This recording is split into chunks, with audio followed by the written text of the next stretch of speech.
Alright, what is up? Give me a minute. Alright.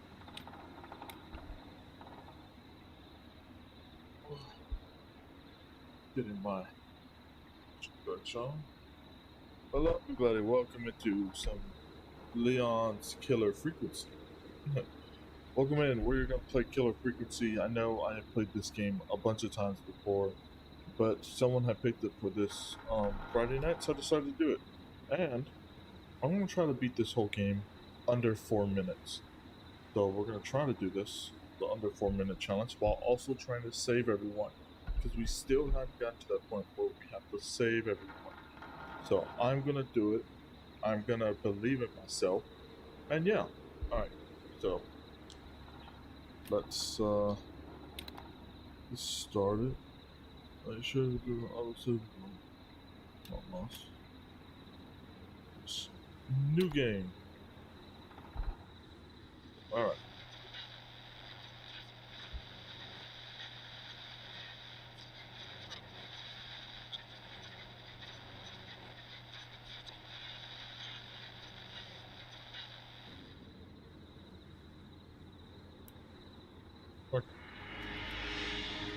Remember how everything works. Oh, yeah, no. Throw items. Do something. Do the soul center.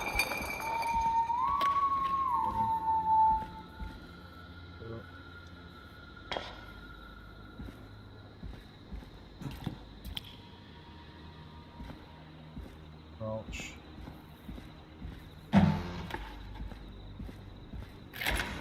Yep. And then we're gonna die.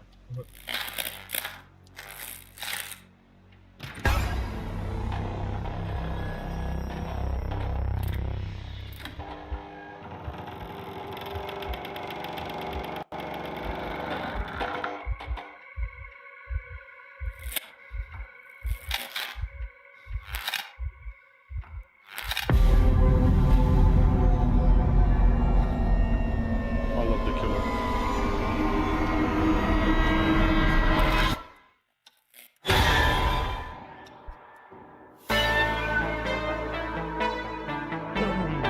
You are live now for Radio Podcast, Leon's Killer Gameplays. Let's give it a folks, the one and only Leon. Yay. Oh.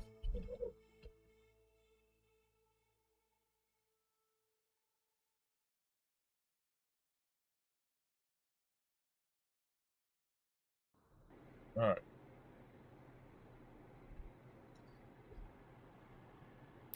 You hear something, Peggy?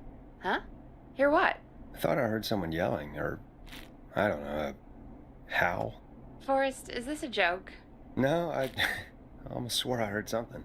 Oh, and here I was thinking you'd finally started to ease up. You probably just heard some cats outside.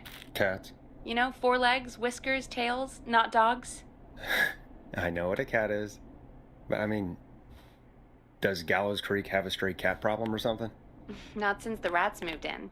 Anyway, you What? ready to do the pre-flight checks? Seriously?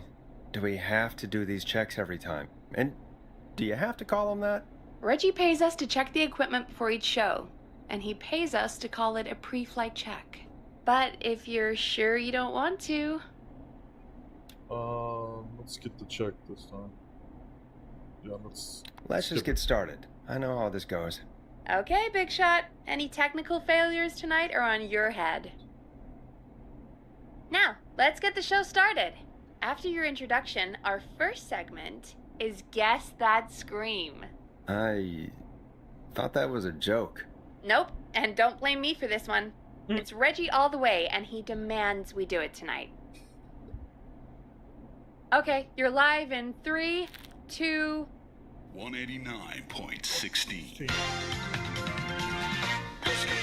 You can tell I played this game way too far. Good evening, Gallows Creek. This is your host, Forrest Nash, and you're listening to 189.16, The Scream. Before we start taking your calls, tonight on Gallows Creek's only late-night phone-in talk show, I need to let you know about a special competition we have for you this evening. Guess that scream. This is actually one of the station manager's better ideas. Here's how it works. I'm gonna play you a scream, then you call and guess that scream. We need you to guess why they're screaming. Did they stub their toe, saw off a finger, or discover the corpse of a loved one? That's good. Now, Forrest, hit them with the tape. We'll play that scream in just a second. Listen close, and then call in to guess that scream. Peggy, what do you mean play the tape? I used to have a tape guy do that for me. You're not in Chicago anymore, Forrest. Here in Gallows Creek, you get to be your own tape guy. Come on, I gave it to you yesterday. Forrest, you do have the tape right. You knew we were doing this tonight. Peggy, let's be real. Guess that scream is a terrible idea. No, I don't have the tape. It may be a stupid idea, but that doesn't mean it can't be fun. We're going to need a scream tonight, Forrest, and you're the one at the mic, so...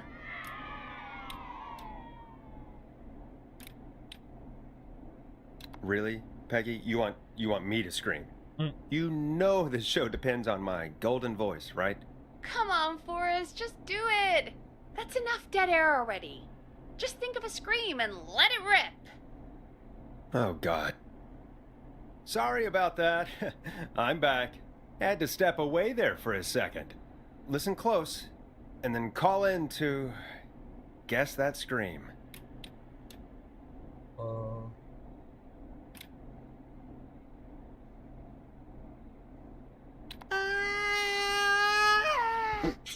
What the fuck was that? Well, folks, there you have it. Call in with your guesses, and if you get it right, you could win 2 tickets to the amazing Maze and 1 free fried dough. Fried dough? Just call in at 555-239-KFAM with your guess. Now, here's some music while you get dialing.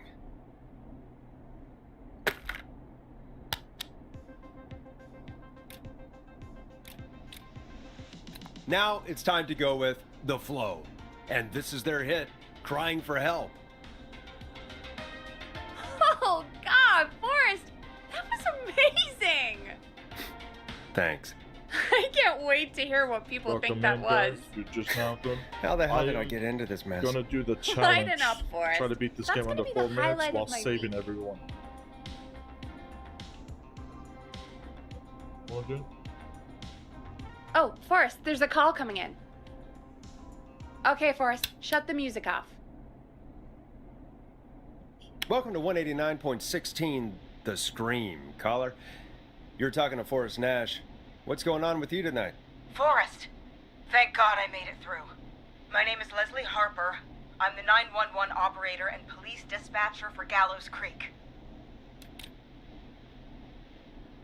Well, Leslie, I guess it must be a slow night for crime. You've got time to call in. What can we do for you? Slow night? Forrest, I found a body. I need help. Forrest, I recognize her voice. I'm pretty sure that actually is our 911 operator. I think this is real. Peggy, I'm not going to be happy if this is a prank. I don't do prank segments on my shows. It's in my contract. Forrest, I really don't think this is a prank. Leslie, I'll level with you. I find this hard to believe, but I'll hear you out. What exactly is going on? Sheriff Matthews is dead. What? Sheriff Matthews is dead? I couldn't get any response from... Are you not hearing the audio? There should be audio coming in. Let me make sure. Hold on. I should be getting some type of audio. There should be some game audio. Let's see. department. That's never happened Yeah, before, it says so the I came to the game audio's station coming and... I found him. Hello? Can you hear me? Oh, God, poor Sheriff Matthews. Do you know what happened to him? Someone got him. Someone got up very close and... I really don't want I don't to know. say what they did Can you to hear him. the audio? Did he fight back? I don't know. I think he tried. He's surrounded by bullet casings. I think he tried to shoot at whoever it was, but Sure, hold on.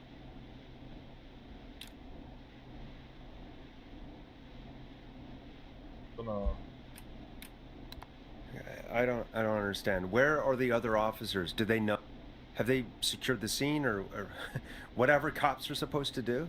no. I checked everywhere.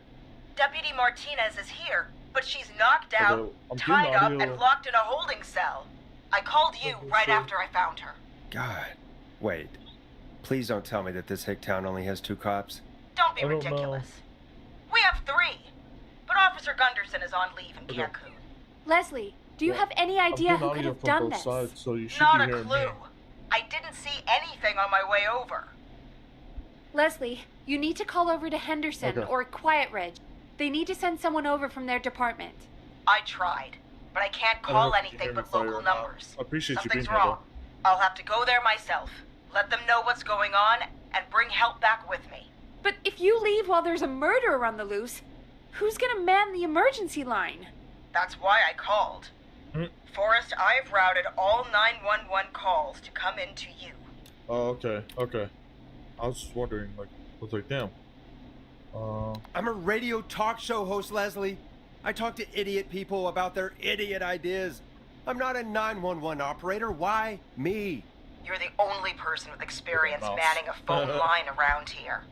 You're the I only don't know if you heard me person though. equipped I'm gonna for try the to job. beat this game under Besides, 4 minutes. That's there are one of the lots of challenges. transferable skills And between the just two. save everyone. So we're gonna save It's everyone, like an interview. and I'm gonna try to beat this You game under ask 4 questions minutes. to get information you So, can use. We're gonna go Keep people fast. talking, you know? Guide the conversation and know when to jump in.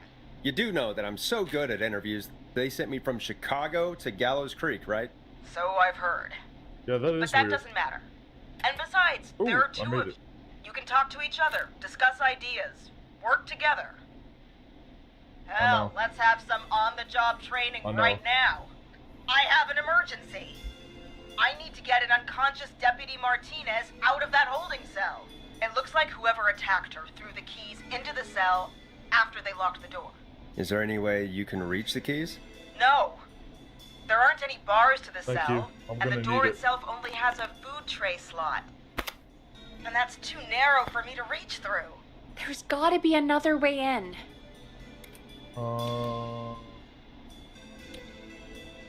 There's got to be another set of keys somewhere in that I believe office. that's what you... Those can't be the only one. Of course. Yes, there must be another set. Where might another set be?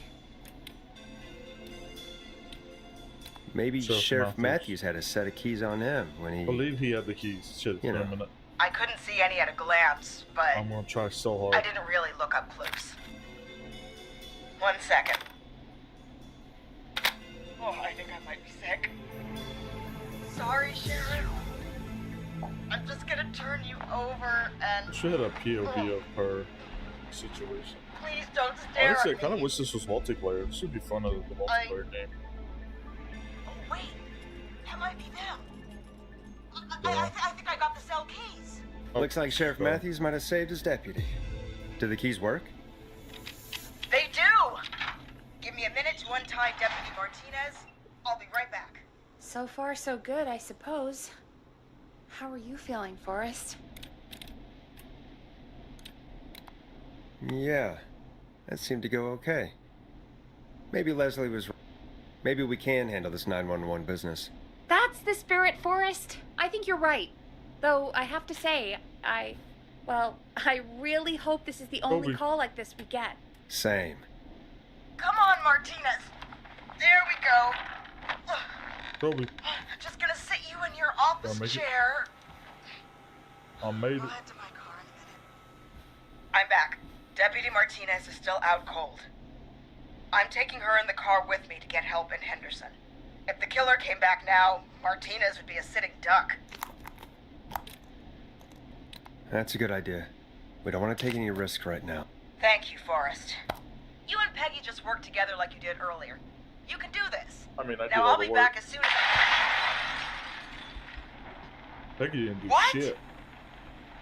My car! My car is on What do you mean it's on fire? How the hell? Did it just go up in smoke? What Yeah. happened? Yeah, that's exactly what happened. Wait. What? No. Did it? No way. Lie. This can't. Oh, it did. Forrest, we have big trouble. What's happening? What's Oh, that fuck. noise? It sounds like whistling? Whistling?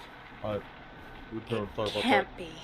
Oh my god. that. I You can didn't see see him, but nothing fire. He's dead, right? Right? But that mask, how the hell is he? Who, Leslie? Who? The whistling man. The whistling man? Who's the whistling man? He was a serial killer back in The the 50s. whistling Wore man. that You mask. don't know about the whistling man? But he's dead. He's... What the hell? Oh, God. Do you think he attacked Sheriff Matthews and Deputy Martinez? Back in the He's coming 50s, this they didn't, way. they didn't have good name choices. Leslie, stay inside and lock the doors. Right. Shit, we need a new plan. What My is the car's green? torched. We need to think. Hide the station, run, take a... There should be police cruisers at the sheriff's office, right? Like, you should take one of those. Yeah. Yeah, that could work. Let me Wait, do check you if think about Martinez that? has any... I'll just reach into your pocket there, deputy, and... Fade away. Yes, got him. Keys for squad car 3. I saw that parked out front when I got here. Nice made one, it. Forrest. Good thinking. I made it. But wait. How am I supposed to get us to the car? Oh, no, I didn't. The whistling man is right there. Oh, yeah, I did.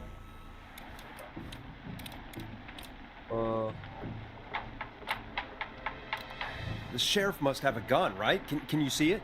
There was a gun next to him. Let me grab it. Oh, shit. It's empty. He must have emptied it trying to defend himself.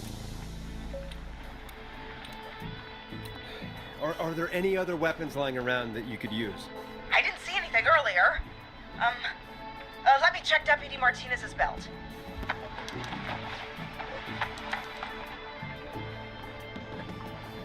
All right. It looks like the whistling man left her with a baton, pepper spray, and taser. I can only hold one if I'm carrying Deputy Martinez. Which should I take? There's it. I mean, it's gotta be the taser, right? Got it. I'm just going to grab Deputy Martinez and then... Wait. Do you hear that?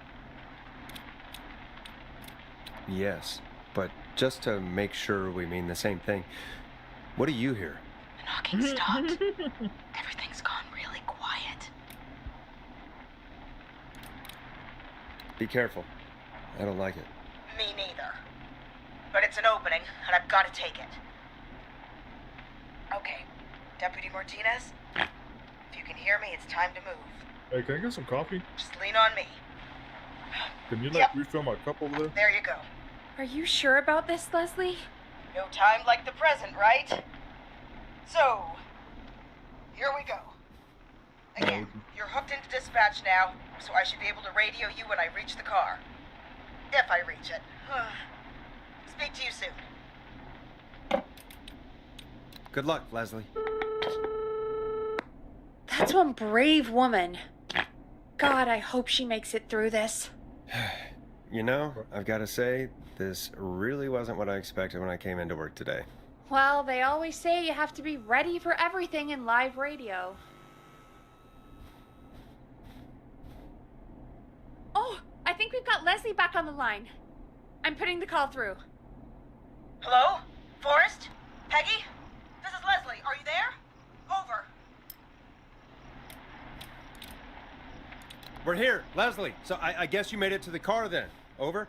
Sorry about the CB chat. Old habit. But yes, we made it to the car. Deputy Martinez is in the passenger seat, still out cold. I don't see the whistling man anywhere, and I don't plan to wait for him. So I'm going to get us moving. Yeah. Jesus! God damn it! Get back! Get away from her! Leslie, what's happening? The whistling! No! Get off her, you son of a bitch! Yeah! Take that! Yeah. Leslie, drive! Don't worry, Deputy Martinez. We're out of here. Drive, bitch! Drive! Leslie, are you two okay? Did you get away or... Forrest, that taser? Definitely the right call. Oh my god, I can't believe we escaped. Well done, Leslie. You saved a life. Just another day for you. Oh my god, yeah. But let me tell you, I prefer doing it from your side of the phone. Leslie, how long do you think it's going to take to get help? Gallows Creek isn't Nowheresville, but it's pretty damn close. It's going to take a while, maybe 2-3 hours each way. Slightly less if I put my foot down. We'll do our best to keep everyone safe until then. Thank you. Just do what you did just now, and Gallows Creek is going to be okay. Oh, yeah. Anyway, once I'm in... Oh, I think Deputy Martinez is starting to stir. Forrest, Peggy, I've got to go. I'll be out of range soon, but I'll radio back as soon as I can once I got the cavalry. Take care, Leslie. Be safe out there. Good luck, Leslie. Feel better soon, Deputy Martinez.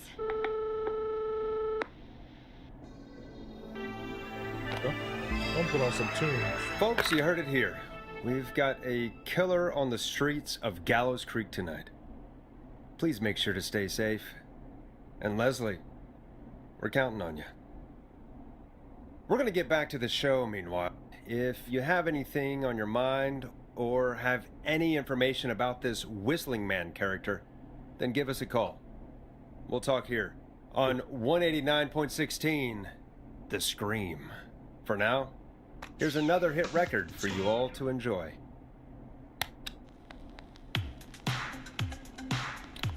This is not what I signed up for, Peggy. This is actually insane. Did she really say it's going to take her 4 hours? This guy's going to kill half the town in 4 hours. Today's Thursday. Actually, Forrest, today's that's not Friday. helpful. I know, I just... Who is this Whistling Man character anyway? He was a serial killer back in the 50s. Edward Marshall Moody. Went around in a freaky mask, whistling, and killed about a dozen folks in Gallows Creek. No reason for it. No motive. He just... Okay. What happened to him? Well, Kind of hits. police chased him up to Ellis Point one night. We call it Whistling Point now. And it was, well, it was on this night actually. The police cornered him and he jumped into the river. His body was never found. So is he alive? Dead? I mean, what's the story? Story is he's biding his time, waiting to take revenge on the town. All right, that's the story. What's the truth? Other than we have a whistling killer on our hands tonight, I don't know. I guess we'll find out what we're dealing with, whether we like it or not. I guess so. At least we got the word out, I guess.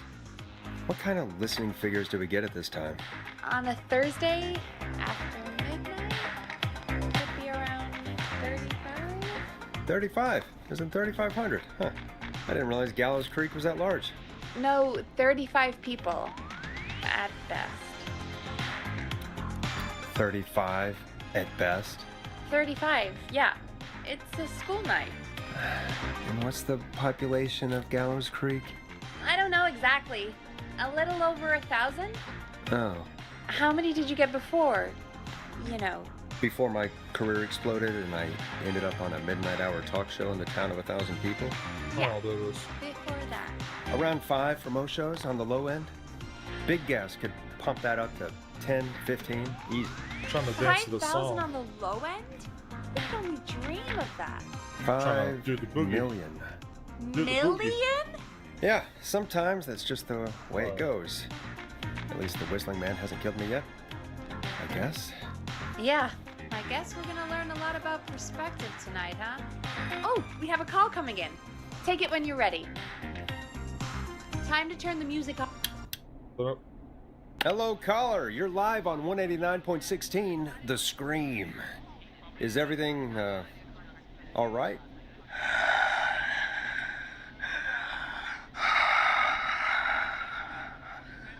Okay, who is this? Are you, hello? Oh, Jesus Hello? Christ.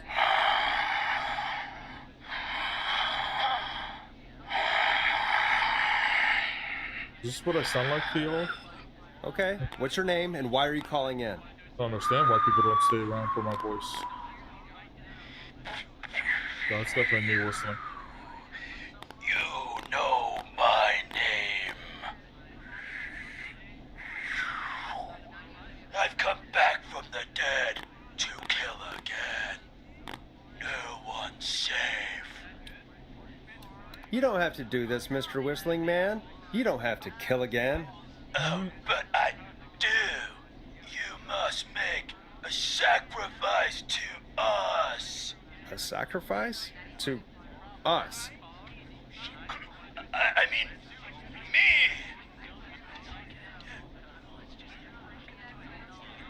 We want cheese-dusted pretzels. I mean, I want cheese-dusted pretzels. Or I'll cut your face off. Goddamn kids. I'm cutting them off. Yeah, cut him off.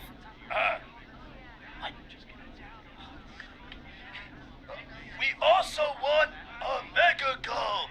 For anyone just tuning in, we do in fact have an actual killer out on the streets tonight.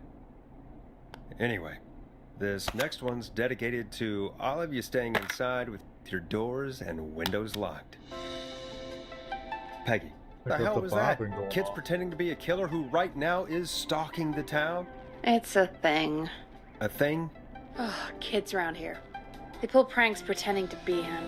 By pretending to be this Whistling Man character? They think it's funny, but it's not. It's not funny at all. And there's no chance that our Whistling Man was just a prank. That Leslie... No, that's real. Christ. Let's stay positive. We still have a show to do. We already have another caller on the line. All right. Let's do this. Damn, I needed to listen to a whole song. Hello, caller. You're live on The Scream with me, Forrest Nash. 189.6. What? I dialed 911. I need the sheriff right away. Okay, right. Well, I'm filling in for 911 tonight. What's your name and what's your trouble? My name is Sandra Sharp, and I need the cops now. I'm sorry, but the cops aren't coming. Leslie's on her way to Henderson for help. What? God. Listen, you've got to help me then. I drove to the edge of town for a jazz run, and now some psycho dressed like the Whistling Man is after me, knife in hand. Oh God, it's actually happened.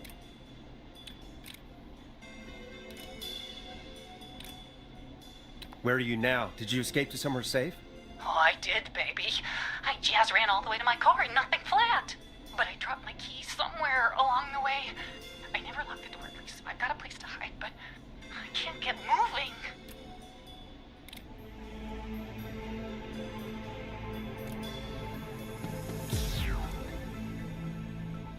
Is there anywhere else you can go? Do you have any friends nearby? Oh, I'm not going back out there. Well, Oh, shoot. Oh, he's back. Look, I don't know a thing about cars, but I gotta start this engine without the keys. And you're gonna have to help me. Wait. If it helps, I've got a toolkit buried beneath my spare sweatbands. I'll call you back when I find it. You're listening to 189.16, The Scream. Hosted by me, Forrest Nash, your friendly neighborhood radio host, mechanic, and savior. Sit tight while the record spins, folks.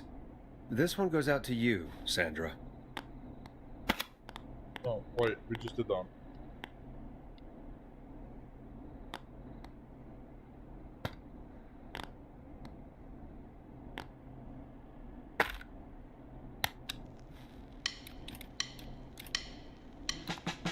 Doesn't the station have a show about cars?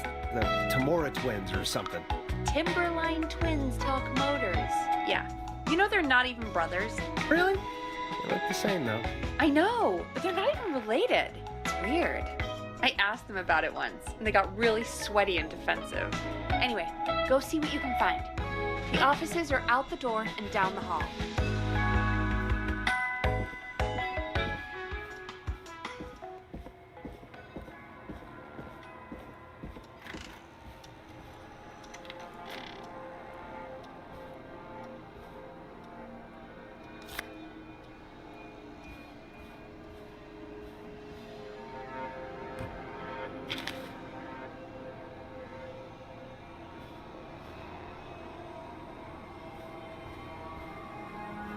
Over here. Where is it? No, that wasn't it. On one of these desks, I swear.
It's one of these, right? I'm not tripping.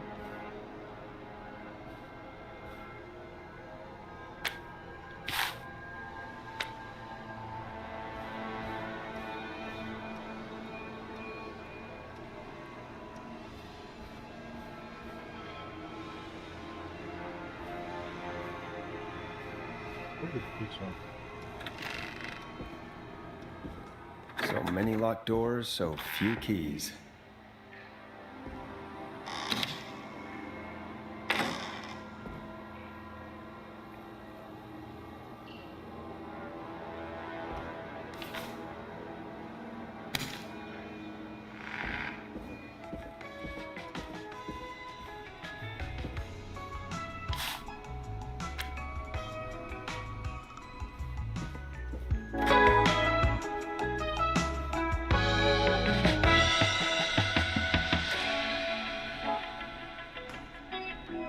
Okay, I'm guessing this isn't it.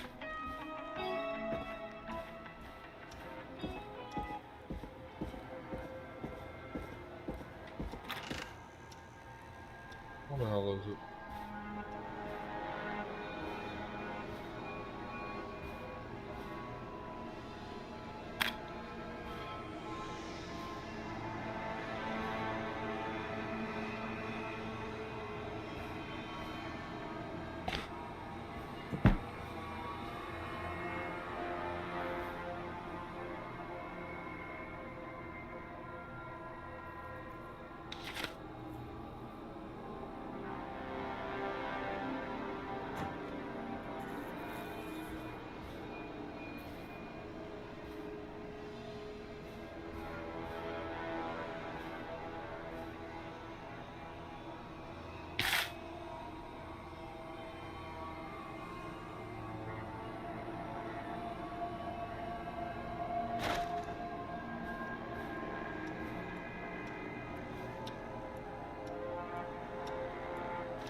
What the hell is this book? I know it's around.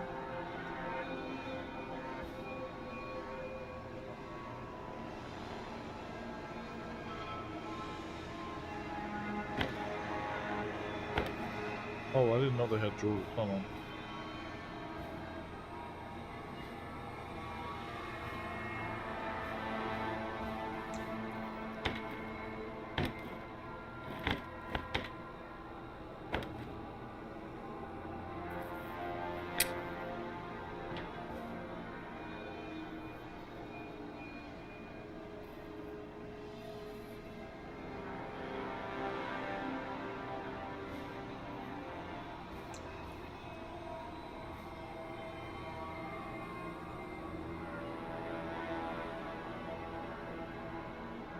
What frequency are we now?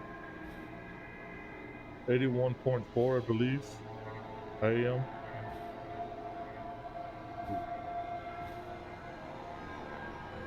No, I really don't know.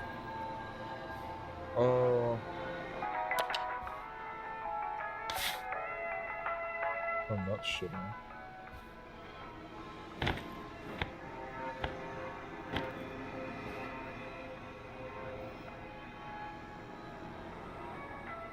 I swear, I've seen this.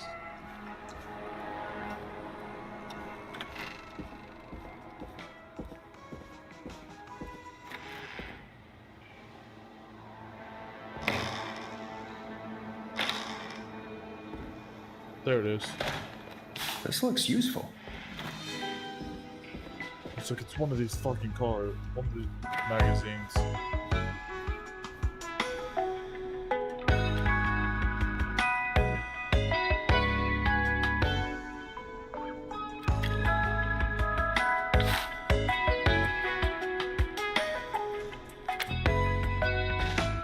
Good.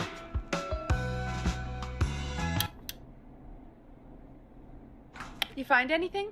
Yeah, I found a magazine about hot wiring cars. Well, that sounds perfect. Caller on line 1. Thanks, Peggy. We're back with 189.16, The Scream. How are you holding up, Sandra? The creep's looking through the parking lot trying to find me.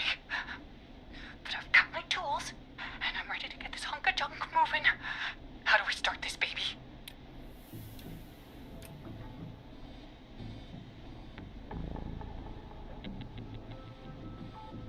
Put the screwdriver in the ignition and twist clockwise. Here goes, baby. Nope. Screwdriver's too fat. I'm doing good. How are you doing, Dragon? What next?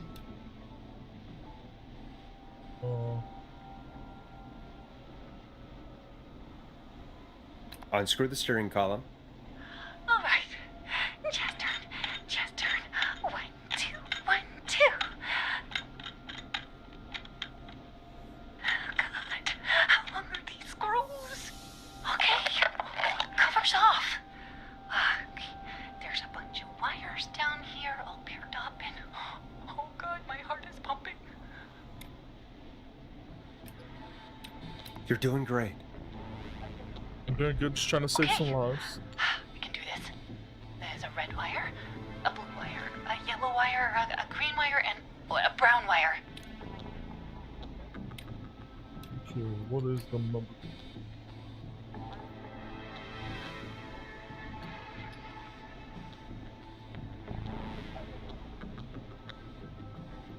What's the serial number on the steering column? The number is 576-894-320.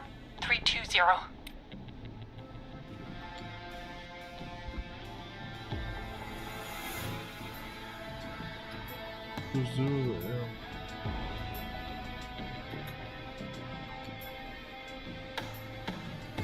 Five 570.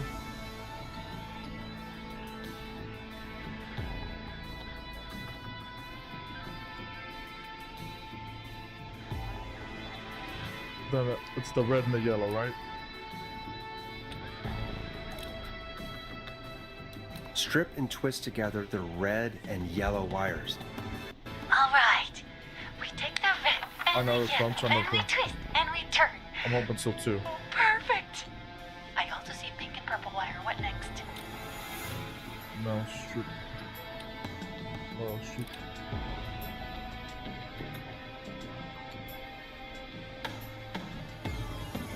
Strip the purple wire and twist onto the exposed cable.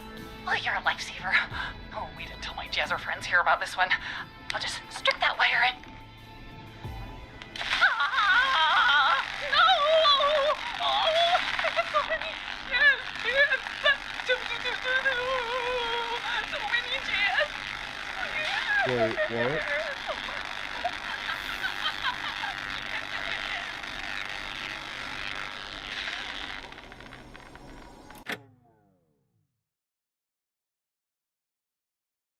Did I just fuck up?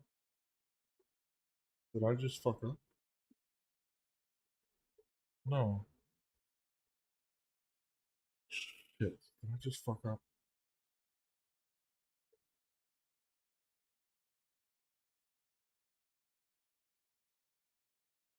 I kind of want to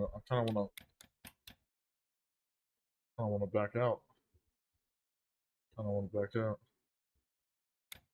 Backing out. Fuck it. Oh no. Nope. I can't have already killed the first person. But continue. We want to see what happens.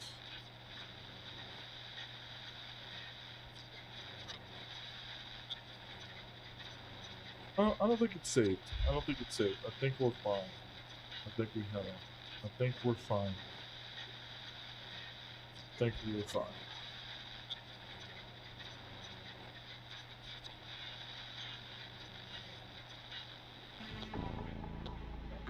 Okay. Oh, perfect. What's the serial number on the steering column?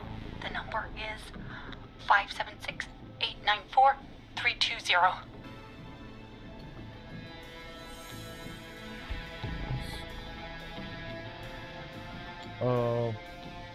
Three, two.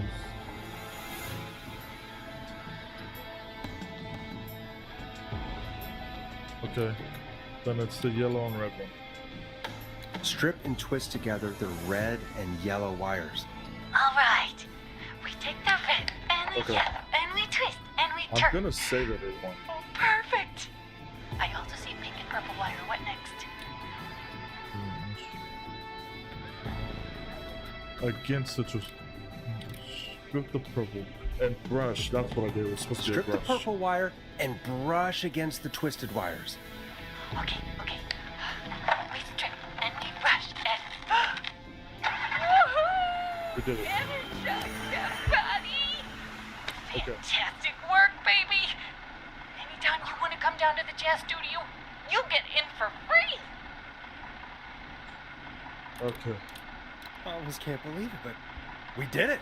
Okay. Nice work, Forrest. I bet Sandra is positively jazzed that you answered her call. You That is the bet only I time am, I'm gonna baby. cheat. That is the only time I'm gonna do this. Alright.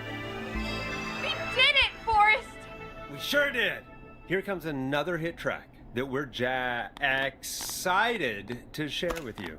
And remember, if you're also having car troubles, Shut up. then tune in to Timberline Twins Talk Motors here on 189.16, Monday to Friday at 5. Take it away, Forrest. I still can't believe this is happening. Right? Like Gallows Creek didn't already have enough to worry about? What do you mean? Gallows Creek is a miserable place to live. Really? Miserable? Peggy, be honest, it's a dump. There's nothing to do here. Hell, I'm almost ready to thank this whistling guy for at least making things interesting. Well, I like it here. People are polite and, Stab happy? don't be awful, Forrest. Come on, there must be something you like about this place. I guess some folks have been okay. You're not terrible. After a while. Not terrible after a while? High praise coming from Forrest Nash. You know See, what I they mean, always Peggy. do. I do. Throw me for a loop. It's Forrest Nash Because for... I I played think this you're game. This is swell. like the fifth Anyway, or the fourth I time hope the played killer this is game. done for the night. And that Leslie gets back soon. Me It's too. like my fourth time playing this. and Can we I've at always least lost at call least off that stupid two Guess people the Scream or contest four. now? Yeah, that'd probably be a good idea. At least I've lost at least, yeah, I want to say 2 or more. Caller on line 1. Okay, Forrest, shut the music off. My bad. Evening, caller. This is Forrest Nash, host of 189.16, The Scream, and tonight's 911 stand-in. Hey, Forrest. My name is Brian. Brian Ponte. Brian Ponte of Ponte's Pizza. Hello, Brian Ponte. What have you got to say about what's happening? I'm so happy that Deputy Martinez survived. I've seen her a lot over the years down here at Ponty's Pizza. Oh, you did a really great job. And as a thanks for all you did there, I just wanted to tell you that I'm sending you some coupons for free pizza here at Ponty's Pizza. Wow, Brian. That's really good of you. That's fine. You sit You down. really don't have to, though. Oh, it's the least I can do. And if you like it, well, you're in luck because we're always running great deals that'll have you eating for pennies. Sounds great, bro. And let me tell you, the pizza we have is to die for. No. Poor choice of words tonight. Yeah, that didn't come out great. I'm sorry, Forrest. Well, I just hope I didn't put you or anyone else off coming on down to Ponty's Pizza. We've got a great special this weekend. Our famous beer and pizza deal. Wait a minute. Come on down to Ponty's Pizza this weekend. You've just got to pay for one slice to get yourself. God damn it, you're just calling in to advertise your shop. Peggy, hang up on him. Done. Oh, real quick, before I forget, it's probably time we played a paid ad. Now, a word from our sponsor. You know how to play an ad, right?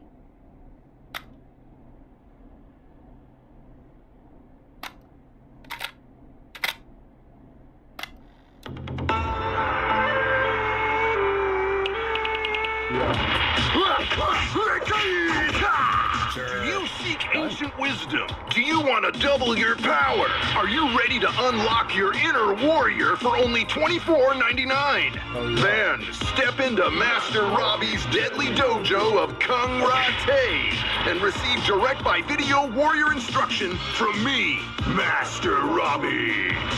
You will learn the 4 qualities of an ultimate conqueror. The power of the alligator, the discipline of the tarantula, the speed of the tuna, the poise of the scorpion, and the wisdom of the bullfrog. Using classified techniques, I'll unlock your inner chi after only 5 30-minute video sessions. Ultimate power and wisdom can be yours now for the low price of only $24.99. Just call 555-7861 USA to take your first step to becoming a champion. You want a dragon? Go buy only $24.99. Never forget the element of surprise! If you buy today, you'll receive 2 additional VHS tapes, the Tornado Technique and Karate Lovemaking. Call today! We all need some of that. Oh, we always need some karate Dude, lovemaking. people really buy this kind of thing? Don't pretend like you're not interested. I mean, I wouldn't buy them, but I might watch them, I guess. Yeah, I bet karate lovemaking sure is something. Is Forrest Nash at a loss for words? Let's just get to the show. Wow, what a deal. Only $24.99. And I'm not just saying that because they're paying for the airtime. But unless they pay us more, then it's time to get the show moving along with our next caller. Yeah, enough of that. Welcome to The Scream with me, Forrest Nash. Yeah, Leslie. This is Maurice Russell from the Gallows Reporter. I'm at the office. This guy just broke in downstairs and... Wait. Forrest Nash? I want to speak to 911. Put Leslie on. What? God, another one? I am 911, at least for tonight, anyway. Damn it, son. I don't care who you are. Just put me on with Sheriff Matthews. Sheriff Matthews is dead. Dead? What happened? Did you witness the incident? Are you willing to do an interview for the reporter?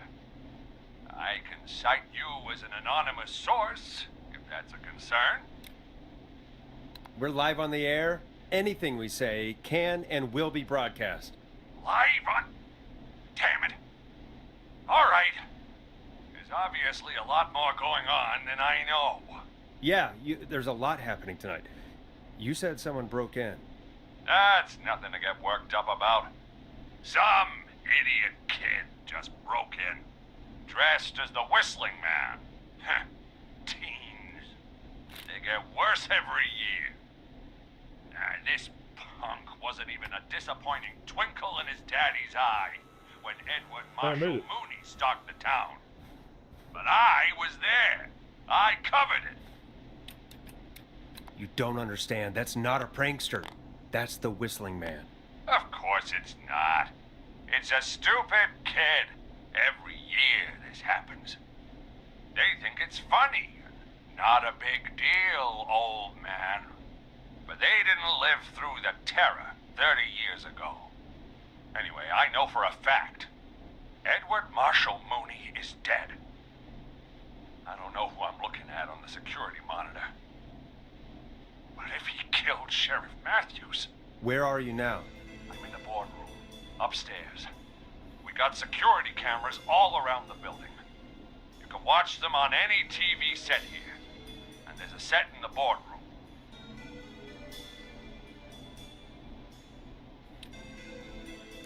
Maurice, is there any way you can get out of there? I sure as shit hope so, kid. But I'm not sure how I'm going to do it. That crash you heard was him tipping over my filing cabinets. He's blocking the stairs. I'm guessing the stairs are the only way out. That's right. And it would take me a good few minutes to move those cabinets. We need to do something. But what? All we can do from here is... Forrest, I think I've got it. Why don't we call the killer? They'd have a bunch of phones set up across the office, right? In different rooms, with different extensions. So we call one of them. Draw the killer away. Buy Maurice time. That could work. Exactly! It's worth a shot. I can hear you, you know. The son of a bitch hasn't killed me yet. Yeah, sorry, Maurice. Peggy and I were just trying to figure out... You realize how stupid that plan sounds, right? For that to be successful, you're gonna need every phone extension. Plus, a plan of the entire office floor. All delivered while the killer is en route. I've got it. And thank God I've always been cool under pressure. Don't go anywhere. Okay.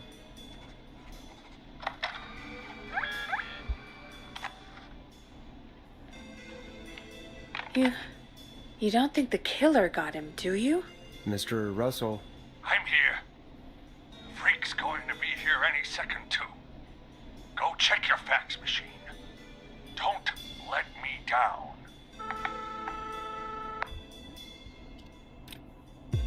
Tell me where the fax machine is again, Peggy?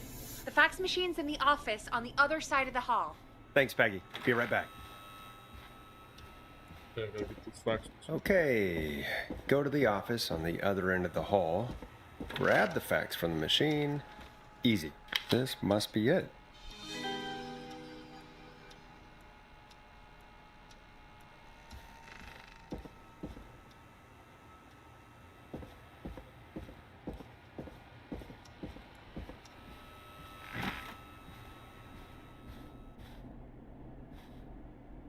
Hey, did you get the fax? Yes, I have. Mr. Russell, you still with us? I am. You get my fax? Yeah, I got it right here. Good. I knew you could at least manage that. Okay, folks, we're back on the line with Maurice. Let's see if we can help him avoid the Whistling Man. Here's the situation. The Whistling Man searched every room in the hall leading up to the boardroom. And now, he's in the office next door. It's now or never. This plan of yours better work. I'm ready on my end, Forrest. Again, we want to draw the killer away by dialing an extension number, and then move Maurice somewhere safe. So, what extension should I call? Okay, hold on, go look at this.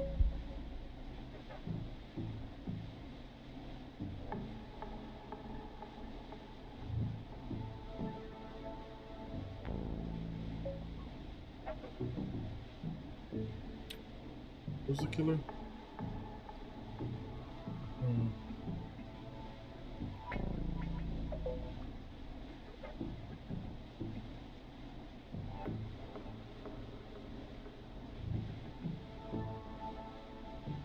I don't know.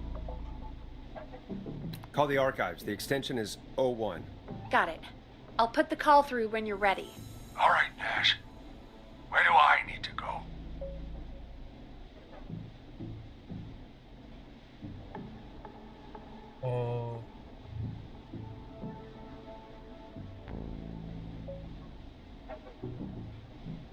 To the kitchen, right? You're moving to the kitchen. The kitchen? That's just across from the archives. It's going to be tight. Are you sure, Nash?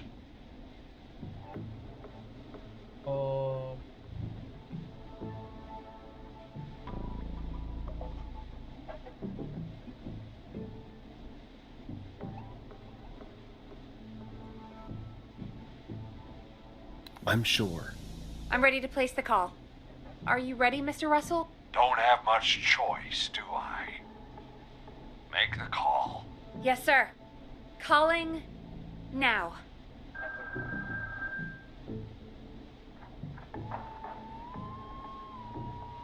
I can't believe it. He's actually heading to the archives. It was all Peggy's idea. Credit goes to her. Don't mention it. The coast is clear. I'm shutting off the TV so he won't see me on the security cameras.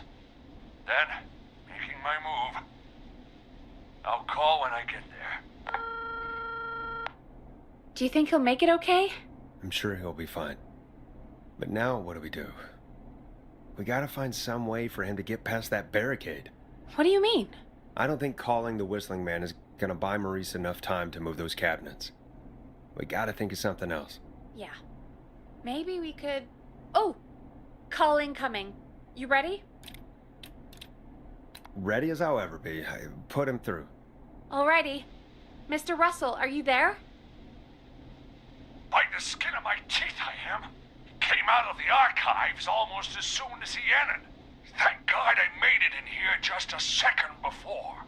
The killer already searched the archives. He probably didn't have to look around much. Did he see you? Are you safe for now? He didn't see me, no. Let me just check the security cameras to see where he went. Looks like he's heading towards the cubicles. We have enough intern desks to keep him busy for a little while. I'm not out of the woods yet, though. Right. Let's review where we are. So, the only way out is by the stairs, which the Whistling Man has blocked with furniture. Exactly. I can move the furniture out of the way. But not quickly or quietly.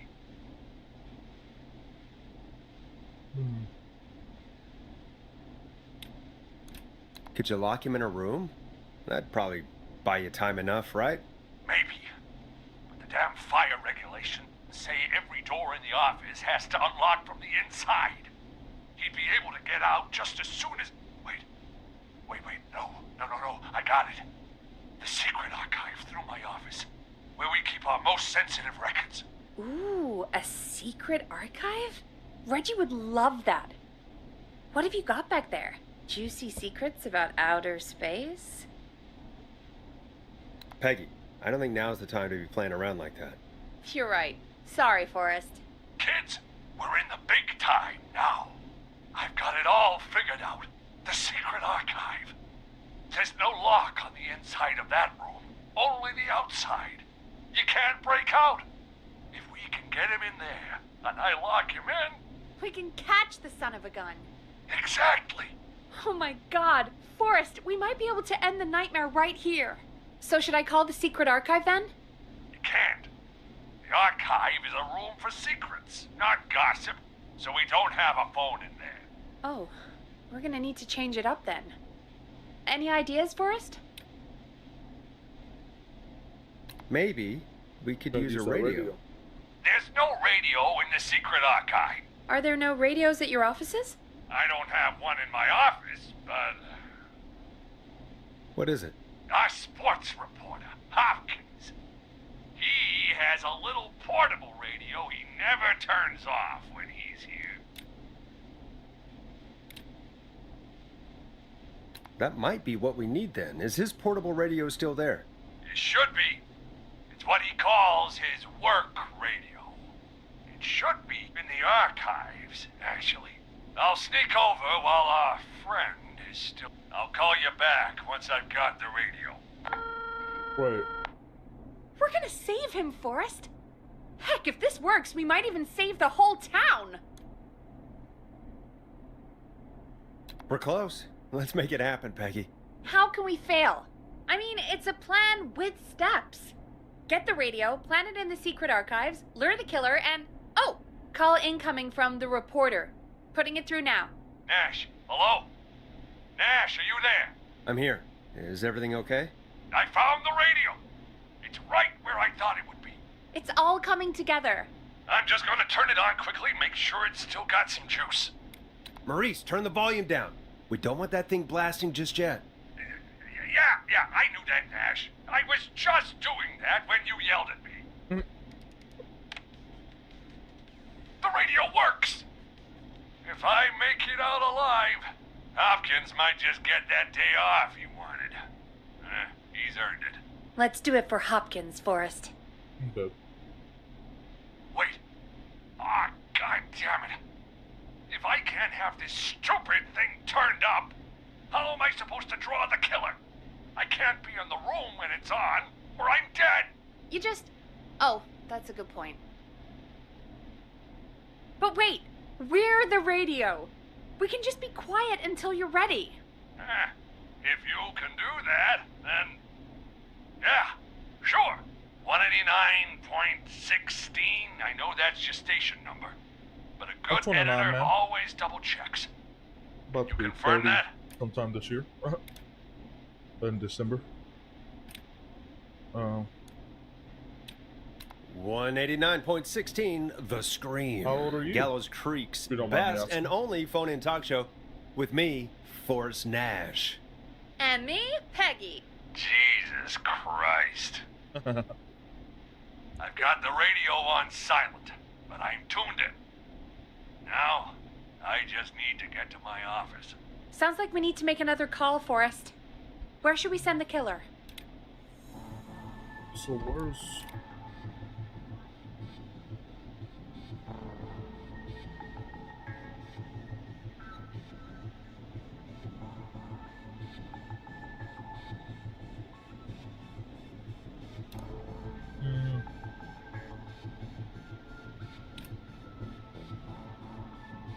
Office space.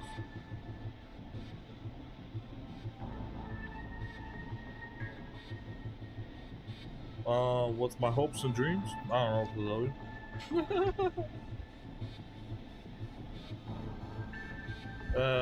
nah, I'm good. I'm good on that.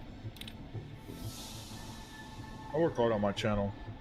And yeah, I may not be getting a lot of views. But, you know, it's whatever. Okay, we're gonna focus right. Send it to the boardroom? Call the boardroom. The extension is 04. That might work. The boardroom is fairly close to the editor's office, but we haven't seen the killer go there yet. Are you sure?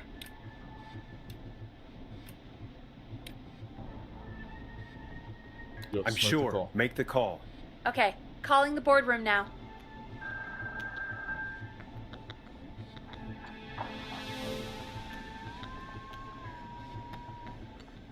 He's on the move.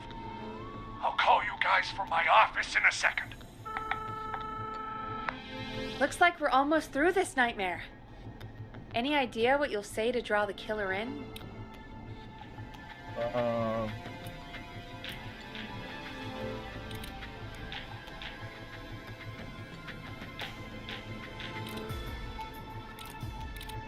I'm gonna do my best impersonation of Maurice. I think that'll draw the killer in. What's your Mr. Russell impression? I think I gave that masked freak the slip. What To a be great honest, I plan couldn't this tell is, you. pal. I'll give you an A for effort. I Ooh, couldn't call tell coming you in. what's Here we special go. about that one I'm quick here. video. The radio's set up in the secret archive. Just give me the signal, and I'll turn it all the way up. Where will you hide in the I meantime? had no one would give me their Good secrets. question. They It's under my edited desk, my but thing you can one see day, under it. and I've they got a edited big my cabinet, thing one day, and but, you know, that'll thought take me a second to that get just hit into. it. Anywhere else? So I really don't know. Not really. There's the secret archive itself, but that's where the kill is going. I could try the cubicles, but they're pretty far away. Your judgment has kept me alive so far, Nash. What do you reckon?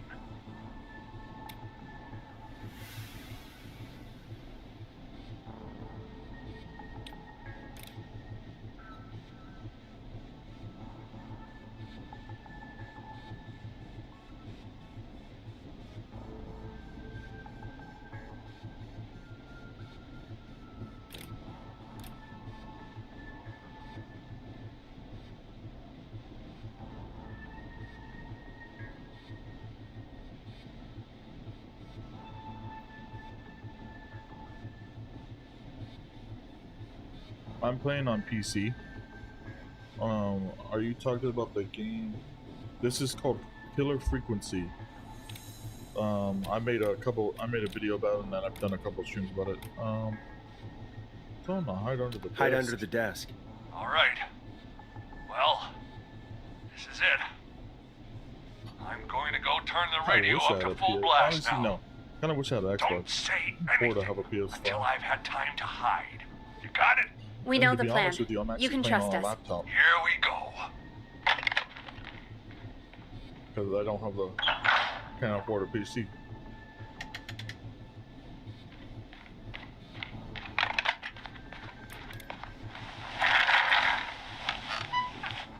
I think it should be safe now, Forrest. That's it! No more hiding! I'm a tough old man. I've been on the beat longer than you've been alive! Come on down, Whistling Man! I hope this Come works. and get a knuckle sandwich!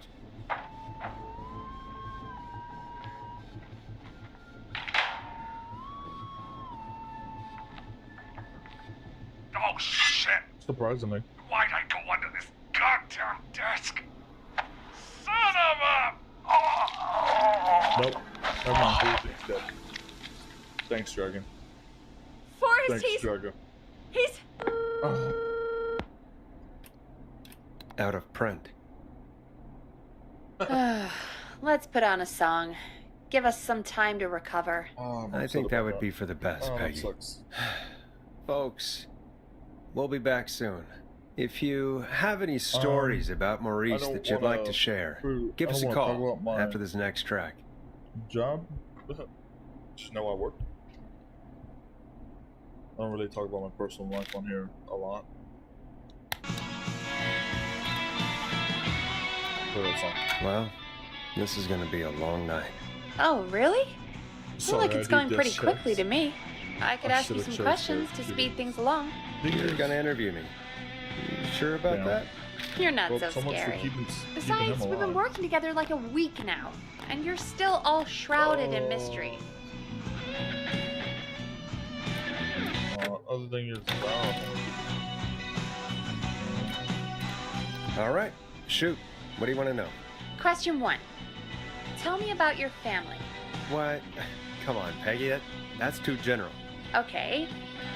Did anyone move with you to Gallows Creek? Nope. Now that's too specific. Too specific? Do you have any siblings? I don't. I'm an only child, and my folks are dead. Oh, I'm sorry, Forrest. No, it's okay, Peggy. That's how it goes. Anyway, what about you? Any siblings? Your mom and pop still around? I thought I was asking the questions. You are. I'm just making conversation now.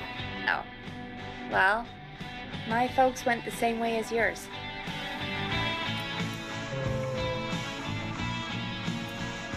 Oh. What happened there? My dad walked out when I was about 13. He'd been a wreck for a while. Then he got himself into a wreck. Well, that was Dad. Mom didn't take it well. She remarried pretty quick after that. She wanted to forget Dad so bad, she even made me take my stepdad's last name. So I'm Peggy Weaver now. Damn. Anyway, Mr. Weaver got sick one day, and my mom didn't last long after he went. I'm sorry to hear that, Peg. Don't call me Peg. Yeah, sorry. I was just trying to be... It's okay, I know. I'm sorry. I'm Nope, defensive about it. Any siblings? Funny you mention that now. No, not anymore. I had a sister, but I haven't seen her since before my dad. Hold on. Someone just rang the door buzzer. Really? Think someone needs our help? Maybe. You want to go check it out? Peg's Me? story is kind of sad. Sure you don't want to go? No way. I'm locked up tight in here. I'll pass you the key to the stairs. Chicken. Dragon just happy to get my guy killed. Still got beat this Okay. game before. Down to the first floor. 4 then hours. Check the door. Wow. That was ominous. A tape. Play on air.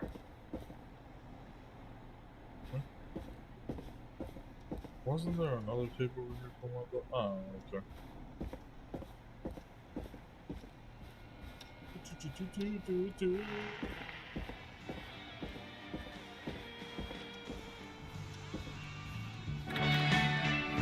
Oh.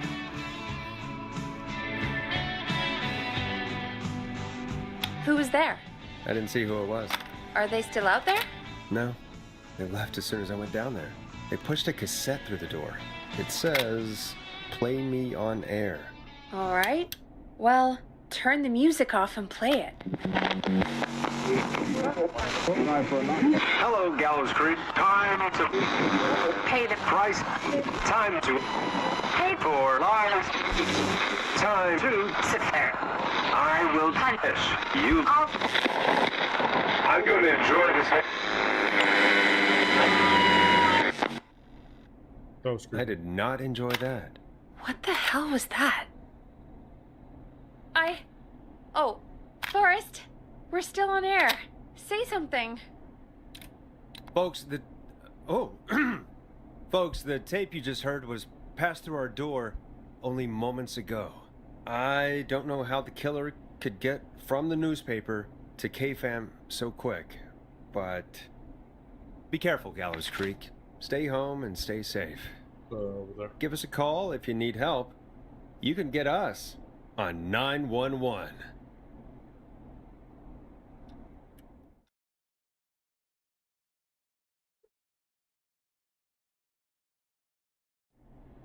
Thank you again, Mrs. Mackenzie, for the helpful tip. The bagger at the grocery store cannot whistle. We'll remove her from the suspect list. Let's go to a break. I need you for a second. All right, folks. We need to take a quick break. This one's for all those folks out there keeping the hatches battened.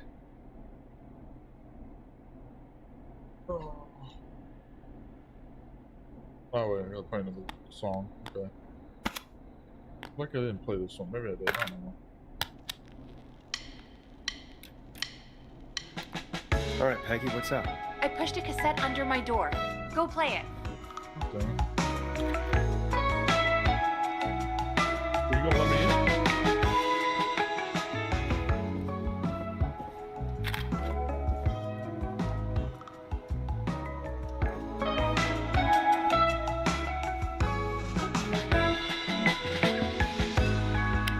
All right, I've got it. Did we forget an ad or something? I don't know. It was buried in my work mail. I only just saw it. See what it says. Play me ASAP. Off air. Or try your It's call Reggie's again. handwriting. But he wrote Straight it to in purple. voicemail? My And? God. Purple is Reggie's Any angry professionals color. at KFAM? He only writes in purple when he's This is really Tina pissed off. Franklin. I'm calling because your backwater station has Simple not message. honored our agreement. We gave I'll you put it Mr. on. Snatcher's Hope newest it's single, nothing the kind serious. of honor you never had and probably never will again. And we've still not received any information about when you're fitting it into your busy programming. I'll be frank, I didn't want you as part of this debut, but Mr. Snatcher, due to his prior friendship with Mr. Nash, Prior and current friendship, Gina. Forrest, mate, you alright? Don't worry about Gina, you know how she is. But yeah, can't wait for you to hear the new single, man. I think Final Breath is my best work yet. I really hope you and your listeners like it. And man, if you ever find your way this side of the pond, let me know. We'll have to catch up. Damn it, Roddy. If Final Breath isn't played on your airwaves by the end of Mr. Nash's show tonight, the next call will be much less friendly. That was Roddy Snatcher, Forrest. You know, Roddy Snatcher? Yeah, Roddy and I are old friends. I love Roddy. I Will Always Find You was my Roddy song. Snatcher? Oh my god. I wish we still had it in rotation. Oh my god. Oh my god. I can't believe you know Roddy Snatcher. And I can't believe you didn't tell me he sent you his new single. We have to play Final Breath. Where is it? I don't know. They mailed it to K-Fam, not to me. Then it's gotta be downstairs at reception. Man, I can't believe Barbara didn't say anything. I mean, well, if that fiasco last Friday about the missing Knife and Easy track is any indication, folks at K-Fam aren't against hoarding station music for personal use. Mm-hmm. I think we're still missing a few tracks, actually. Well, go get Roddy's song before Gina sues the pants off us. Oh damn, why do I have to go get it? Why don't you get out of that office and go get it your goddamn self? I don't understand why I gotta come down here when there's a killer on the loose and get killed for a what? A fucking radio? I believe it's right here. This must be it. Final Breath. My tiny selection grows.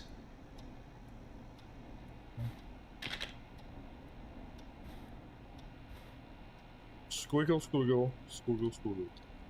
Can't read that. Alright. Oh, wait. Oh, yeah, that's it. I don't understand why I had to go down there. You know how creepy that is down there? Like, seriously.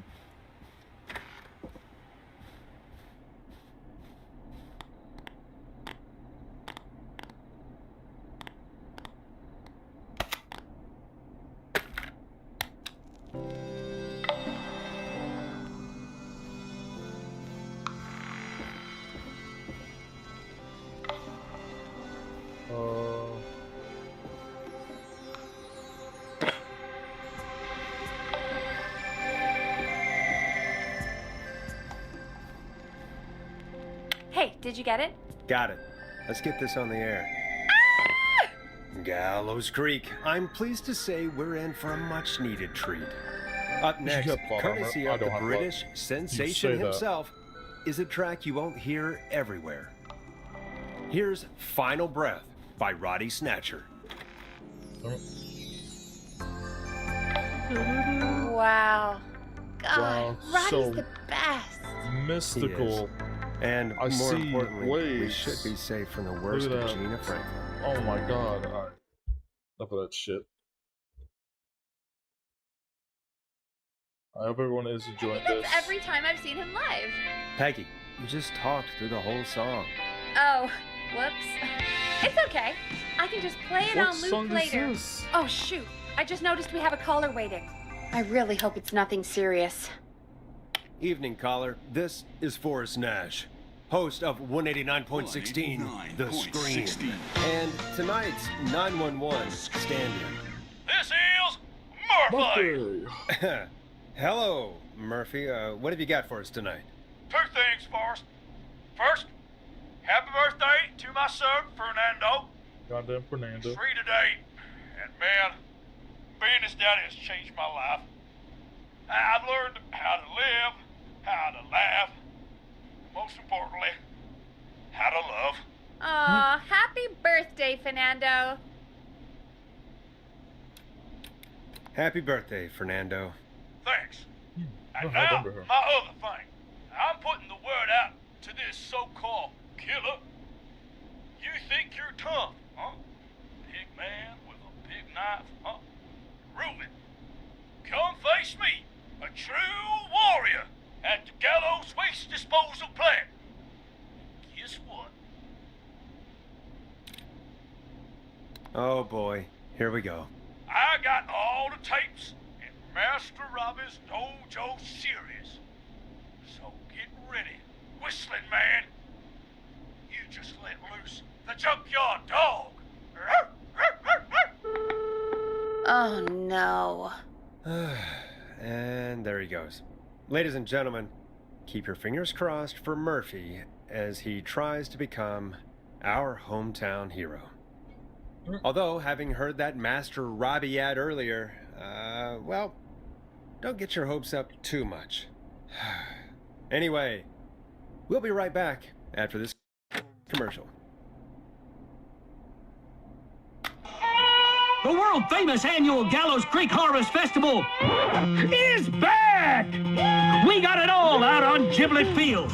We got the Little Miss Harvest Pageant, Princess Harvest Pageant, Harvest Queen Pageant, Cotton Candy, Corn Dogs, Cornhole, Corn on the Cob, Crokinole, Country Music, Can Jam, Jams, Jellies, Jamborees, Juggling, Roller Rickies, Roller Disco Lessons, Praying.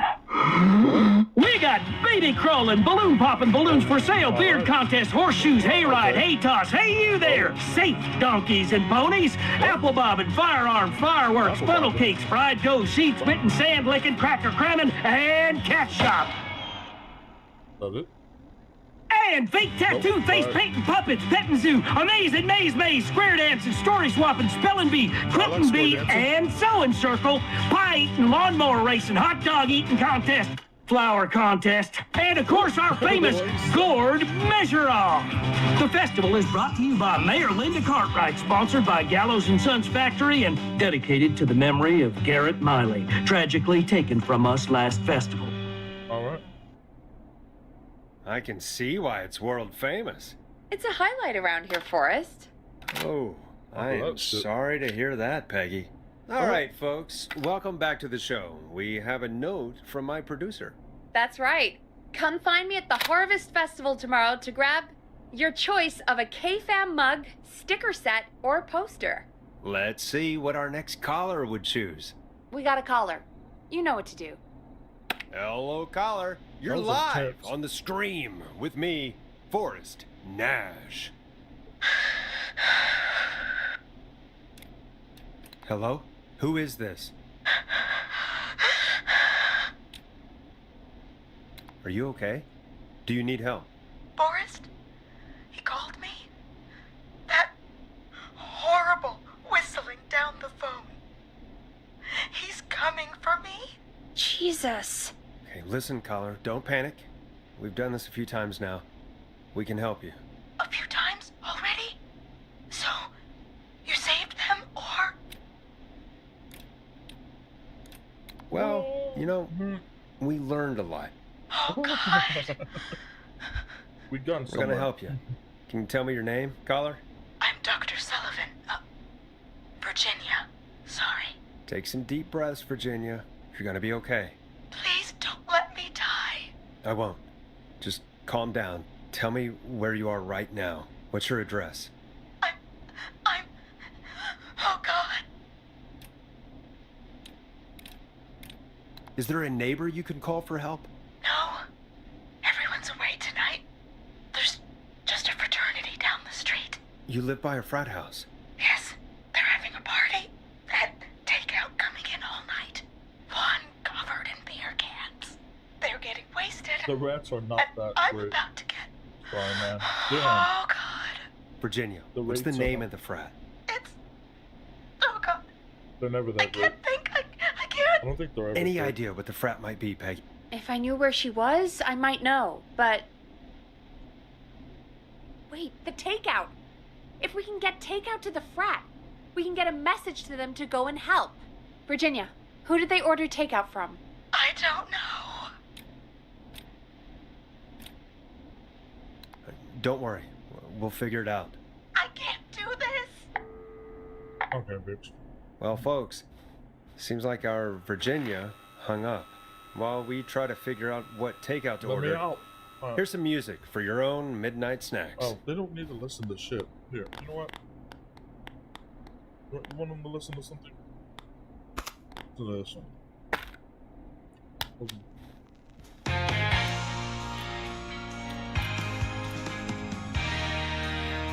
Peggy, what places do takeout in Gallows Creek? Off the top of my head? Well... There's the barbecue place, Grilling Spree, and you can order from Chalupa Cabras.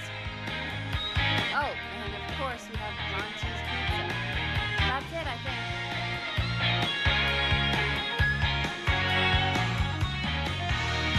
Oh. All right. We'll call each place and ask who they deliver to tonight.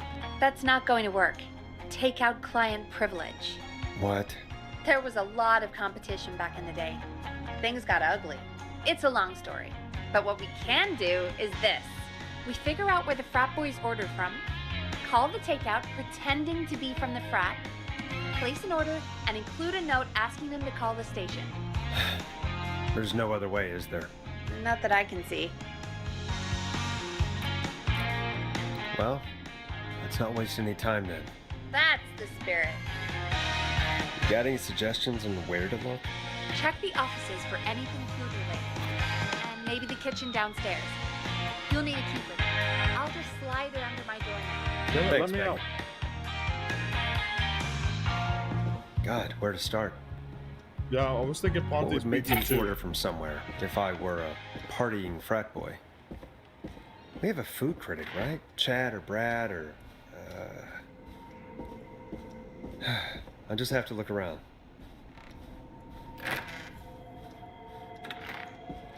There a box right here, something like that. Rooting through trash. This is a new low. Ooh. Interesting offer. I wonder how well Gallows High performed. What's this one? Oops, there's...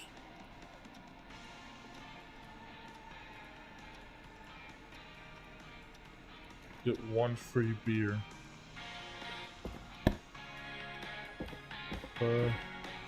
Where's... I know there's a newspaper somewhere. Go Gallows High, I guess.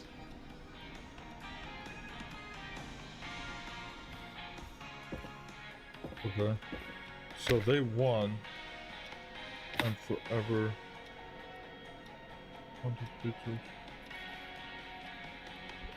Gallows High won. It has to be Ponte's. Yeah, it has to be Ponte's. If I remember correctly, it's Ponte's.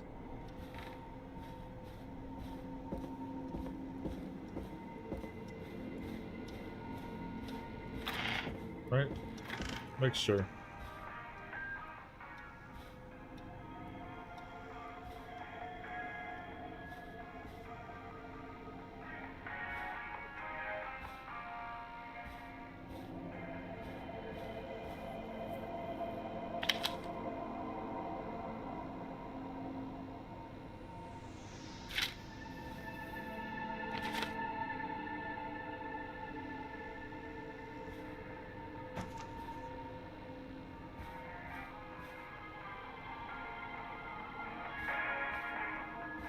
Yeah, I'm gonna say it's Ponte's.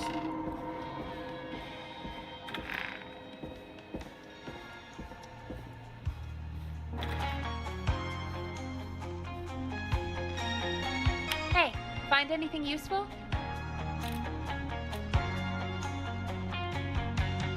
Yes, I have. That's great. Are you ready to get back on the line? Let's make the call. When you're ready, shut the music off. Okay, Forrest, what'll it be? Call Ponte's Pizza. You got it.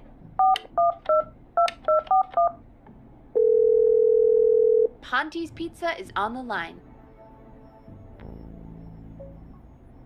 Ponte's Pizza. May I take your order? Hey, dude, what's going on? May I take your order? I need some garlic bread. Oh, I need the bread! Can do. Where do you want that delivered? Same place as before, you know. The frat house. Got it. And we'll have that over to you right away. Oh, and one more thing.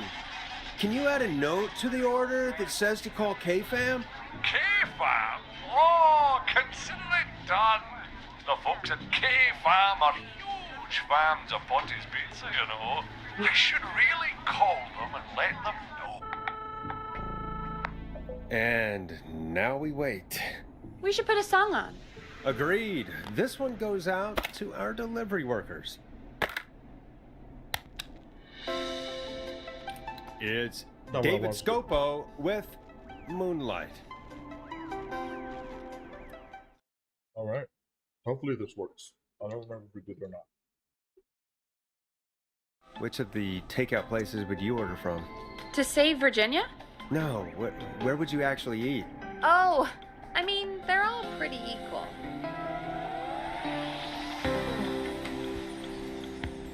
You mean equally awful? No, equally good. But if I had to order, not Ponty. He's not Ponty. Right. So, between Grilling Spree and Chalupa Cobbers. I mean, it depends. Do I want a plate full of meat? Or do I want really, really good nachos? It can change depending on the day, you know? Yeah, fair enough. Maybe I... Hold that thought, Forrest. We've got a call coming in.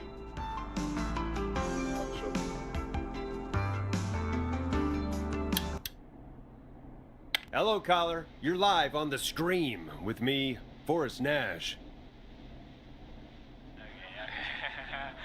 Hey, this is Fratman Plunker. We got some garlic bread and a note to call this number. Yes. Plunker, this is Forrest Nash from 189.16, The Scream. And Is this Goose? Oh, man. It's totally you, isn't it, Goose? This is such a Goose prank. no, this is Forrest Nash, host Sure thing, Goose. listen, I need you to... Goose, come get beer. Your brothers are waiting for you. I'm not Goose! How can I prove this to you? Let me get a second opinion on this. Norman the Barbarian! What do you think? Great idea. Norman the Barbarian says only the Radio Man can control the tunes. So, play us the flow. Wait, really? What? The flow? Norman the Barbarian demands it. Okay, I'll play the damn song.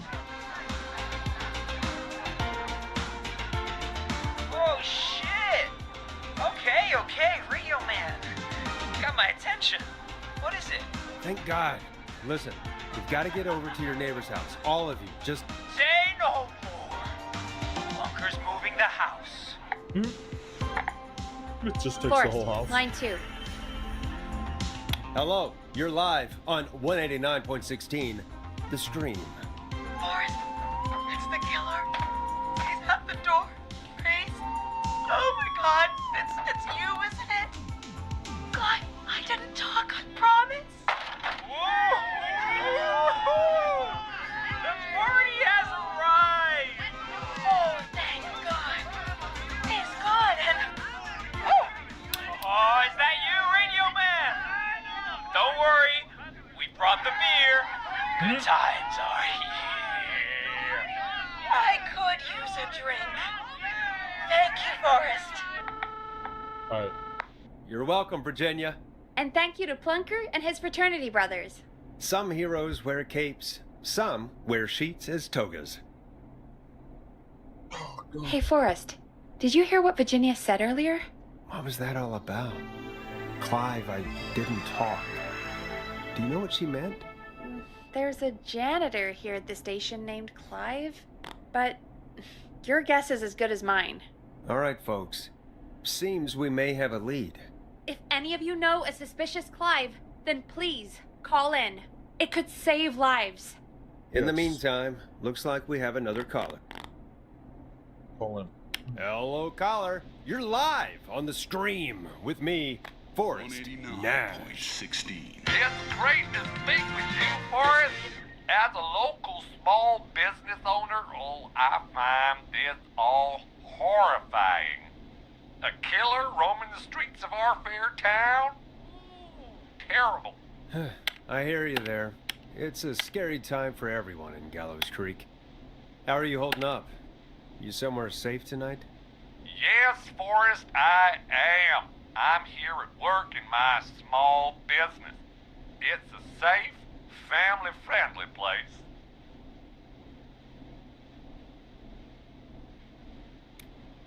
Good for you, friend. I'm glad you're keeping safe and busy. Thank you.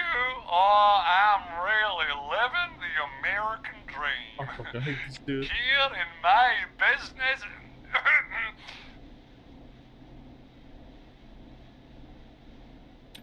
You must really, really love your work.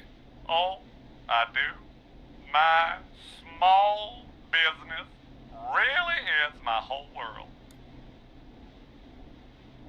Yeah, it's Monty again. What's your small business? Oh, well, I'm not really big on promotion, but since you asked, it's Ponty's Pizza! The best and only pizza place in town! Come on down and get yourself a cracking deal on our 2-for-1. God damn it, Ponty, no! No free ads! Fucking hate Monty. I mean, I guess we can't be that mad at him. Calling Ponty's did save Virginia. I can be mad, Peggy. That sort of thing just... I can be mad. Look, he's gone now. We already have somebody else on the line. Just take a deep breath and let's keep going. Evening, caller. This is Forrest Nash, host of 189.16, The Scream. And tonight's 911 stand-in. Hi. Hello? Oh, Am I... Sure are, caller. What's your name? And what have you got for us tonight? Name's Eugene Stein, and I've got a heart full of love, Forrest. I'm hanging out in the middle of the maze, listening to your show, looking up at the stars and waiting for her. You got a special lady coming out to see you. Yeah. Molly. Molly. We planned to get lost in the maze tonight. To take our first journey together into the love labyrinth. That's why I'm calling, actually. I thought she'd be here an hour ago. And since I've listened all night to how cool you play it, I thought you were the perfect guy to ask. Should I call her up and ask if she's coming, or wait and see? For real, kid? If you've been listening all night, do you really need to ask me? Yes, that's why I'm calling. What the hell? Stay and wait. Forrest, that's a terrible idea. Eugene, please go home. Your parents must be worried sick. My parents are dead, actually. But, Oh, jeez. yeah, I guess it's not the night. Hang on. I hear some rustling. I guess she came after all. Molly! I'm in the middle! It'll take a little while to get here, but, thanks again, Forrest. It's been good talking. Yeah, he's Wait fucked. a second. Molly can't whistle. It was a perfect idea. No, this is supposed to be the best night of my life! Not the worst. Stay calm, Eugene. We'll get you out of this. Harm! I'm about to die a virgin! Listen, Eugene. Breathe. Hide. And call back in a minute. We'll get you out. I'll do it for Molly. But please, hurry. Do it for Molly. Do it for yourself. Well, See, listeners, I don't even want to say one. while Peggy and I deliberate, here's a track for all you lovers out there. She's gonna play the same song.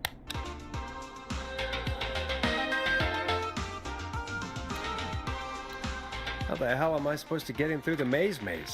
You know Barbara, our receptionist? She's a maze fanatic. She changed her year. I was supposed to go with her Shit. last week. She changed her mind. Why'd she change her mind? She went with that jerk Brad instead. I'm so sorry to hear that, Peggy. It's fine. I'm not the one who had to go out with that jerk Brad after all. Maybe we should call Barbara then? If she's so big on the maze. We could, but I don't actually know her number. But she probably has maze stuff somewhere. Go and see what you can find. That'll hopefully be enough. Which one is Barbara again? Barbara! You know, Barbara! Yeah, Barbara. Forrest, I've seen you speak to her. Help me out, Peggy. She's the receptionist. Sits at reception, never does any work because she's talking to Brad all day. Ring any bells? Right, yeah. Sorry, I guess it's just the stressor. No excuses. Just go and find something to help us. Bitch.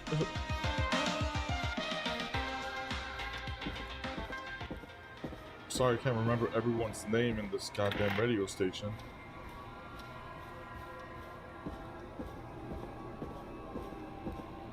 But just for that, I'm adding another cup to my collection. Alright. I think this was Bingo. Here's what I was looking for. nice new stuff. Oh.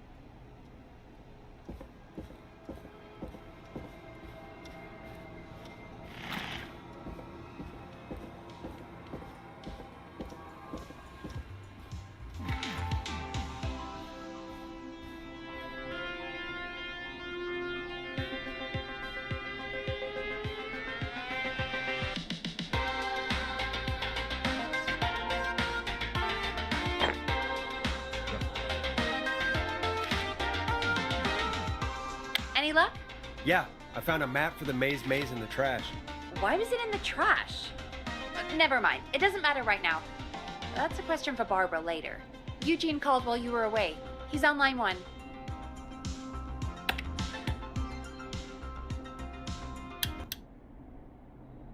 Welcome back to 189.16 The Scream.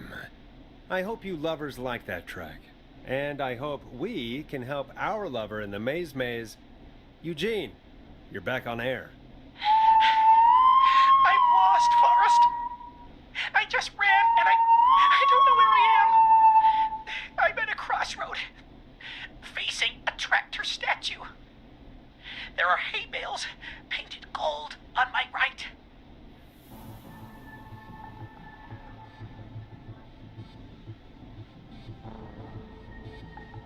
Go. Oh, he said on his right, right? So go. Crossroad. Right. Yeah, so go. No, go left. Go left.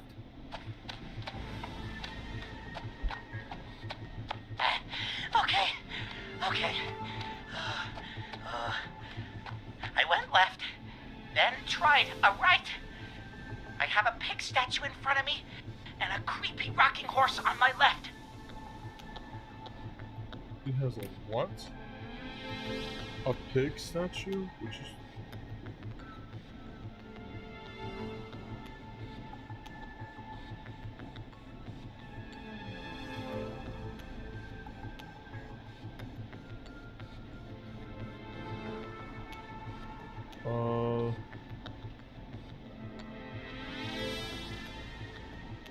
Hold on.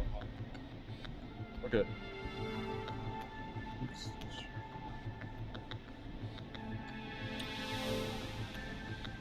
So, he's got a pig statue for him and a rocking horse on his left.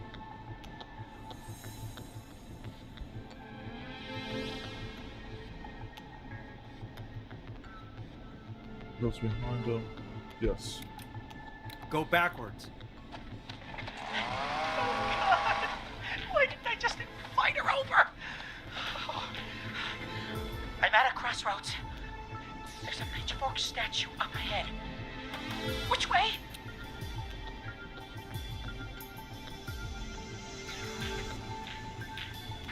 Left. Go left. Oh, this wasn't how tonight was meant to go. I just wanted some love. We're gonna get you some love. There's a tiny barn in front of me and a scarecrow behind me. Nothing to my sides. Okay, hold on. Mini barn, which is 8. Okay. He said 10.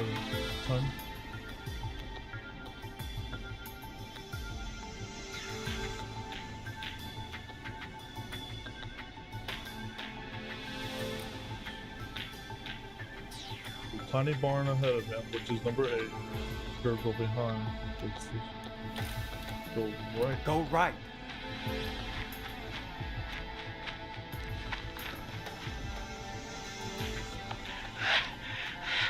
I can't run much more. I just passed a cordon silo. Didn't see anything else. Just Please. Where do I go?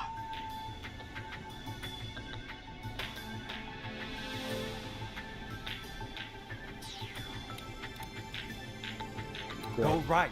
Go right.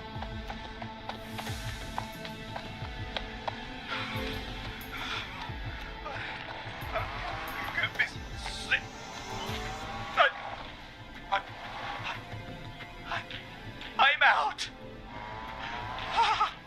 And my bike's still here. Oh, thank you, Forrest. Keep going. I love you, Molly! That Oh, yeah, was tense. I think I held my breath the whole time. I think it went pretty well, all told. I think you're right. By the way, why do you think Molly missed their date? Do you think she's okay? Unfortunately for Eugene, I think she probably never left home. R.I.P. And thank you for calling in, Mr. Walton. We'll make sure to add the town librarian to our list of suspicious Clives. Remember, report a Clive to stay alive. Next caller is up, Forrest, so take it away. Caller, you're through to Forrest Nash on 189.16, The Scream. Hey, wonderful show tonight, Forrest. Well, that's kind of you to say. Thank you. What's your name, caller? You can call me Dawn. Could you play my tune, Forrest? Your tune. Sure. Long Ride Home. That old song. Sure. We got it. I think I played it the other day. Thanks. It'll be good to hear it again. All right, folks. Coming up is that old classic. Forrest, I don't think you're gonna find that song. What do you mean? I played it a few nights ago. I know, but, we don't have it anymore. What are you talking about? I threw it away. You threw it in the trash? Goddamn. No, I threw it out the window earlier today. Peggy, that's a bit extreme, isn't it? Brad was annoying me all afternoon. He played it on repeat because he knows I don't like it. So I grabbed it and threw it right out of one of the office windows. Damn, Not my finest hour, but I can only take so much. All right. So, what do we do instead then? Let's just play a different song. We've got more important things to think about anyway. Gotcha. Okay, folks. Here comes some unrequested music. Sorry about that, Dawn. Maybe try again tomorrow night. Sorry.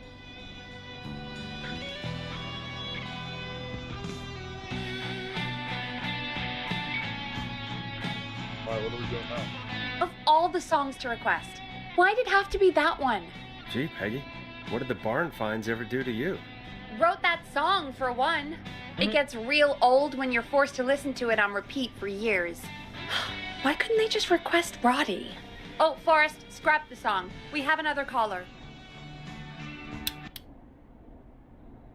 Sorry to cut the music short, folks. Callers take priority tonight. Welcome to 189.16, The Scream. This is Forrest Nat. Forrest? Oh, thank God. It's me again. Murphy. Talk to me, Murphy. What's wrong? Oh, the killer got me, man. Why did I ever trust a guy named Master Robbie? That's not important right now. Just tell me what happened. Goddamn piece of... He came to the gallows waste disposal plant. Beat on me, man. Carried me inside and locked me in a dumpster. I got a flashlight, but... Oh, Oh, goddamn! I smell smoke! I think he started a fire! Hold on, Murphy. We'll call for help right now. You gotta hurry, man. I need someone here now, or I'm gonna die. Peggy, get the fire department on the line. On it. All right. Now just... Come on, pick up. Hi. Yes, I'd like to report a fire over at the Gallows Waste Disposal Plant. It's an emergency. What do you mean it's not operational? Why is there no backup vehicle? Because we're poor. Oh, god damn it! Forrest, that evil son of a bitch slashed the tires on the town's only fire engine. They can't do anything. But I have a few friends who live nearby. Maybe one of them can save Murphy. Where do they live? My friend Alex lives on the corner of Haddonfield and Romero Street. Haddonfield? And Catherine lives on the west end of Myers Lane. And there's Jericho on the east end of Myers Lane. But he's old. Really old. Okay, I'll check the map, see who would be best to do this. Myers Lane? Where the fuck is Myers Lane? Fuck up. Go away. Oh, god damn it. No. Fuck is Myers Lane? Okay, Myers Lane.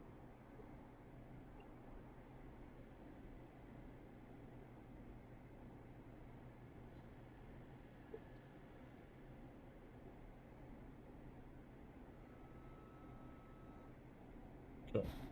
I think I know. All right, Forrest, who should I call? Who can help Murphy? Call Catherine. All right, give me a second. Oh, Catherine.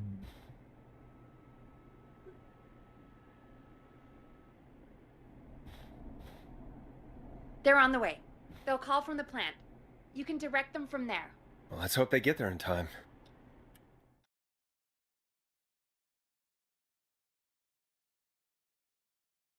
I chose Call coming in. It's Catherine. She and Murphy are now both on the line. Okay, cool. Hello, Catherine. Are you there? What's happening at the plant? The whole damn thing is up in smoke. God damn it. I'm going in.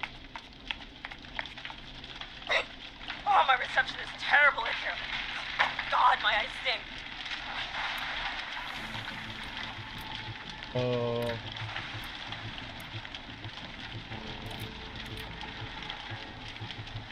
Go to recycling. Recycling. Got it. Come on, Catherine. The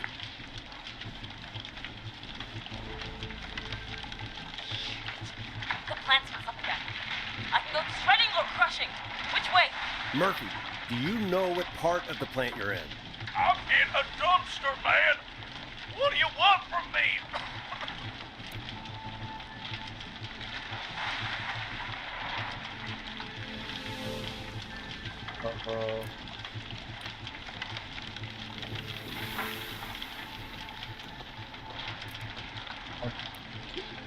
Catherine, go to the crusher.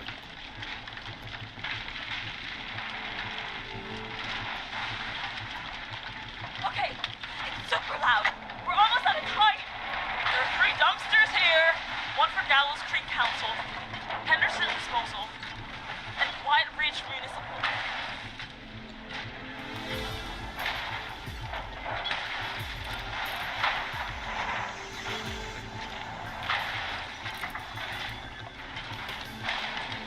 What can you see? Yeah, I got a little flashlight. Looks like old cans, bottles, and newspaper.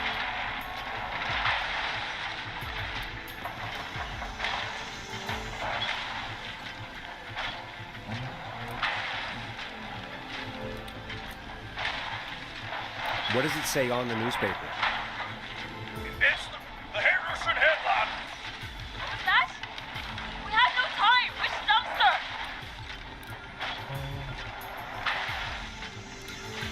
Open the Henderson container. That one?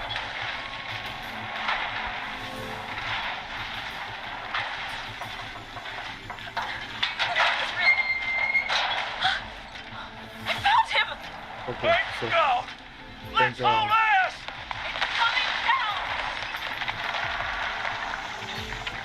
I'll be safe. Oh, shit! At least I think we saved them.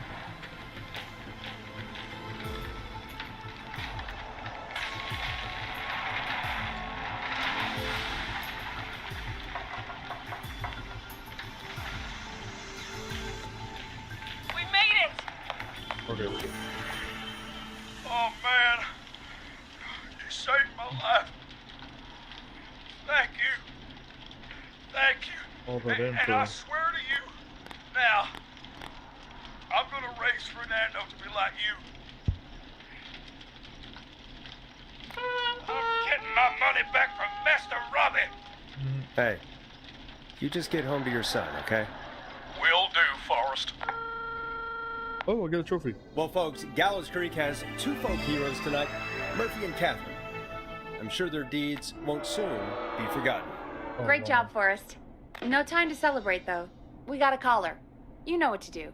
All right, folks, another of our good citizens is on the line. Let's see what they have to say. Welcome to 189.16 The Scream, with me, your host, Forrest Nash. Forrest, Teddy Gallows Jr. here. I just want to say that my thoughts and prayers are with my Gallows Creek neighbors during this awful time. Oh, it's mayoral candidate and scion of the town founders, Mr. Gallows. Are you in danger? We need to be a town of law and order. We need cops who have the tools and funding they need to keep us safe. Okay, Teddy. I know you're an outsider to our little town here, Forrest. But you're really stepping up to bat for us all tonight. Jesus. I just want to say thank you for taking a swing for Gallows Creek. Jackass. Teddy, this isn't the time for your political ads. Stop. I just want to make sure our town is safe and prosperous. Seriously? That's why the Gallows Family Factory, founded by my father, Theodore C. Gallows, God rest his soul, which employs over 200... Teddy, unless you've got an emergency, I'm cutting you off. You know what? I do have a problem. A problem that's ruining our town. You know what it is?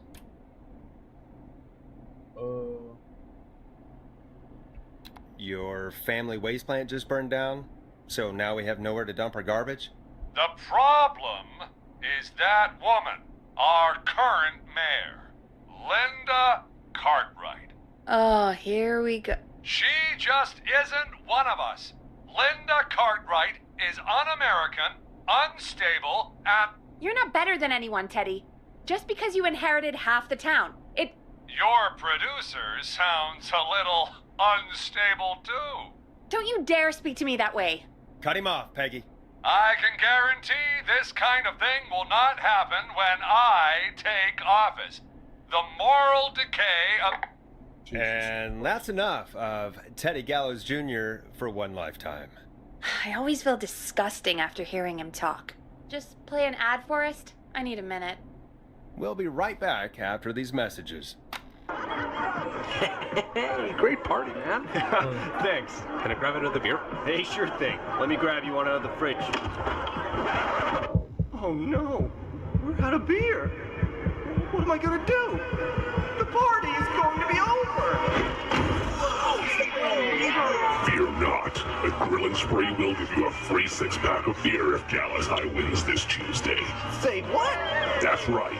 Order a meal deal from us and you'll get a free 6-pack of beer if Gallows High wins. A free 6-pack? Righteous! You heard me. 6 beers if Gallows High wins. Sounds like you've already had enough beers.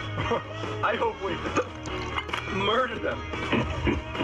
Me too, Billy. Me too.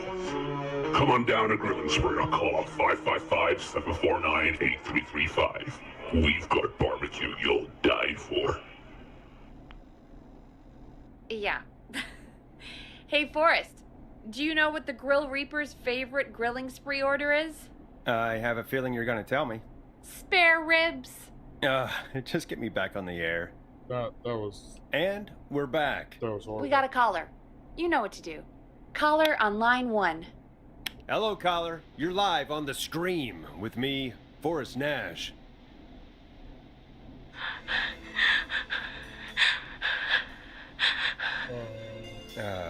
Hello, caller. Who is this? I need the police. I'm Forrest Nash. I'm standing in for 911 tonight. What's wrong? There's a guy hunting me and my friends. I think he's killed some of them already. Damn. That's him. He's just outside. I can see him from up here. God damn it. She's just a kid.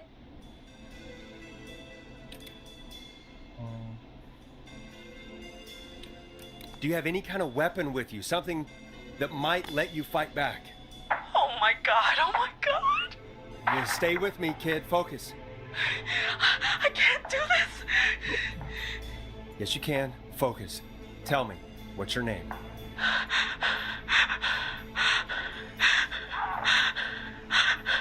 Sweetie, you can do it. What's your name?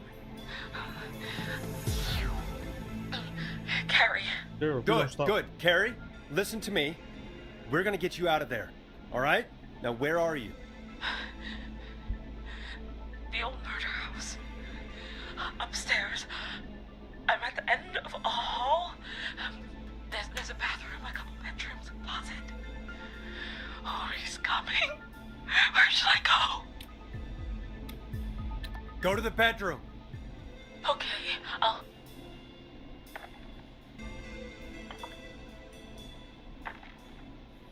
He's here. He's here. He's gonna kill me. Forrest, I don't think we can... Run!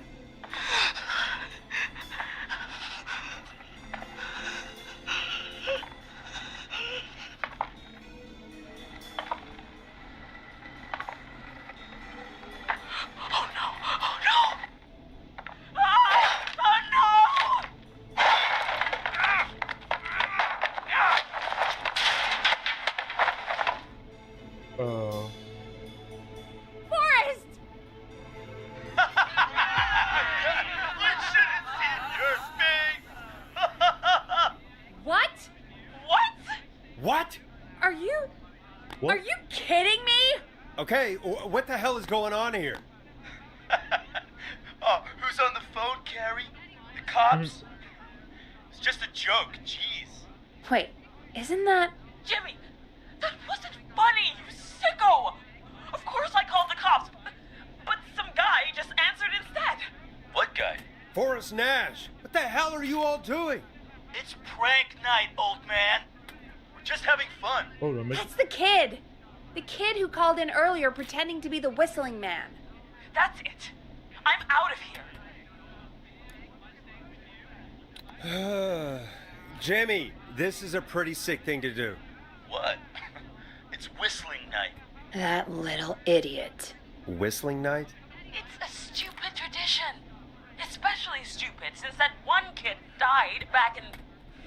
Would you take off that stupid mask if it's hard to breathe? Who's under there anyway? Is that you, Seth? Idiot! Seth is right next to you. That's, wait. Oh, no. Who are you? Oh, no, man! Oh, shit. I mean...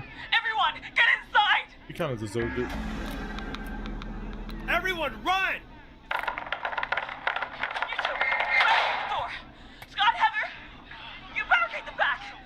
As long as he's out there and we're in here, we're safe, right?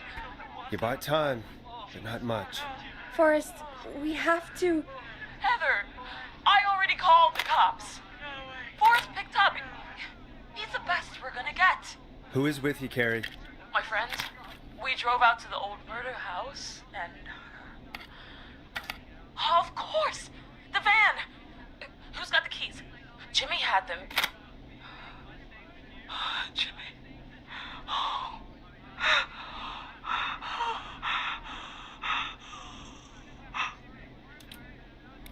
I'm sorry about Jimmy. Thank you. This is crazy, Forrest. We'll figure something out. Between all of you, there's gotta be a way to beat this. Just sit tight, okay? Heather, shut up. If we do that, we're gonna get killed. Heather, be quiet. If only Jeannie were here. Jeannie? Jeannie McPherson? Our intern Jeannie? Yes. She's my best friend and the smartest one out of all of us. She stayed in tonight. Forrest, listen. We'll see what we can come up with, and, What? Scott, you're not any good at... And... No, Chad. Out of all of us, you're not the one to... Everything okay? No. We're figuring out a plan, but everyone's volunteering to do things they're just bad at. I think we can figure out what to do, but I don't think we can agree on who should do what. I think you'll have to be the tiebreaker, or else these idiots are gonna get us killed. But Shut up, you... Forrest, I'll call you back. But I don't know anything about your friends. Until now. These damn kids never learn. Are you okay? They do this kind of thing every year, Forrest. People get hurt. All right, folks. We're gonna work out a way to save Carrie and her friends. This next one goes out to all the trapped kids out there. Peggy, you mentioned something about their friend working here? An intern? Yeah, Jeannie. She's a nice enough girl, but head in the clouds, you know. Not sure why we took on an intern. We really didn't have the office space. Poor thing got tucked away in a dark corner somewhere downstairs. All right, I'll go see if I can find her desk. Hopefully she has something we can use. Alright, time to Peggy go said her find desk is downstairs. This intern. Okay. Also, I do appreciate everyone who is listening. Jeez, they really tucked Jeannie away. I mean, who is Friendship watching. quiz. This might work. What's on?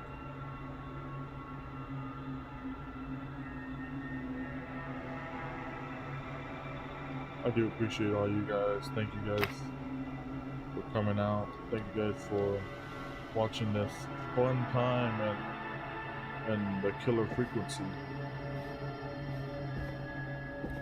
If you haven't yet, please go subscribe, leave a like.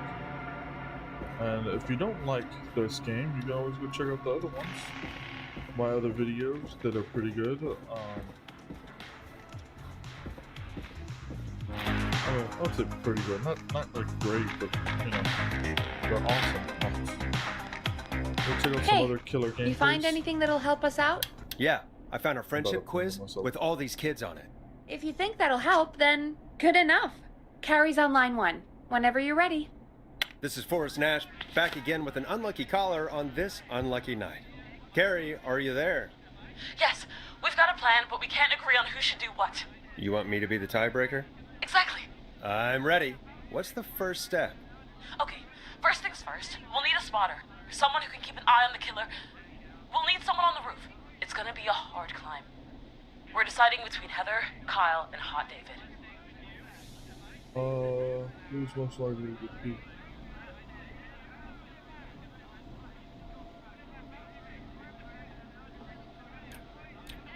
Heather's got this.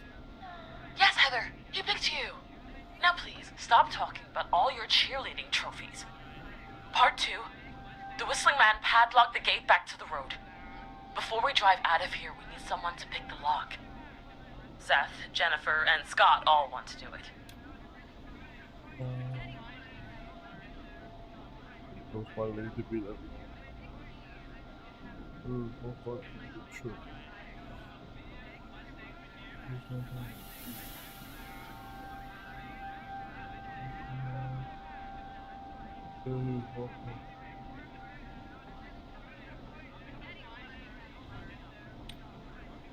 think Jennifer's the one that should do it. Jennifer. Jesus, Jennifer, you carry a bump key? Why didn't you say so earlier? Anyway, that brings us to part 3. Cool. Getting the van keys. I'll volunteer for this. I don't know Jimmy as well as you guys, so it'll probably be easier that way. Then is part 4. This is a very detailed plan. I'm impressed. Yeah, it's weirdly easier to think when you're about to die. You're doing great. What's the next part? Part 4, we need someone to lead the Whistling Man away. We need a fast runner. For this one, we're trying to decide between... Who was it again? Hot David, Cynthia, and Scott. Who's the most... I got Hot David. Hot David. Yeah, you spend a lot of time running shirtless. You got this, Hot David. Sweet. Okay, let's recap. We get the eyes on the roof. Hey man, A runner look at distracts Hot the David killer over while we there. grab the van keys and pick the lock on the gate. Now the tricky part. The getaway. Ooh, what's the plan there? Well, we can't all outrun the Whistling Man. But he thinks we're just a bunch of stupid teens. So, let's use that against him. Part 5. We trick the killer into a trap. Someone can pretend to be injured. Who would make the most believable bait? Who you got? We got Lisa, Tammy, and Cynthia. Who is most likely to wear an Oscar?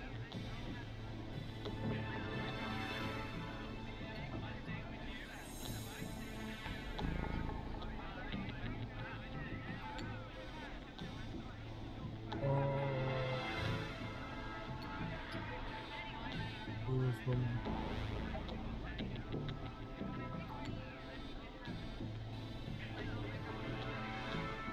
Tammy has the worst poker face.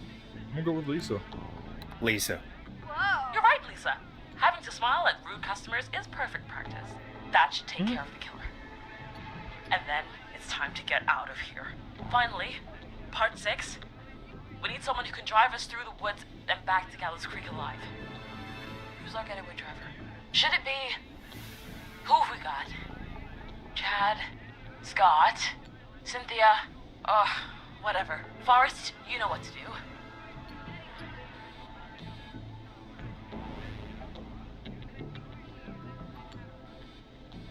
Scott. Scott. I know we all love watching American Scared. Yes, yeah.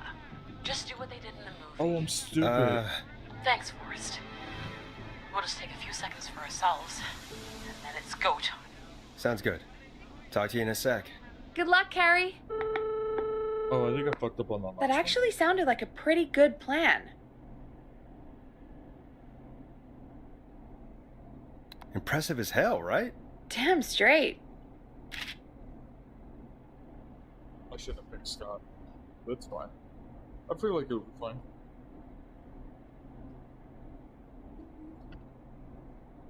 Oh, the kids are back already. Line 1 again. If you're just tuning in, we're coming to you live with a bunch of teens about to flee a madman. Listener discretion is advised. Are you ready, Carrie? We're good to go, Forrest. Alrighty then. Hit it. You got this. Here we go, everyone. Hello? Yeah, I know. Spotter, to the roof. Go, Heather. She's off and away. All right, Renner. Get ready. Wait for the spotter's signal. Spotter says go.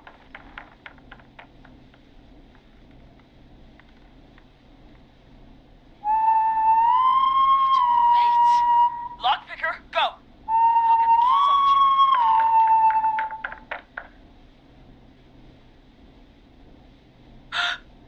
Oh, Jimmy. Oh, his face is... The keys, Carrie. You need to get the van keys. His face is lying next to him, Forrest. Oh, that's a... He got cut. That's a disturbing image. It's okay. It's his face, not yours. You got this. Right. Right. The van keys. Got him. It's... Jennifer got the gate unlocked. And Hot David should be back any second. Perfect. actually working. You're doing great. Focus. You got this. We got this. Next step, trap the killer. All right. Wait. Get into position. Everybody else, hide.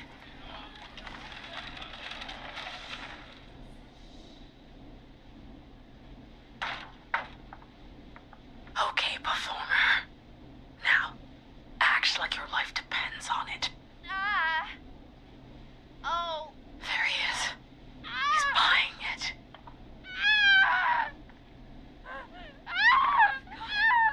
Now!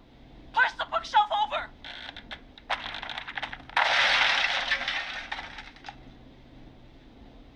Oh my god!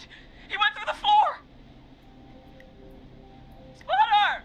You need to climb down now! We gotta go! She's coming down. And yes! Heather! Quick, everyone to the van. Driver, take the keys.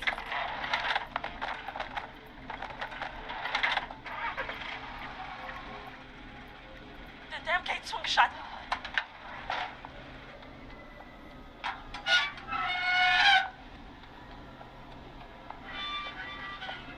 Huh? What? It won't stay open. I'll hold it. You drive through. Carrie! What was that? It's a whistling man. Drive! Now!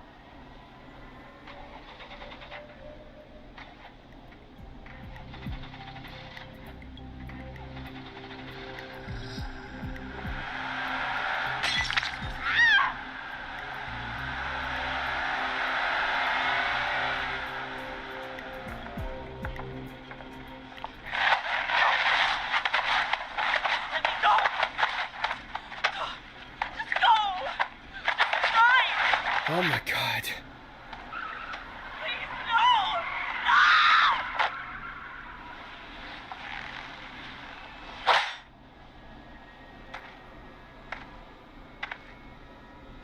Carrie? Jesus, that was intense. He just stared at me. Carrie! Carrie? Just stared at me and walked into the woods. I don't understand. Thank God you're okay. Can you get somewhere safe? I can make it home. Thank you both for helping. If you hadn't, It was your plan, Carrie, and it was a great plan. It was really all you, Carrie. Still, I need to get home. Breathe, Carrie. You're okay now. I'll call you when I'm somewhere safe. Talk to you then. Folks, that was a lot. Our thoughts go out to the parents whose kids won't make it home tonight. For any kids listening in, please stay inside and stay safe. And parents, hug your kids extra tight tonight. Here's a song for the girl walking home in the dark.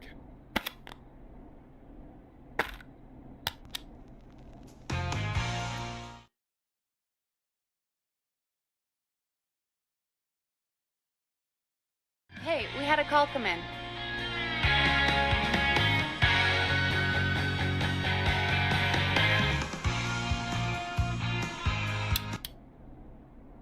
We have a call waiting.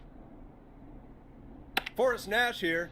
Listeners, we've got another caller live on 189.16, The Scream. What's on your mind, caller? Hey, Forrest. I just wanted to phone in and say that I think I speak for everyone when I say that you're providing a real service for Gallows Creek tonight. It's cool what you're doing, man. Well, I'm just doing my job, friend. Anyway, tell me about yourself. What's your name? Are you keeping safe tonight? Yeah, man, I'm good, thanks. I'm at my roller rink, trying to get everything ready for the Harvest Festival tomorrow. I had a guy from Starling Security here earlier installing the Starling 4000 system, so I'm a little behind. As for my name, my friends call me Roller Ricky, and I now consider you a friend, my man.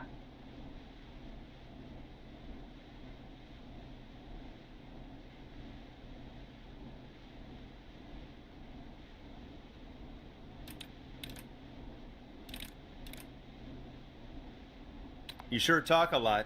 It's just passion, man. I got a lot of thoughts going on, you know? Sounds like roller skating is more than just a job to you. So is this vocational? I wasn't always Roller Ricky. Once upon a time, believe it or not, I used to go by just Ricky. Yeah, back then, things were pretty rough. I used to roll with a bad crowd. Not all bad, but there was this one guy. Anyway, some bad stuff went down. I harbored a lot of guilt for a long time. I turned to the bottle. I didn't really talk about it or even know how to talk. It's just how it was. That bottle took the best years of my life. Or so I thought. It's never too late, Roller Ricky. How did you turn things around? I joined a support group. I opened up about my problems, and sharing that burden just took so much weight off. It's a long story from there, but I found roller disco. I learned how to have fun again, cutting loose and making shapes. Now whenever I get down, I get down. I'm finally free from it all, man. It's important just to talk to somebody. That's the first step. Ain't that right, Max? Aw, hello, Max. Well, he certainly sounds like a good boy. Max is my emotional support dog. He's a rescue dog, but I always say he's the one that rescued me. It's the puppy. He's the best dog a guy could ask for. Sorry, Of course, really the like first dogs. thing I did was teach him how to skate. I like He's animals. better than me Honestly, now, I'm just a like real animals, pro. you know. Max can skate. Yeah, man. At first they said it couldn't be done, and then they said it shouldn't be done. But Maxie loves the rink, man. Is that another train, Maxie? Maxie loves trains, man.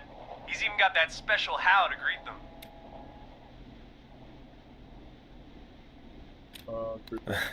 It sounds like you two make a great pair. Maxie appreciates all the positivity you're throwing out, my man. You know, I'm actually hosting free skating lessons tomorrow at the festival. I think it's a great opportunity to give back to the community. Man, all this talk of skating's got me itching for a boogie. Before I switch my radio off for the night, could I request a song for us? Something I can groove to, you know, something funky. It'll be me and Maxie's final boogie breakdown tonight. Then I think we'll take it down a level. I can do that. Thanks again for calling. You and Max, be safe now, okay? Bye, Maxie. You got it, man. Peace.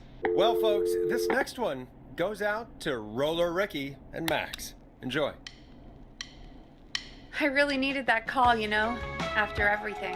Yeah, I get that. He talked a bit much for my taste, but it is inspiring to hear somebody come back from the brink like that. Yeah, that's what I meant. You were thinking about Max on skates, weren't you? Well, would you look at that? Another caller on the line. What are the odds? Better take it. Okay, Forrest, shut the music off. Oh, yeah, that's right. Welcome back to 189.16, The Scream. This is Forrest Nash. How are you tonight, caller? I'm doing okay.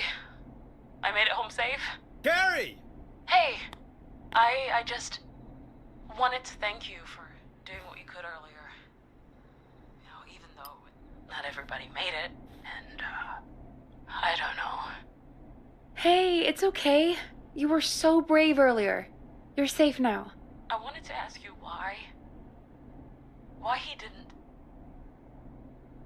Why am I... Why what, Carrie? Why did he spare me? After what he did, why let me go?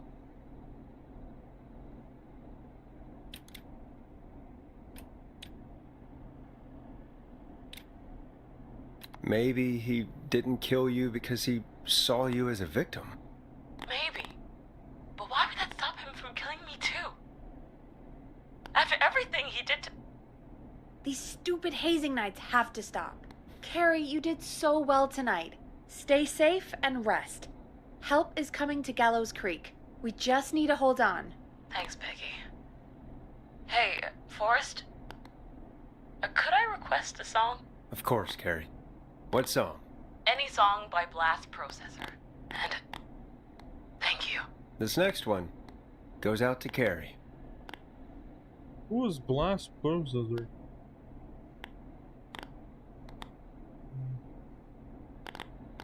Okay, I gotta look for. Oh,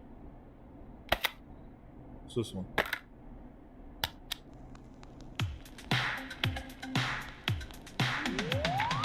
You know, what Carrie just said has really got me thinking.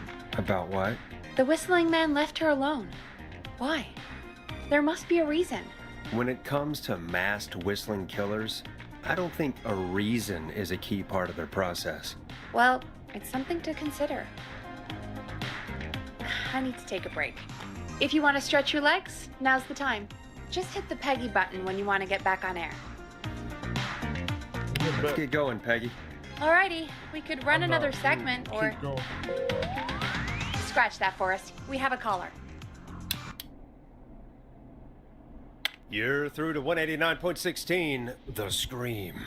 What's your emergency? Hello again, Forrest. Oh yeah, sorry. That call with the teens was awful. Those poor kids. Still, I'm glad the girl didn't get hurt.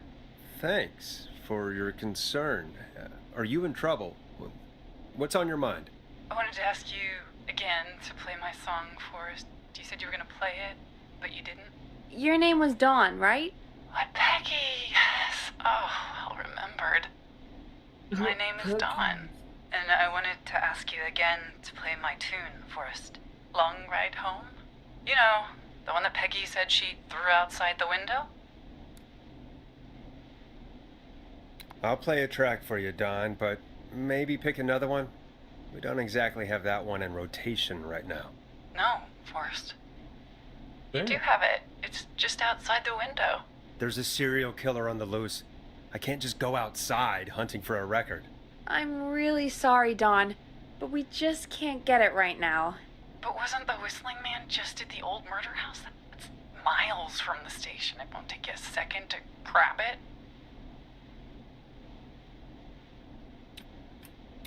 Don, I'm not sure if you've heard, but there's something unnatural about this freak. He's fast. I'm not risking it. Oh, but I think you will. Forrest? Peggy, I'm calling with more than a request. I know something. I think I know who's gonna be next. What? Are you serious? Play my song, Forrest, and you'll find out. Okay. Well, folks, here's some music for you while I think things over.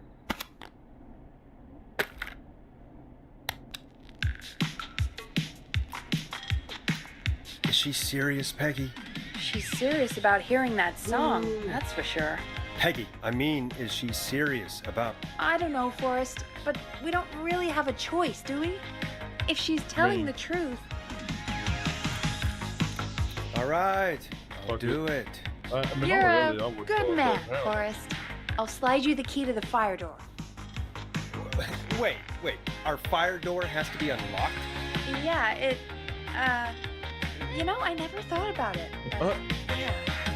We should talk to Reggie about that later. Anyway, I'll hold the fort down while you're out. Maybe I'll even get a caller. That could be exciting. 189.16, The Scream. With me, Peggy. Okay.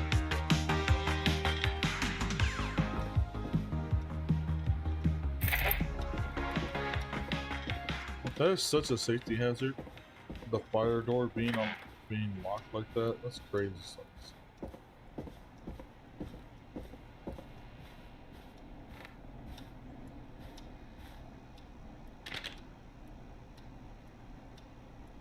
Don't know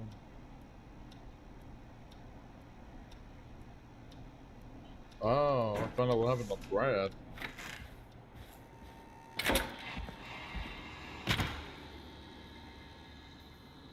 Alright. You know, I hope she'll be happy when I'm brutally murdered by the whistling man.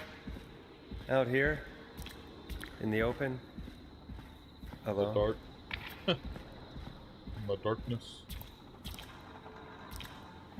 Alright, she would have thrown out right here. Here it is. Long Ride Home.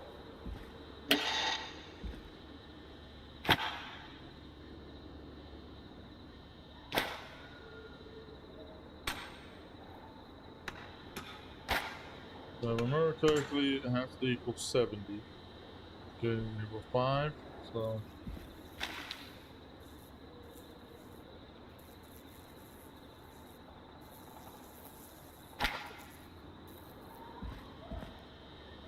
That's 35.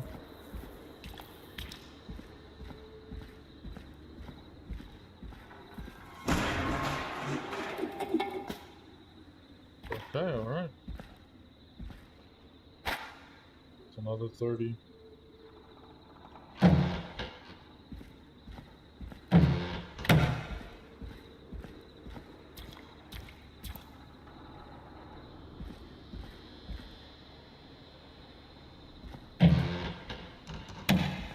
Remember where the other 5 was at. Oh, here we go. Oh, we got 20. Something's gonna help me right now.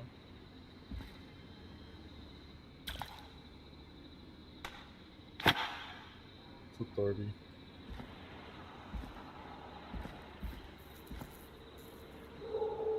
Oh, here's the 5.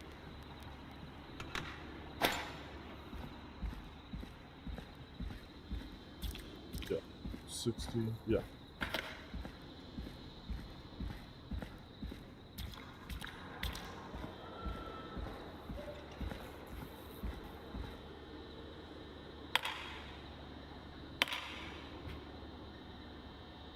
Bingo!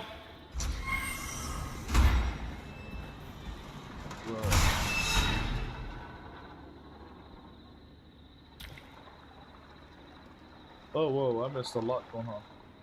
So, what is this game about? So basically, this game is about a murderer called the Whistling Man who is terrorizing all these people. You, as Forrest Nash, have to go and save these people. Survive that fall? You're a radio host who apparently is... Looks like a janitor's closet. What did Peggy say his name was? Clive?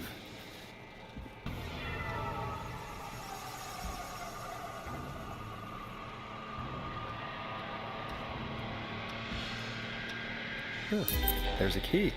I'll just take that. Might be important. What the hell? Peggy is not gonna believe this. Chuck Berry.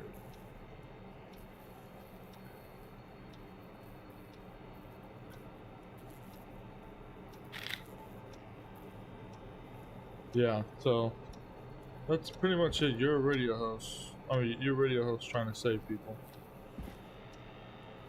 I think that's it. That's fucking creepy. No, I'm gonna lie to you. I hate mannequins so fucking much. I want you.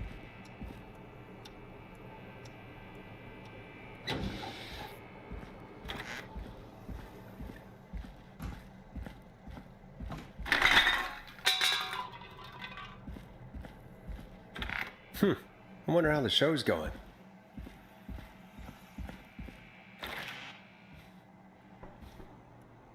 Let me put this in here.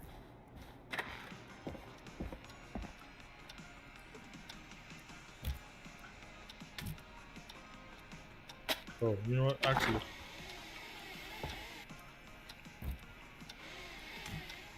God damn it. Alright, whatever. Why'd they like radio superhost got it? Yeah. Totally a superhero. Alright.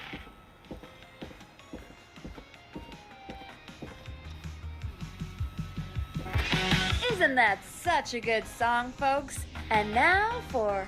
Jesus, Forrest, you've been gone for ages. I thought something had happened. Something did happen. Clive the janitor might be Clive the murderer. Explore. What? Start from the beginning. The fire door shit. behind me. Okay, well, yeah, I probably should have explored more. That's fine. Why did you heave that thing all the way up here? Because the basement's creepy as hell, and I don't like standing around down there. Fair. Alright, let's run through this again. We have a creepy board you found in a creepy basement, made by our creepy janitor, who you think is the creepy whistling man. Yep. And on the creepy board are the names Chuck Brody, Kim Walker, Rebecca Allen, and Aunt Williams. Correct. And you think one of these people will be the whistling man's, Clive's, next target. That's right. And we've got to find them. You said there are 4 locations listed there too? The hospital, the power station, the gas station, and the trailer park. Clive must think the target is at one of those locations. Forrest, you're gonna have to figure out if any of the potential targets are at one of these locations tonight. Hit the button if you need any help. Okay. So we got 4 people, right? Okay, Chuck Brody, donation. So Chuck Brody's injured. He has a hurt leg. Help him recover. Buying him some lottery tickets. Hopefully he gets lucky and can get back on his feet. Stop talking for tickets, okay? Festival. This is the festival accident. Okay, it's closer. First target, big wheel. Okay. Blue box. Local Dr. Kate.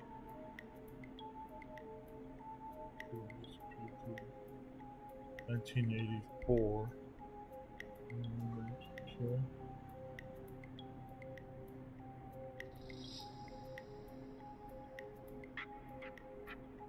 24 gas station. Local X lottery winner. Wait, what? Bought by. Okay, so this is bought by Chuck Brody. So the gas station is on Chuck. X lottery ticket. So he won the lottery. This is really to get the first one.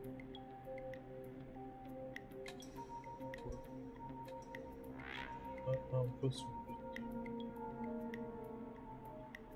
Power station. Virginia.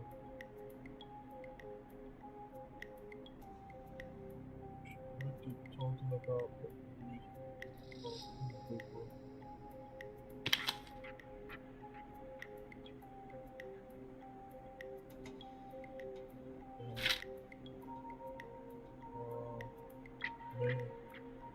Final stuff.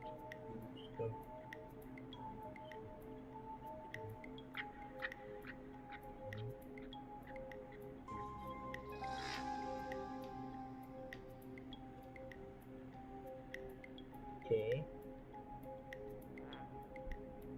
Just what's the damage?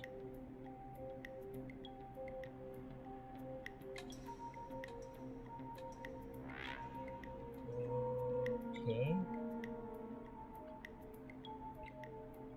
Sure.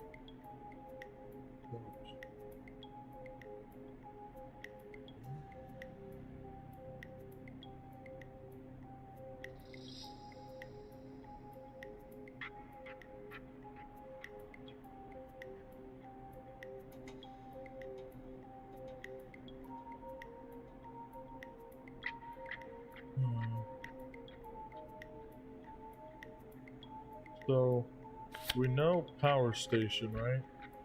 This is power station. She's power station. Okay. We know gas station. Okay.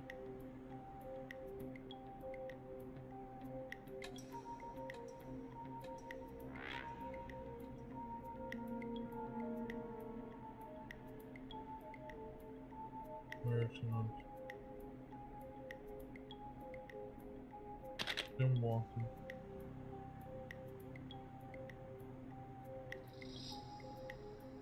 Kim Walker.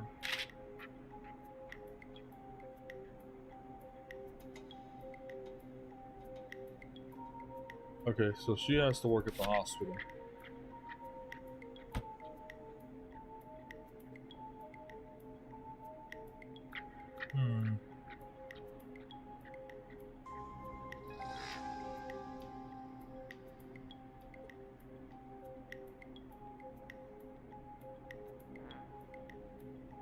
Six dead. Skeleton stuff. It's a mystery.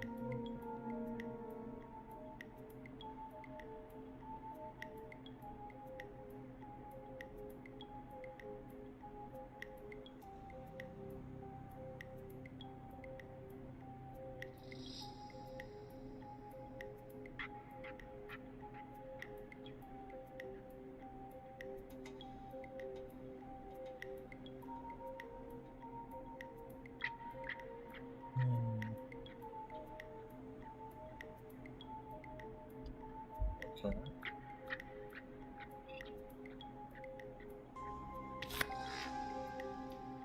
This has to be trailer park.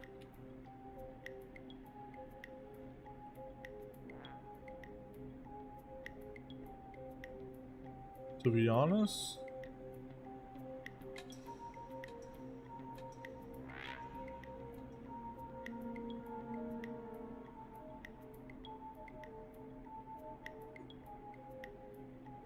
I think I'm gonna do Chuck Brody.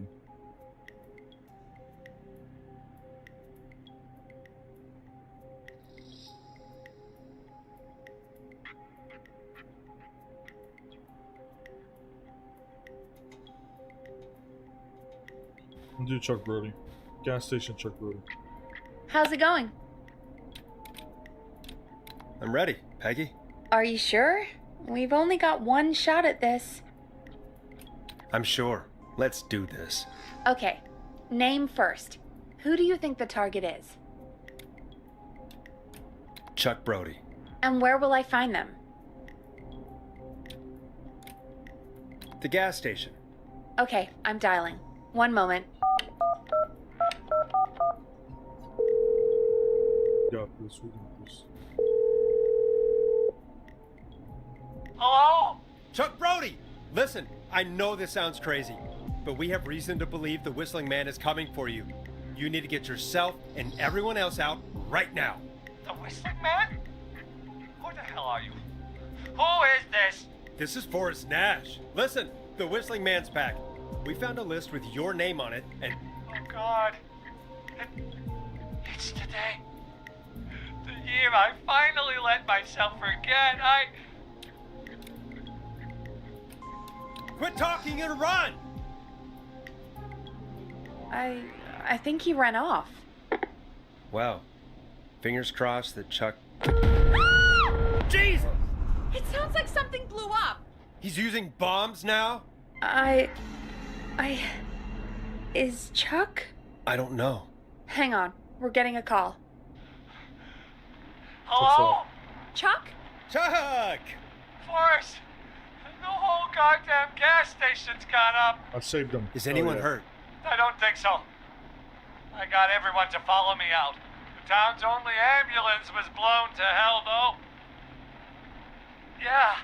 Damn it, that fireball threw me. I've got to get to the hospital. I'm not feeling great. Forrest, man, I can't thank you enough, but... Damn. I gotta go. Wait, Damn it. We lost him. What was that about today? Oh, Forrest, the call board is lighting up.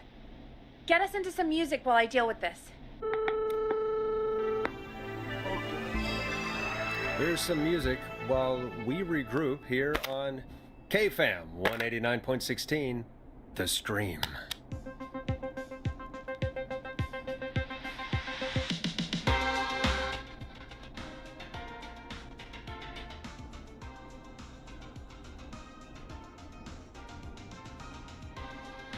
Good, There's gotta be more in the basement to show us who Clive is targeting.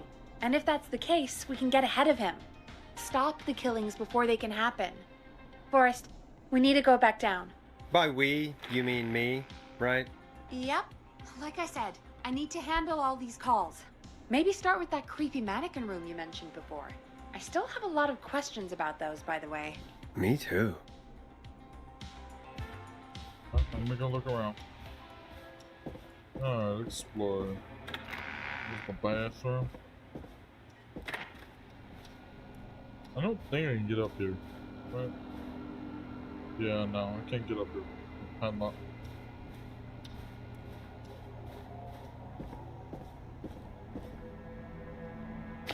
Tissue box, just in case. Oh.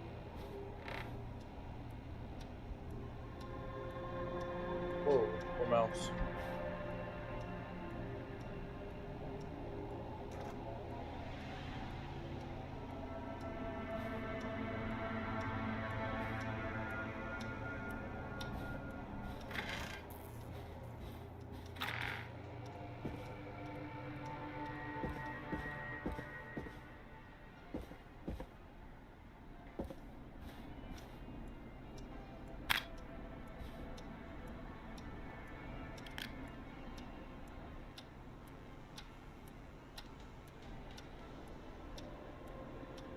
Damn.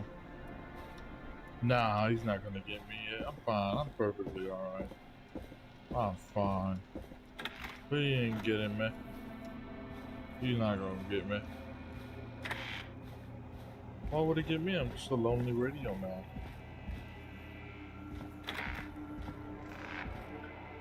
What?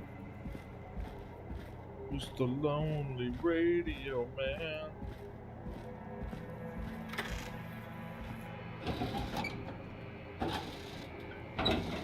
Don't forget, guys, if you're new to the channel, don't forget to like and subscribe. A key? Was this always here? I must have missed it when I brought everything upstairs. Where does he see a key? Oh, a key. Don't forget to like and subscribe, guys. Also, yes, I do Friday game nights every Friday. I've also been doing some Wednesday streams, midnight streams, if you're interested in watching. If you want to catch some more streams, or check out my videos every Wednesday and Saturday. Go check them out.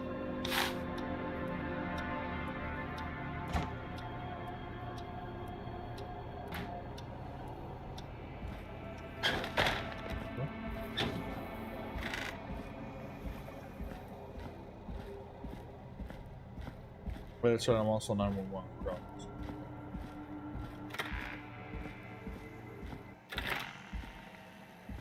Hey, Forrest! Peggy, give me some warning before yelling down the intercom. Sorry. Buzz the intercom when you find something and want to discuss it. Peggy, I've found a tape and a map down here. A map of what? Looks like it might be to somewhere in this storage area. Weird. Well, maybe the tape will give us more information. Give it a play.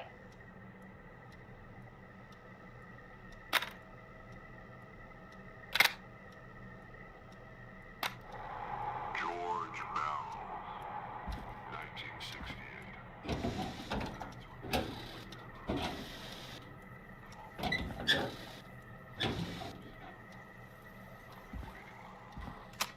Wait, George Barrow? We all heard that he drowned after a night out drinking. Was it actually Clive? Has Clive really been the whistling man for that long? He says I need to follow the maps and find the tapes. I guess that's what this map is about. I think we need to see what else is hidden down here. Be careful, Forrest. Keep looking. Buzz the intercom when you found something.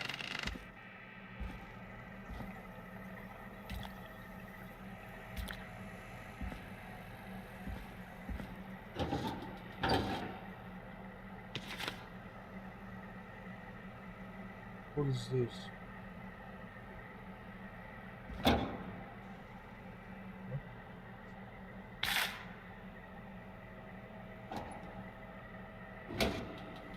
What a delivery note. Where should I?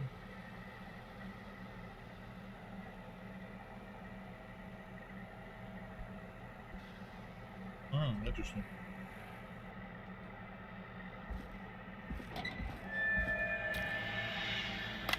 Time of autopsy is 7 a.m. Cause of death is asphyxiation from drowning. The degree of rigor mortis indicates that the subject has been deceased for 5 hours. That puts the time of death.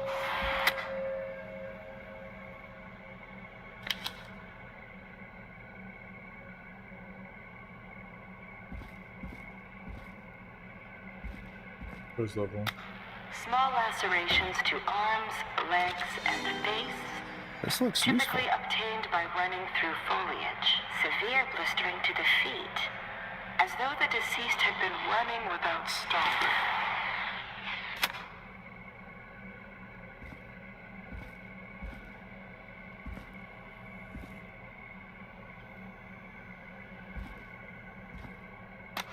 Preliminary toxicology results shows no signs of inebriation. However, a high amount of cortisol was found, indicating elevated levels of stress in the immediate moments before death. Okay.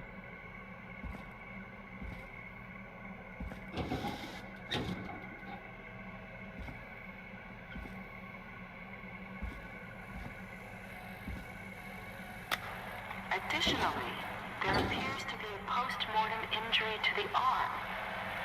It looks like it was trapped in a car door.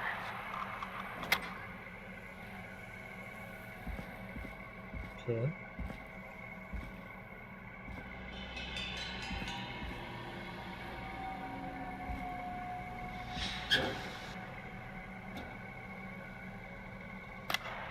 It is the coroner's opinion that the Now this subject has to be likely important. feared for his life and was chased, resulting in a fall from a height into a body of water, where he hit his head, was knocked out, and drowned. Following that, he was moved.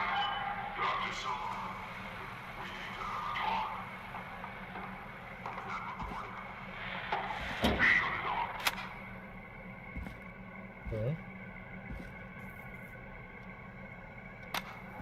If you're listening to this, then I'm probably dead. What the? I'm a man who likes to stay informed. I've got subscriptions to newspapers all over the country. A few weeks ago, I noticed headlines A new vinyl for my in collection. newspapers, one after the other. Hey, another song. Each headline about a murder. Each murder, the death of someone I knew almost 20 years ago. And each one drawing closer to Gallows Creek. Drawing closer to the anniversary. None of us are innocent. But I don't think we deserve killing.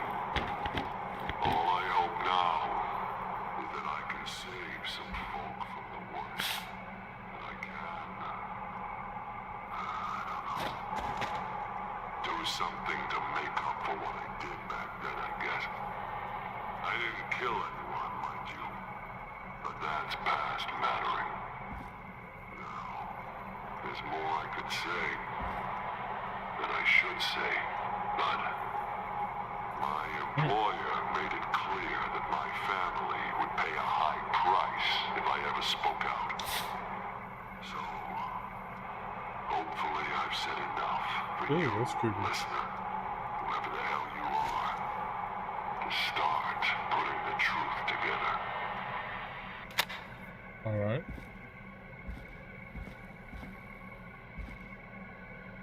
Starting to think that accident wasn't an accident.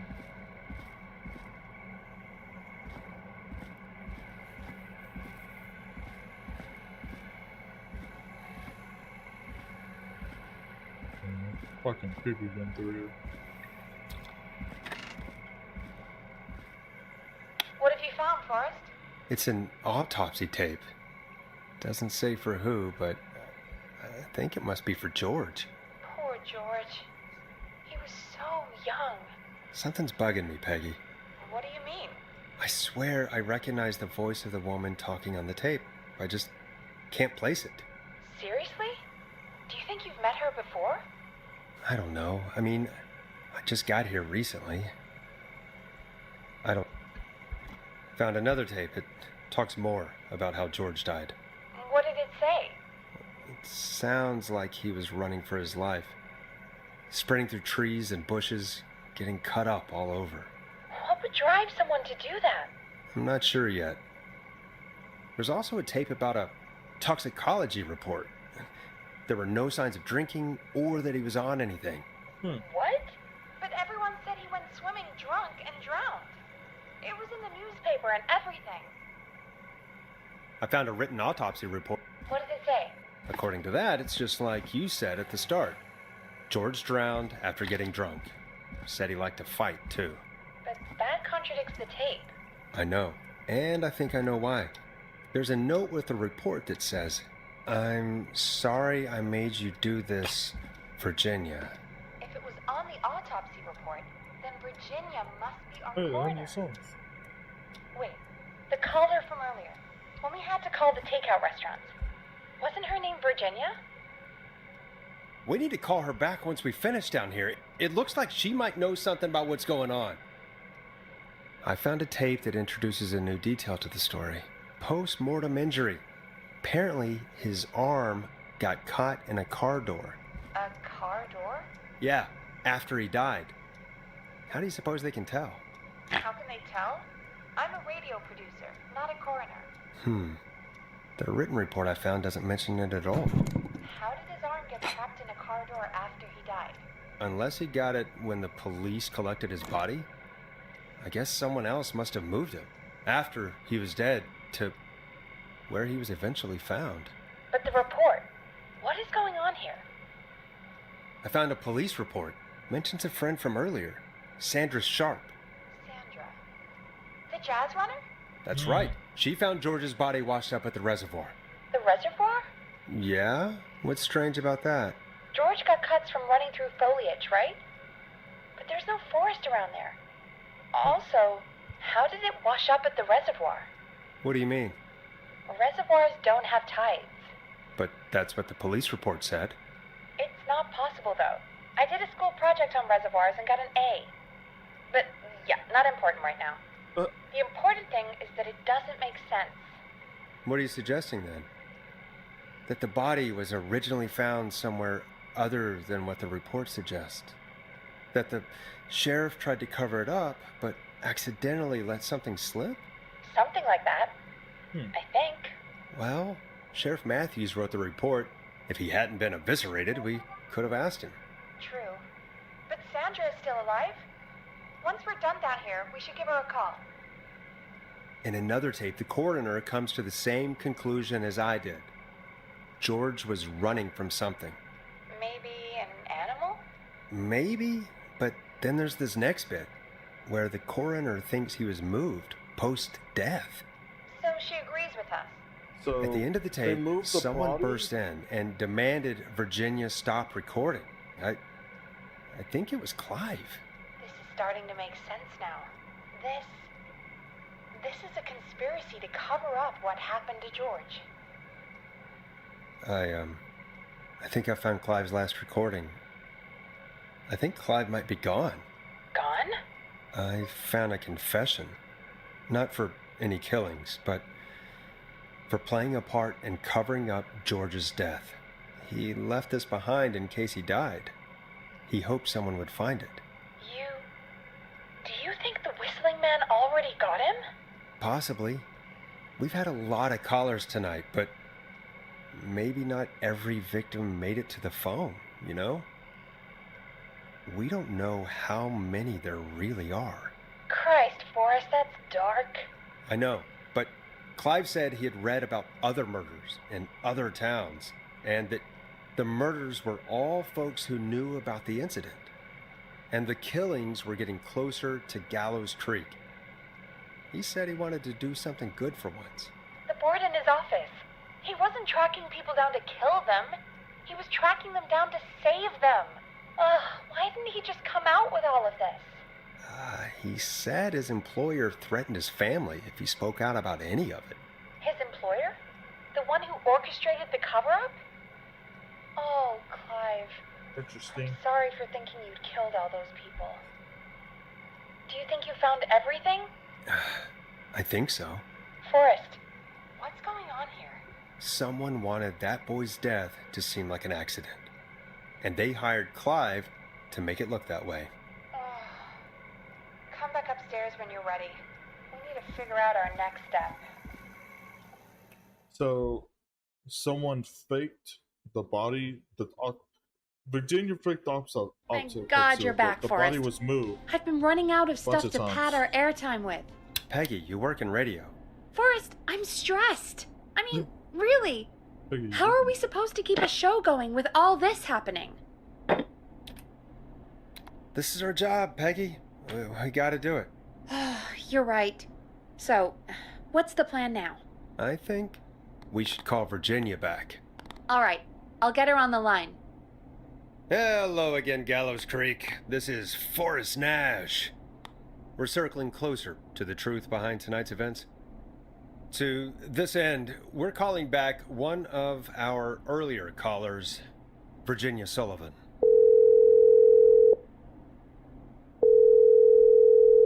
Fretman Plunker here.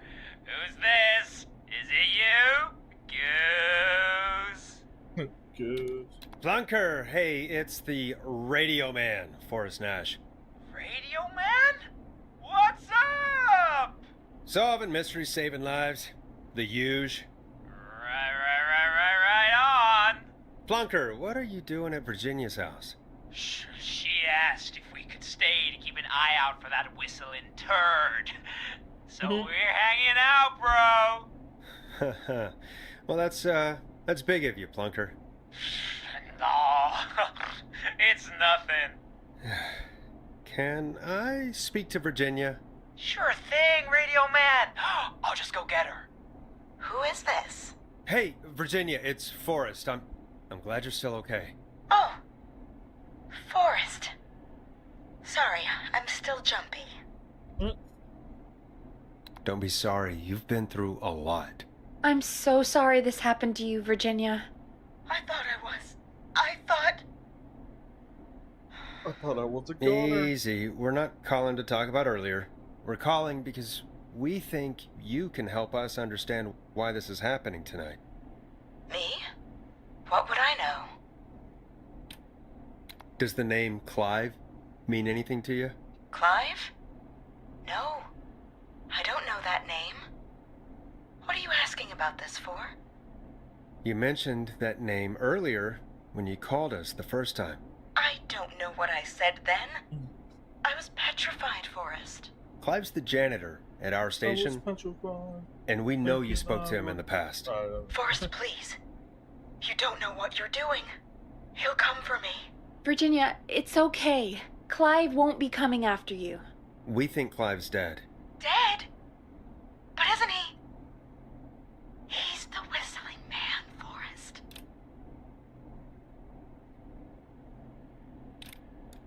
We found evidence to the contrary. But it's true. And we found your autopsy reports for George Barrow. How? I saw him destroy them. Well, he didn't. I don't know if he kept them or made copies or what, but we found them. And we know it's related to what's happening tonight, which is why we called you. Why did you write a false report? Start questioning like that. All right. One day, I came into work to find a boy on my slab. And as I finished the autopsy, this man, Clive, he just burst in. And he started making demands to give over the reports, to falsify what I found. Of course I said no. But, well, when someone wants to make you do something, they can use the carrot or the stick. What? For me, he used both. What? You see, my sister is sick.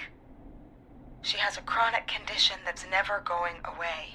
It's expensive to treat, and it was getting to where I couldn't afford it. And Clive promised me that his employer would pay for my sister's treatment if I did what he said, and that if I ever spoke about this, he'd beat me to within an inch of my life.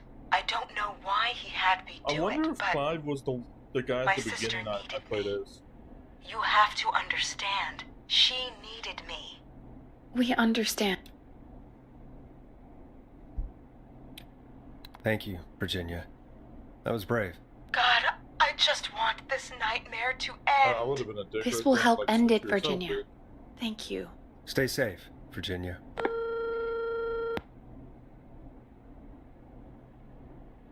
Okay. So, Virginia's tied up in all of this. Clive threatened her to keep quiet about George's death. But for who? Why cover up these details? Well, we know Sandra was involved in George's death. Do you want to call her? I do. All right, but before we go asking questions, I think we should know what we want to ask. Is that fair? Yeah, we need to ask her about finding the body. She was the one who discovered it, but something just doesn't add up. 100%. She knows more than she's saying. I wonder what she's hiding. We'll hopefully find out soon. Anyway, just be careful when you're talking to her. Don't push too hard. We don't want her to hang up. I'll be careful. All right, calling her now. Hopefully she's at her jazz studio.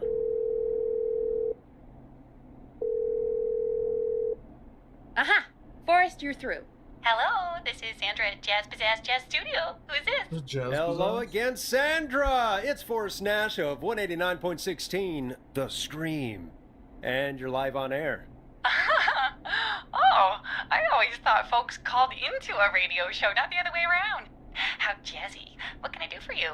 Well, we're trying to understand what's behind the attacks tonight. We had a few questions.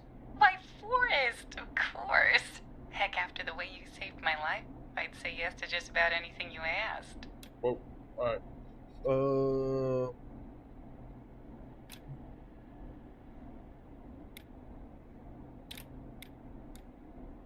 Really? Well, that sounds nice. I might just call you back tomorrow then, too. You got my number. But what about tonight? Is there anything you want to talk about right now? Remember why we called, Forrest. Of course. Do you know why the Whistling Man might have targeted you? Ha! As far as I could tell, he was just a knife-wielding psycho with superhuman cardio. He'd have chased after anybody. Right. Well, we think he might be chasing specific people. People who know about the death of a boy named George. Oh, I don't know anything about that. Sorry.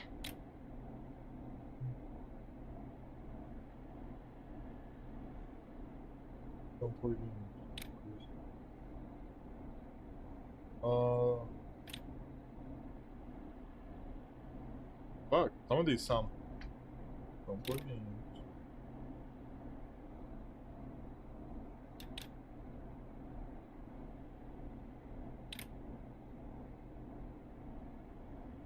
Ooh, I don't know. Because he found the body.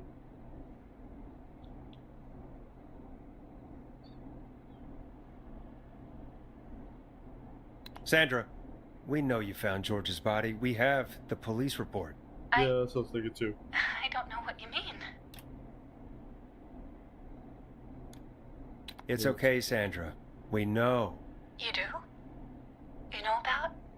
Yes. Of course. This studio is my life. After I found the body in the river, I couldn't lose my studio. Do you understand?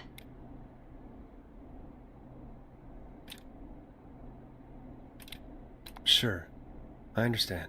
When the rent just kept going up, he said he'd stop if I just needed to keep quiet. And everything would be okay.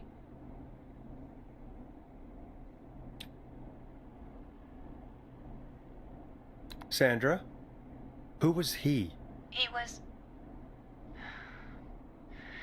He said if I told everyone I found the kid in the reservoir instead of the river,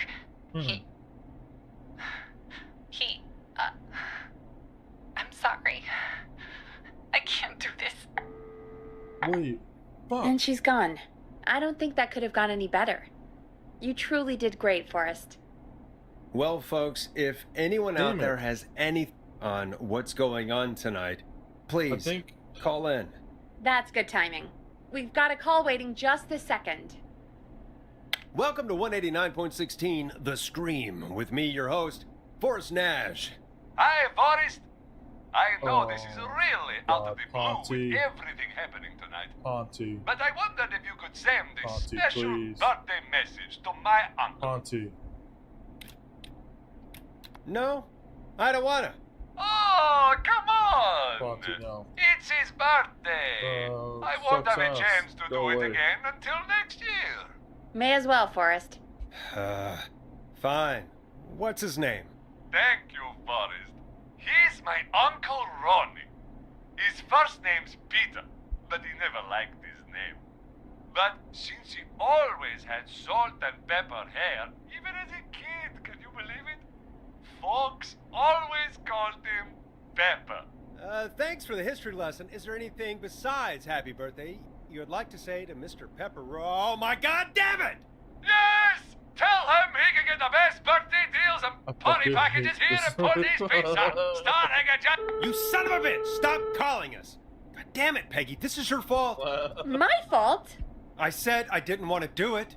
Don't blame me because Brian Ponty can't control himself. Don't worry. We've already got another caller on the line. Just pick it up, okay?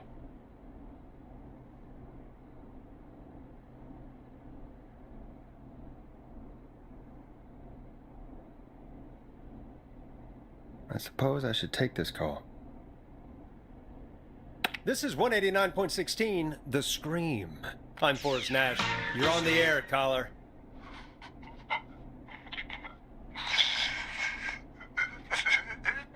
Is it Ponty Caller. again?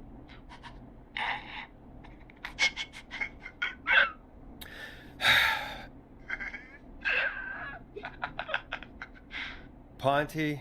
Ponty's Pizza always delivers! Come rain or sleet or whistling man, Why is he we'll doing be this? there. Why is he such an asshole?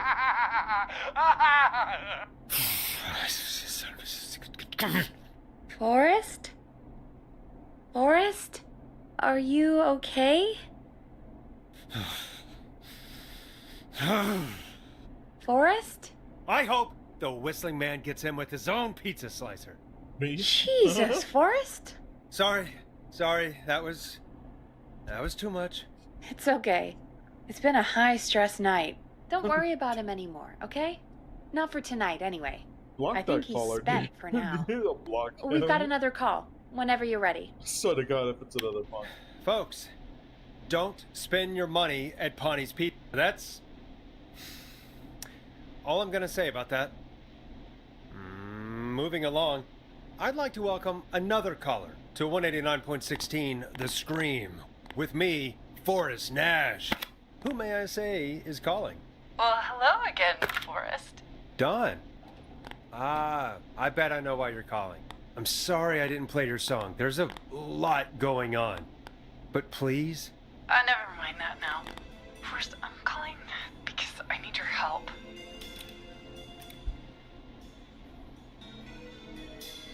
Are you in danger? I sure am.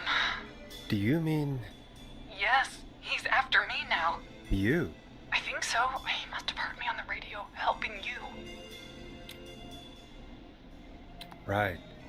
Okay. Tell us everything. I was out following a lead, trying to work out who would be next, after Chuck. And what happened? And I started to feel like I was being followed. I came back to my apartment building, but this newfangled security system has me locked out. I need you to help me get inside. If I remember correctly, he's not the helper. Can a neighbor let you in? I only moved in last week. I don't know anybody yet. There's not even a buzzer here, only the keypad for the entry code. I need that code to get inside. Which apartment block do you live in? Maybe one of our listeners lives there too. It's the new Woodside apartment building between the town hall and the trailer park, but I doubt any of your she's listeners fine. live I there. know where she's at now. I don't have many neighbors. She's lying. Sounds like a prime piece of real estate.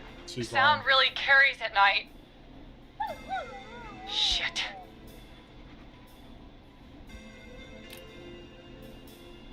I'm guessing you're not a dog person.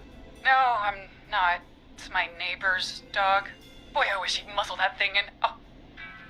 And now he's blasting David Scopo out of his window. Listen, I can't get any... The whistling man. He's coming down the street. I don't think he's seen me yet. Forrest, please. I need your help. I need the code for that security system. die. What's your neighbor's name? I don't know my neighbors, remember? Please, I need to get in. Can you get your neighbor's attention? That the Whistling Man will see me, Forrest. I can't do that. What's the name of the security system?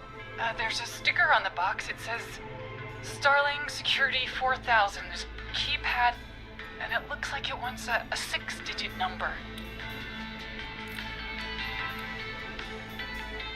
Starling Security 4000, huh? That's right. Very newly installed. I need the key code before the Whistling Man gets me. Yeah, of course. Don't worry, Don. Thank you, Forrest. I knew I could count on you. I'll sit out of sight. Call me back soon. All right, folks. Here's a little tune for you all to enjoy while I try to break Dawn into her apartment. You were pretty quiet there, Peggy. Forrest, was it just me, or was there something... Yeah, it wasn't just you. Something was weird about that. Yeah. Well, tell you what. We have a Starling 4000, or whatever, here at KFAM. Clive bought one for the station. Maybe we can find something to help. Well, I'm not sure who. But to help someone. Alright, I'm gonna go down because I saw something about the delivery service. Okay, so she's locked out of the Woodside Apartments, and somewhere Clive probably has the papers for the Starling 4000. If I'm mistaken, the Woodside Apartments. Woodside Apartments. Coming soon, No pets? Not open until... What? Yeah, she's lying. For those of you who are wondering, yes, she is lying about where she's at. There's a delivery thing I want to get, make sure I get all the evidence. Like I said, guys, if you do like this stream and you want to watch the first time I've ever played this game, then I made videos about it on a playlist, on one of the playlist sections. You want to check that out. Like I said, I'm trying to beat this game under some time here. I don't know what I did with it. Put it over here. No. What's the delivery system? Whatever. Alright, that's fine. If I can't find it, it's fine. Over here? No? Alright, I guess I can't find it.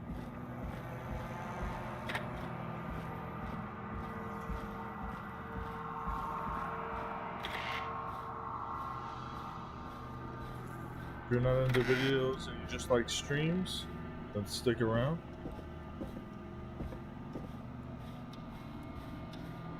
I stream every Friday, and then Wednesdays, and then Wednesday midnights, and Thursday midnights. Oh, I'll say it. Welcome back, Forrest. Find anything? Nothing by way of key codes. I see. Any ideas, Peggy? Dawn says she's stuck outside the Woodside Apartments with the Whistling Man nearby. She's locked out because of some new security system. Yeah, the Starling 4000. Right. And we had the same security system delivered here. Oh, I guess it is. Clive was going to install it, so check the basement. I'd guess that's where Clive would have stuff like that. Damn it. Thanks, Peggy. No problem. Don't take too long. Starling 4000. User manual.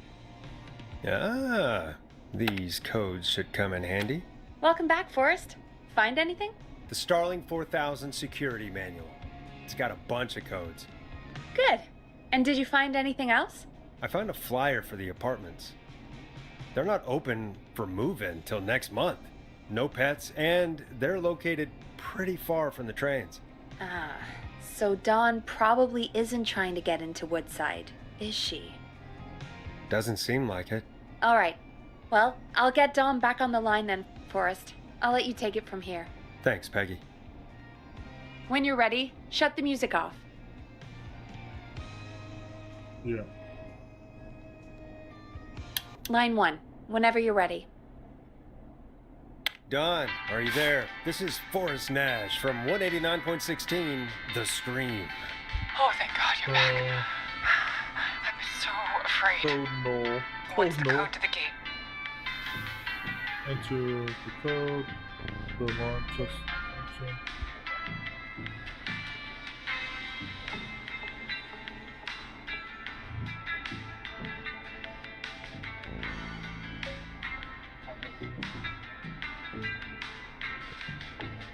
Which one do I wanna?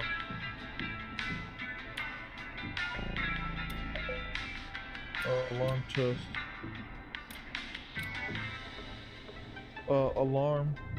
Alarm test warning. This will set off all.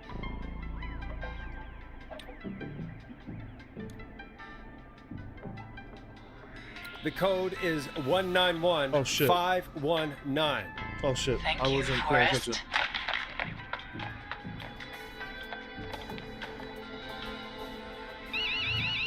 Oh, okay, that was the right one.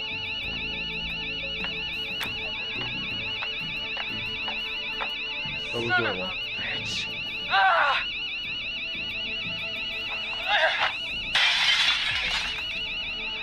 Is she?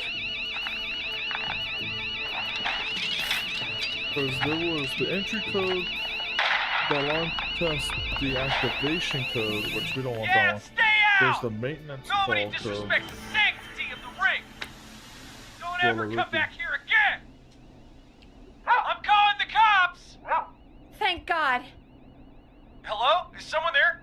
Ricky, get back inside and turn on the radio. Whoever that was, she was trying to break into the ring.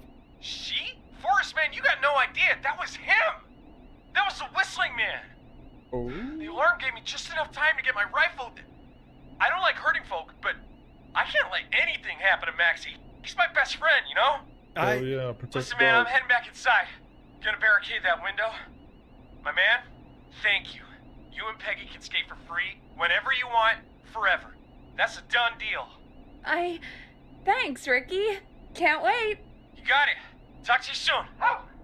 Okay, Gallows Creek, here's some music while we process what just happened.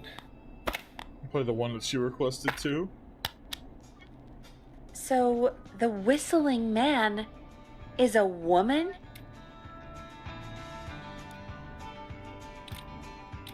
I had my suspicions. Yeah, sure, Forrest. You just never mentioned it. She called up. You spoke to her multiple times.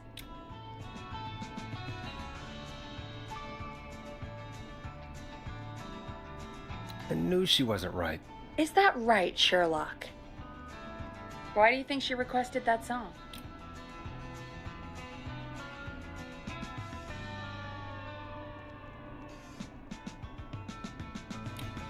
To get me outside? Maybe, but how?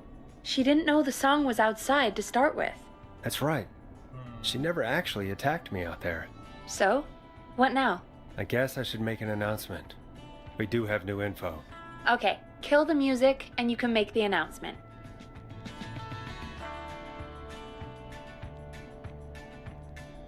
Okay, kill the music. Okay, you're live in 3, 2... Hey folks, this is Forrest Oh, Nash sure. here. I hope you're all safely locked inside. For those of you listening to that last call, you might be wondering what to make of it all. Here's our take. We now believe the killer is actually a woman, one who might manipulate you into letting her in before she attacks you.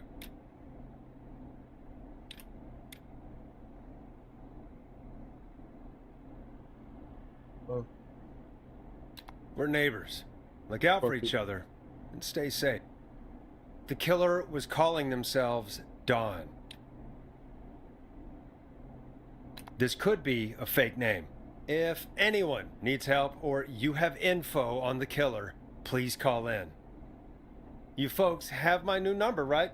It's 911. Hopefully, our next caller can help shed some light on our killer. Imagine having that as your actual phone number. Hey, we had a call come in.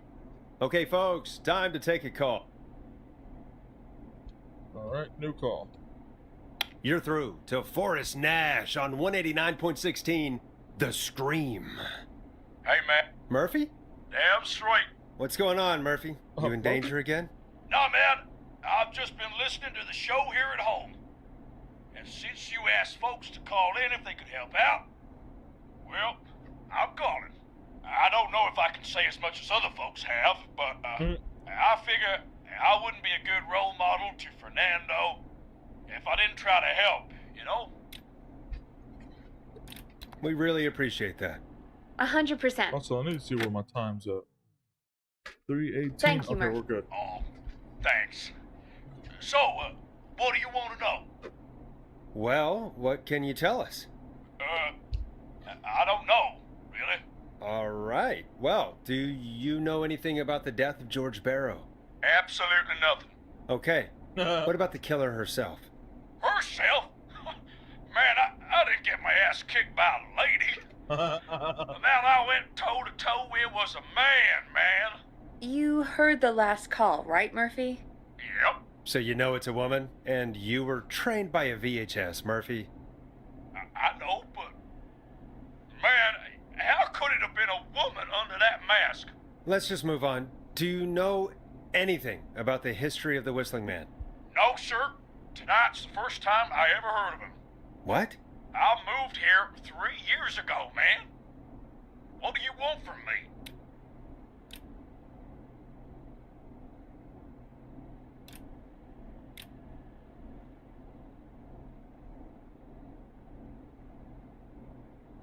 Hey, man, no worries. Just thank you for trying. Right. Sorry I couldn't help you all more, man.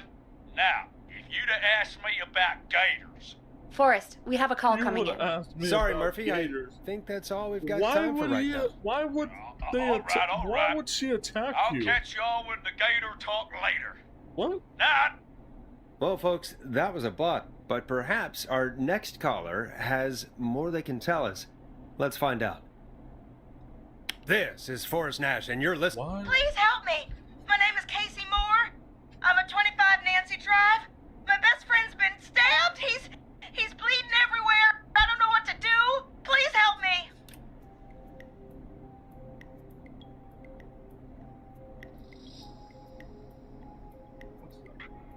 Oh shit. Is he still breathing? Yeah, but he's bleeding out fast. I really need help. Please. Take a breath. We'd been out at the reservoir. We were heading back to his place when we heard this whistling all of a sudden. He just started freaking out. He screamed at me, told me to hide. I'd never seen him like that, and I just panicked and ran and hid in a bush. Oh no. Forrest. Then what happened? He went up the road and talked to someone. I couldn't really hear or see anything.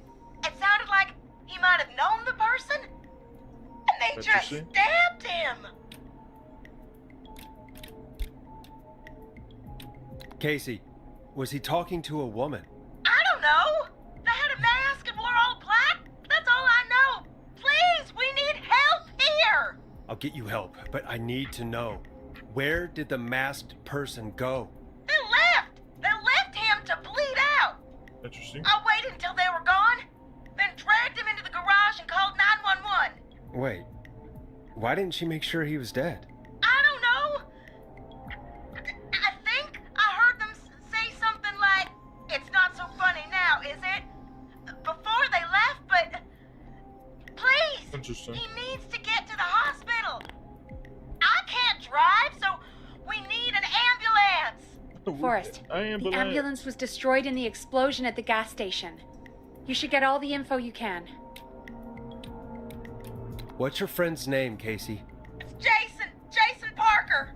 Can you tell us where Jason was stabbed? They stabbed him in the stomach, and then stabbed him again in his leg when he was on the ground, and it's... Oh, the knife is still there in his leg. We'll be right back. Peggy, patch us through to the hospital. On it. Phoning St. Gabriel's now. Switch to line 2. Yeah, I remember I had to get, I forgot his name. Hello, St. Gabriel's Hospital. How can I help you? Hi, this is Forrest Nash from 189.16. We have a stab victim at 25 Nancy Drive named Jason Parker. One. He's been stabbed in the stomach and the leg. He's bleeding heavily. The jazz shit. Oh, God, I'm sorry. But the ambulances... And the... Well, you know. I know, but please, what's the other one? We need something. The or he's going newspaper to die. dude are Forrest, the only ones I think I didn't save. You're going to have to get him here. We need to see him, and we can't get there ourselves right now. We don't have any way to drive him right now. And even if we did, he's bleeding out fast. Alright, listen. We need to buy him time to get here. That means stopping the blood first, and then finding someone to stabilize him. To stabilize him, you really need someone with first aid training. Do either of you have any? No. Me neither. Damn it. I'm really sorry about this, but I have other patients who can't wait. All I can do is talk you through the procedure as quick as I can, and then leave the rest to you. You think you can handle that? Hit me. I'm sure we can handle it. Okay, from the top. If he's bleeding out, then you need to get him comfortable and try to stem the bleeding. Lay him down. Apply continuous pressure directly to the affected areas. No, I don't think I have done slows, before I get killed a clean everyone. cloth of some kind and I hold it know. over the wounds. Get them comfortable. At least I Apply don't think so. pressure. Did I? Clean cloths when slowed. Got it. I think. You said he was stabbed, right? If the object he was stabbed with is still in him, don't take it out. It's stopping the worst of the bleeding right now. If anything, you should secure it so it stays where it is.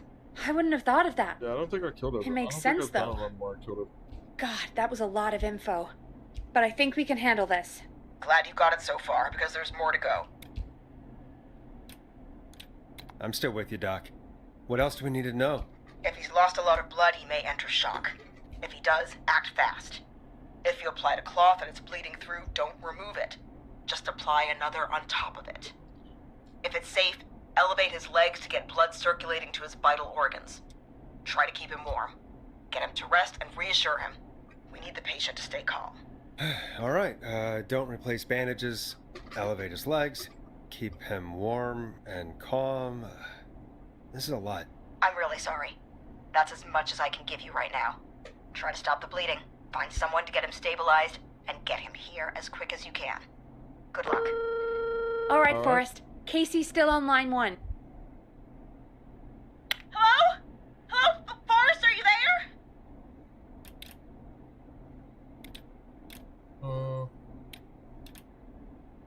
I'm here. How is Jason doing? Badly. He's still bleeding. I need help. I've been putting pressure on his stomach wound since you left. But he's still bleeding. I don't know what to do. That's good, Casey. The nurse said to do that. What about the knife in his leg?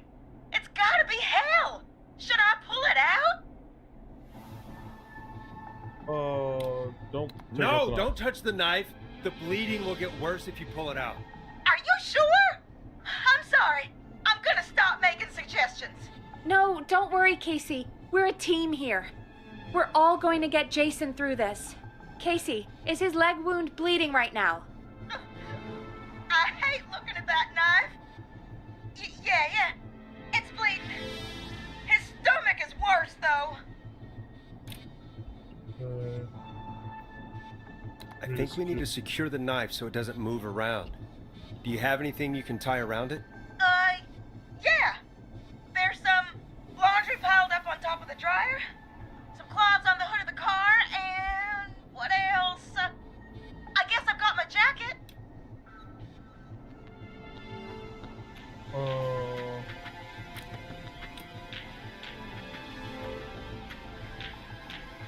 Sorry about this, Casey. I think it's best we use your jacket. It's probably less likely to bleed through. It's just a jacket. Give me a second.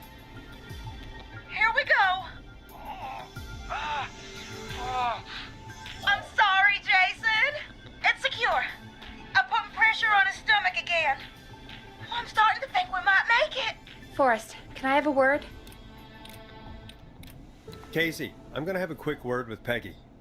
Keep putting that pressure on and let us know when the bleeding is under control. You're doing great. But what if something happens? We'll still be here. Just shout if you need anything, and we'll be there. I promise. Okay. I'll wait. Jason, please be okay. What's up, Peggy? We can't stay on the line with her all night. Dawn is still out there. What if other people need us? You're right. She's probably on her way to her next target right now. Exactly. And you heard the nurse.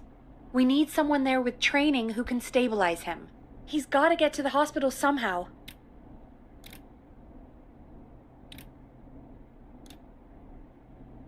Could somebody nearby help them?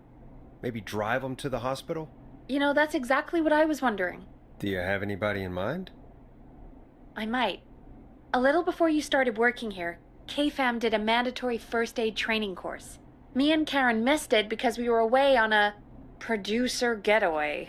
You skipped it, didn't you? Never mind. So, how does KFAM's first aid course help us? Casey said they're at 25 Nancy Drive, right? Yeah? Why? They put up a bunch of cheap houses around there about 10 years ago. So a bunch of people here at the station live around there. Do you think any of them could help Casey and Jason? Probably, but I don't know who lives there. And since I missed the training day, I don't know who knows first aid. Could you call them and ask? I don't know everybody's numbers. I've only ever called Karen. Everybody's personnel info is probably in Reggie's office. Got it. I'll look through their files in Reggie's office. It's a life or death situation. I'm sure they won't mind. Right. But there are a couple of problems with that. Go on. It's sensitive information, so Reggie probably locked it in his safe. Great. Great. Do you have any idea what the combo for the safe could be? Not a clue. Reggie's a serial note-taker, though. Maybe something in his office will give it away. Right. There is something else. I'm not gonna like this, am I? Have you ever heard, the future is floppy? Peggy, what the hell are you talking about? I'm talking about floppy disks. Floppy disks are like these futuristic things that have information on them. I remember floppy disks. You put them in a computer and they do something. Peggy, I know what a floppy disk is. Anyway, Reggie decided that the future is floppy and started phasing out our physical records and replacing them with these floppy disks. I imagine it's the same for our personnel files. That's good to know. Since we haven't heard anything from Casey, I'm guessing Jason's okay for now. I'll check out Reggie's office and see what I can accidentally find. Mute Casey. You'll need a key for that. I'll just slide it under my door now. Thanks, Peggy. I'll just have to look around. I'm back. Good. I'll patch my mic down to the office, so you'll hear me over the intercom.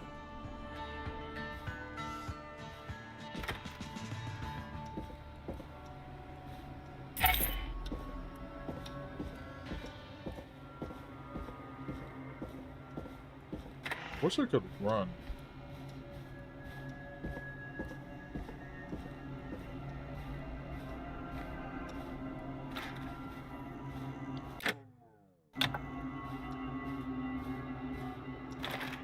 Looks like I need a 4-digit code.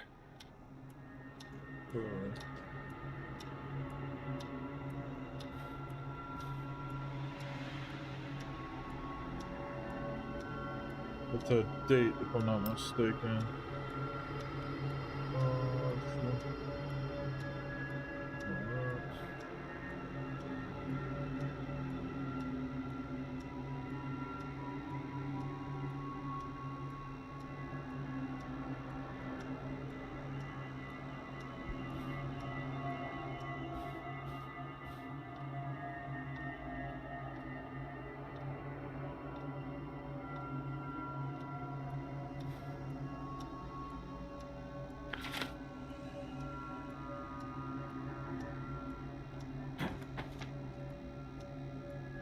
Remember Reggie's birthday. 10:09.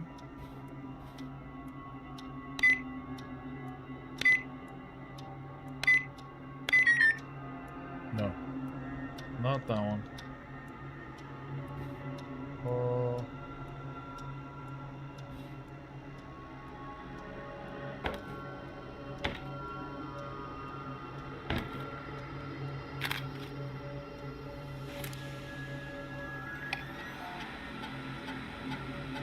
Could this be it? 11:17. Was that 11:17? 11:07. Nice! Okay. That's what it was.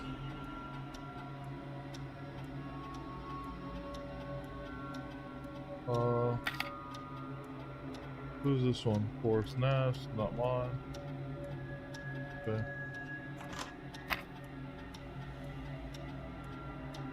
think one of these is it. Not Peggy's. Someone else, right?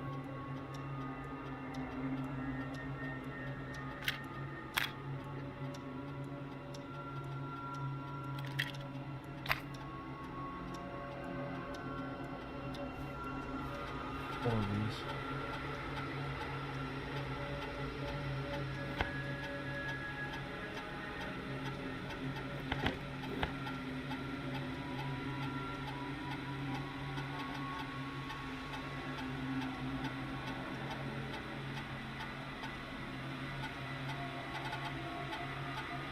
Oh, okay, I guess I do.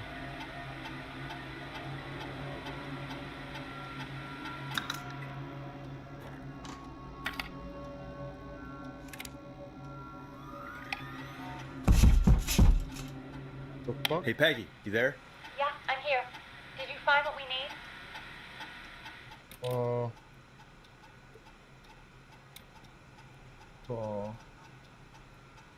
I got the safe open, but I'm not sure what I'm supposed to be looking for in these files. We need to know who can do first aid, and we need them to be close to Nancy Drive. Anything further away than a street or two is probably too far. Anyone who ticks those two boxes is our best bet. Got it. I'll take another look at the files. John. I'll let you know John's when I find the something. one. Or John's the don't. one. Fuck it. Hey, Peggy, you there? Yeah, I'm here. Did you find what we need? Yes. I think I know who our best bet is to help Casey and Jason. All right, good work. Who should I... Hello? Is anybody there? John is. Please pick up. Casey, I'm here. What's wrong? Jason's starting to go pale. I tried to get him to rest, but he just threw up everywhere. Ew. What's happening? What do I I don't do? have to do that. He's earlier. I think he's going into shock. God, it sounds like he's going into shock. Casey, just stay calm. It's going to be okay. But the bleeding seems to slow down. Did I mess up? Jason, I'm sorry. Casey, calm down. You've done everything right. I need you to listen to me, okay? For Jason. What did the nurse say to do about shock? Elevate his Casey, legs. I need you to elevate Jason's legs. We need to get the blood flowing to his vital organs. Got it. Jason, stay with me. I'm just gonna move you. This might hurt. Okay. I propped his legs up on some boxes. I'm looking at my notes. We need to get Jason as warm and comfortable as possible. Do you have anything you could use nearby, Casey? Yeah. I still have some laundry next to me. I'll wrap him in some blankets. Just give me a second. Sorry. Jason's bleeding through his bandages. Should I get him new ones? Or... Oh, God. Don't remove the bandage. Apply another one on top of it. Do you still have something you can use? You never want to remove when someone's bleeding. If you remove them, it just opens up the wound Rags on the again. car. Let him look dirty. I'll fix his bandage and get him warm. Hold on, please.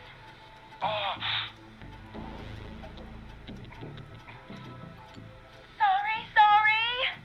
I'm done. You're gonna be okay, Jason. Just relax now, okay? Sorry. I'm scared. He's not doing well. Is he gonna... Jason is going to be fine. Just make sure he knows he's going to be okay, okay? Okay. Please. I can't give him what he needs. Please, help. I can't lose him. All right, Forrest, we need to hurry. Jason doesn't sound like he's doing too well. You said you knew who to call earlier? Who was it?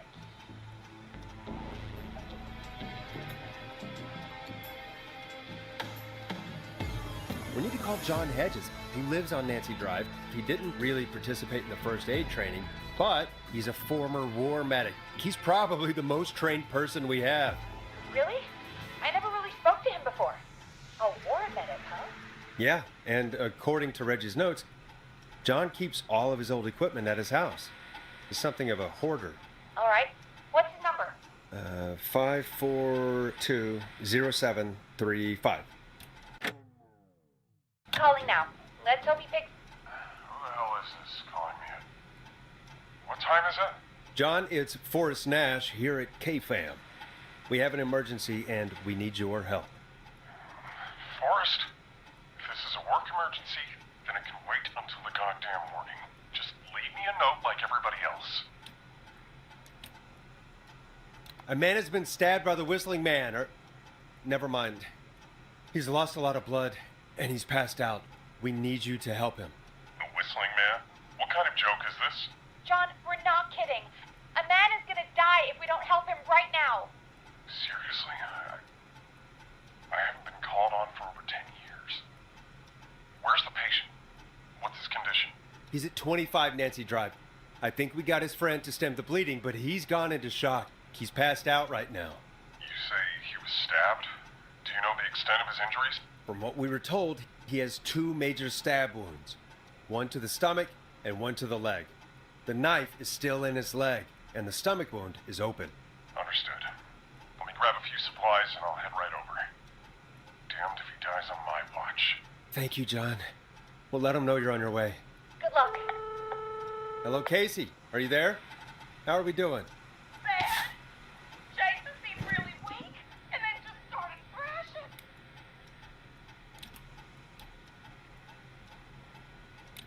What about now? Is he still thrashing? He's passed out. Please tell me you found someone to help. Casey, help is on the way. My colleague will be there soon. You hear that, Jason? Someone is coming. You're gonna be just fine. Just hold on for me, okay? Just hold on. Come on. Hello, Casey. Hold John on. Hedges. I'm here about Jason. Nice. Please let me in. I'm guessing that's Jason there. Casey, I'm gonna need your help. Forrest, Peggy, don't you two worry. We've got this from here. Okay. Oh Forrest, yeah. we'll call you back later. I have to go now. Good luck, everyone. God, I hope he's gonna be all right. And with that, the show moves on. We're sending our best wishes to Jason. Well, after all that excitement, I think we could use some music. Come back upstairs when you're ready. I'm going upstairs. Come on in.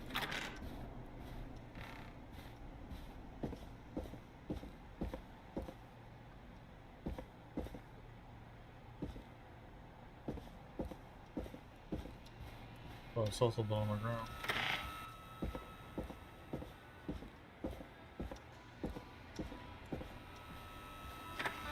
It's getting pretty late.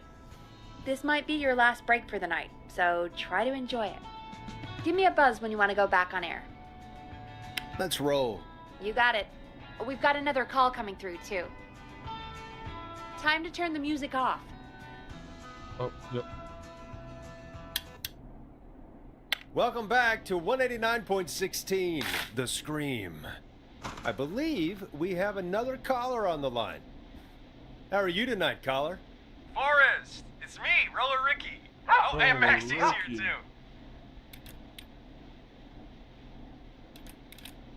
Are you okay?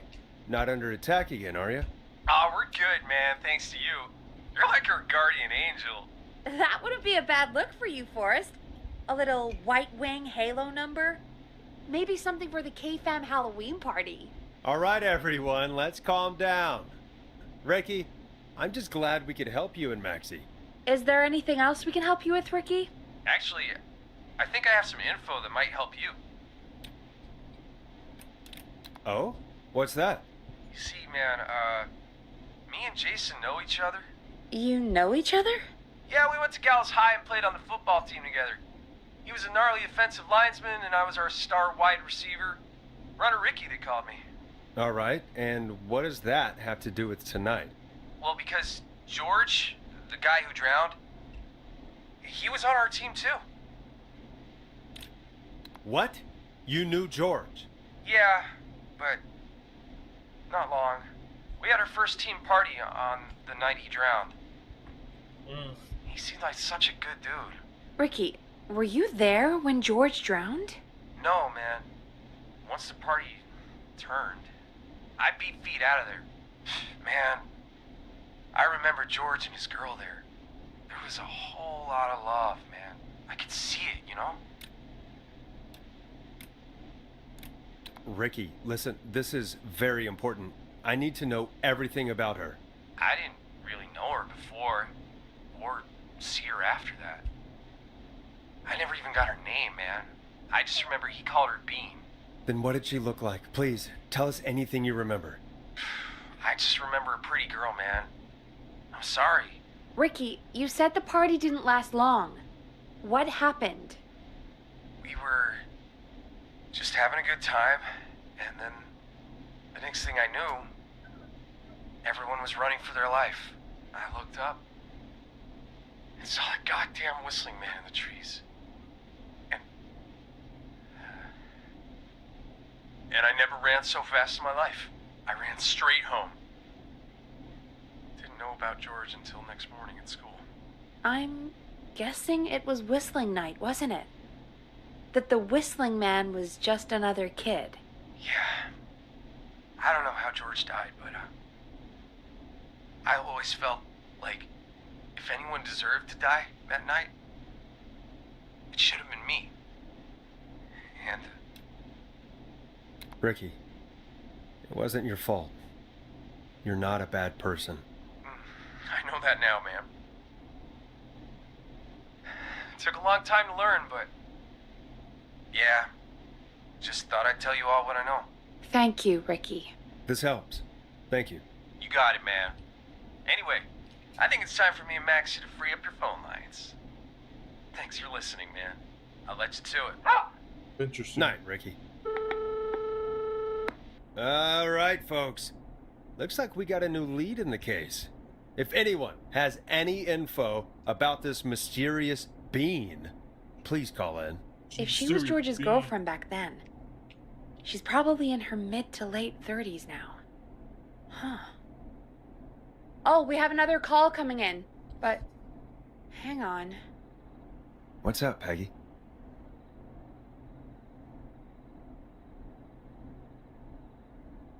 Peggy? You're gonna want to take this call off the air. Who is it? Just do it.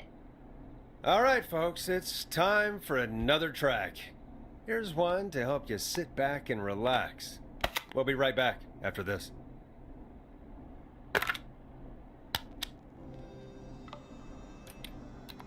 I hope this is good news, Peggy. Who have we got? Find out for yourself on line 1. Hello? Forrest, I'm glad I got back through to you. Sounds like it's been a busy night, huh?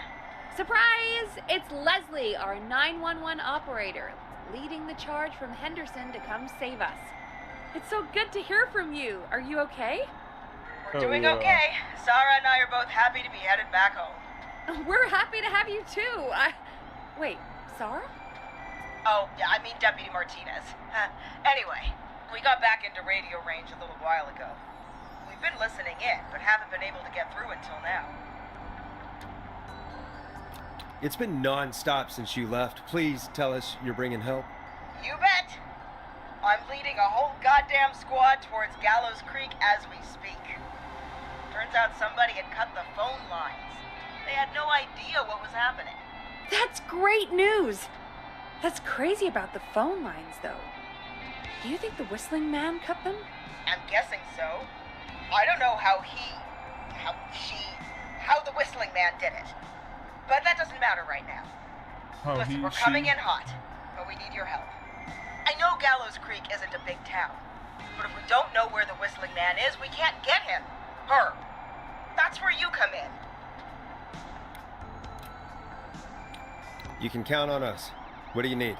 It might be a long shot, but here goes. The whistling man already called up a few times. I bet she calls again. We're still a little ways out of town, so if she calls, stall her. Buy as much time as you can for us to get in. And while you're talking to her, try to figure out where she is. We'll be listening in, so once her location is known, we'll head straight there and end this nightmare. I'll do my best. I know you will. Heck, I can see the headlines now. Forrest Nash's interview of a lifetime. Anyway, I'll radio the other cars and tell them the plan is a go. Hopefully the next time I see you, it'll be with our killer behind bars. Take care now. We'll see you soon, Leslie. Oh, thank God. It sounds like this is almost over. We're nearly through this. Best we don't waste any time then. Let's get back on air. You got it. Okay, Forrest, shut the music off. Bringing you back live now. Welcome back to The Scream with me, Forrest Nash. The line is lit up, but before I get to our next caller, I just want to say, things are looking up. It's almost over. But for now, let's bring in our next caller. Evening, caller. This is Forrest Nash. Hello, Forrest. This is John Hedges. I'm here with Casey. I wanted to give you an update on Jason. John! Is he gonna be okay? He's a fighter. He'll be fine. We've got him stabilized and resting in a bed.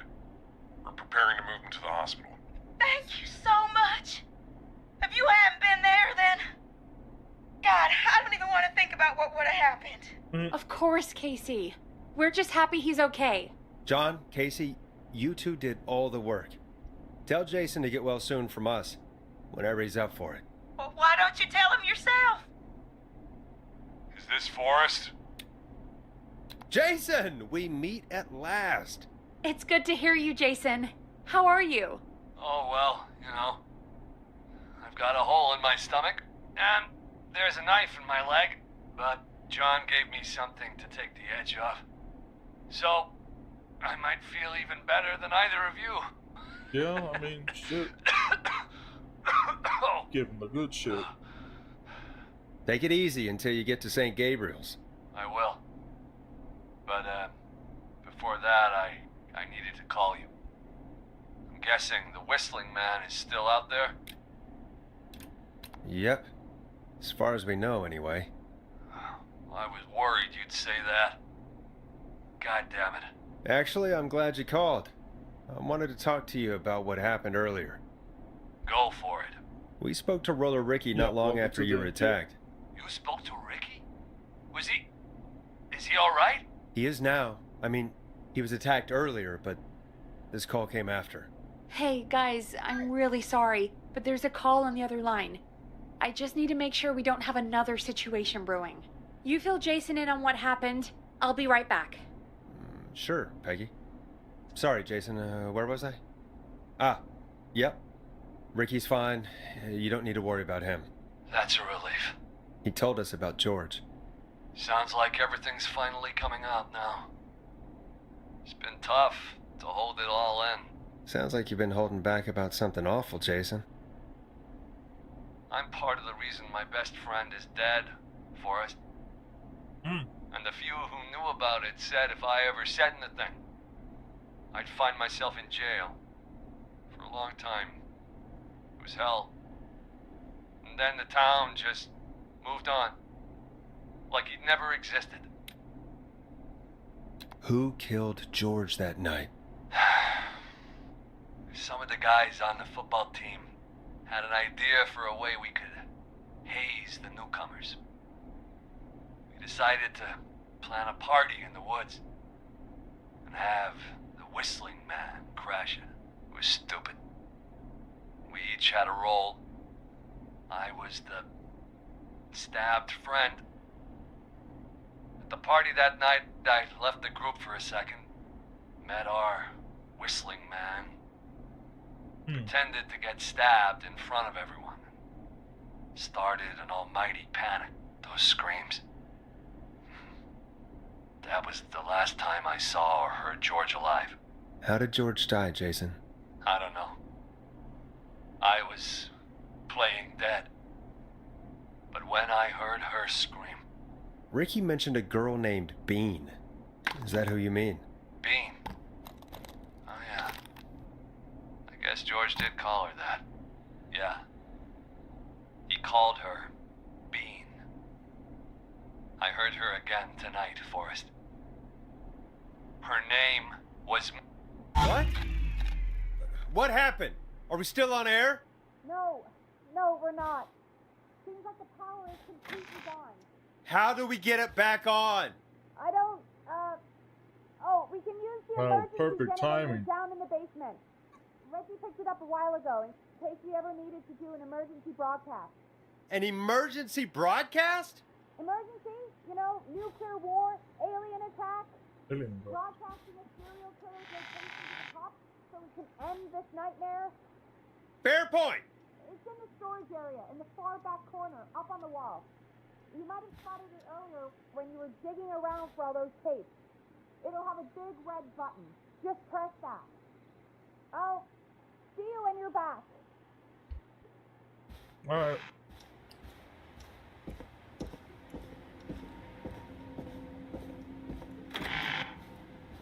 It's time to go.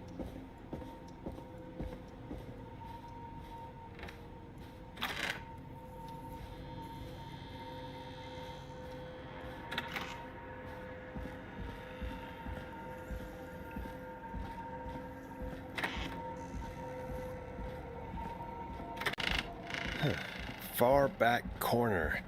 Why is this station so big?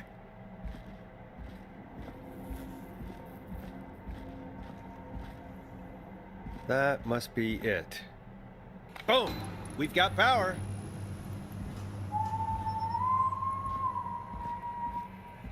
Oh, Whistling come man. get me. I need to warn Peggy. Did you say GL?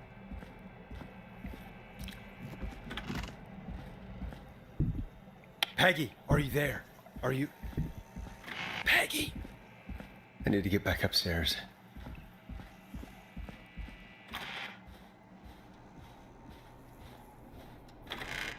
What the hell?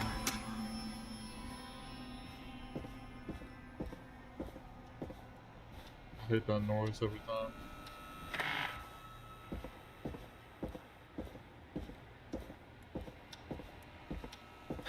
Oh no. Peggy! Where'd you go?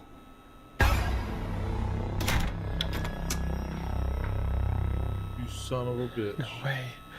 This can't be happening.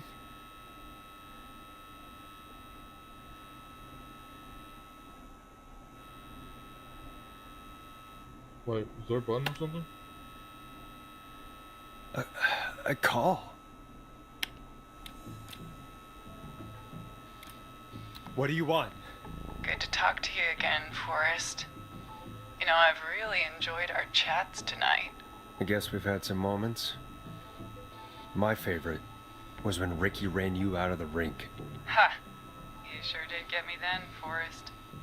Where's Peggy? Have some patience, Forrest. It's almost the end of the night. Almost the end of the show. But it's not over just yet. Got a little time still. So let's make the most of it.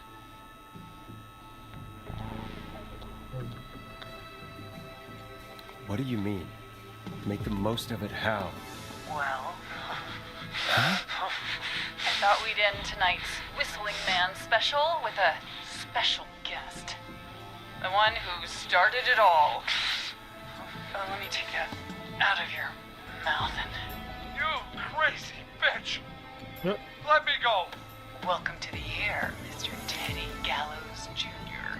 Wait. It's all gonna come out tonight, Teddy. Your daddy and his money saved you 20 years ago. But even if he crawled out of his coffin with all the money in the world... Wait. Where the hell is Teddy? How are you talking to him if you're here with me? Because I'm not there with you, Forrest. I'm here with Teddy. And if he says where that is, well, he knows he'll get it. Wait, then... Who am I looking at? Forrest Nash, let me introduce you and all of Gallows Creek to my boy, Henry Barrow.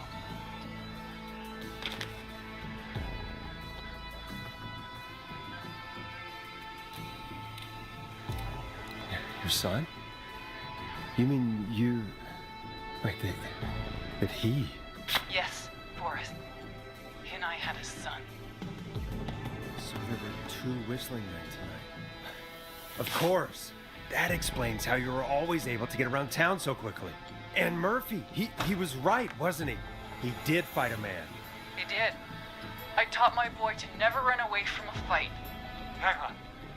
Did you say Barrow? Then are you? Let me just get this mask off. Damn uncomfortable thing.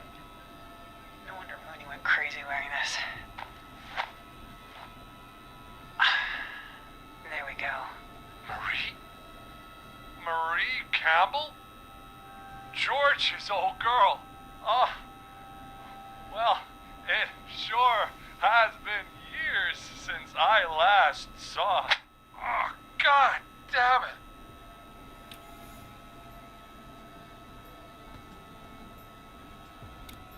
Marie Campbell? So, not Dawn, huh? No, not Dawn. What are you going to... Everyone's gonna know now what Teddy did. He killed George that night. This night. 20 years ago. Listen to me. You're gonna Damn. talk when I talk to you. This. And not a moment before. Meanwhile, Forrest, I'm gonna give you the chance to talk. You're gonna help me reveal what really happened to George all those years ago. Alright. Okay, Marie. I'll do it. Good. Then let's talk about the night George was murdered. Okay. Murdered? Listen,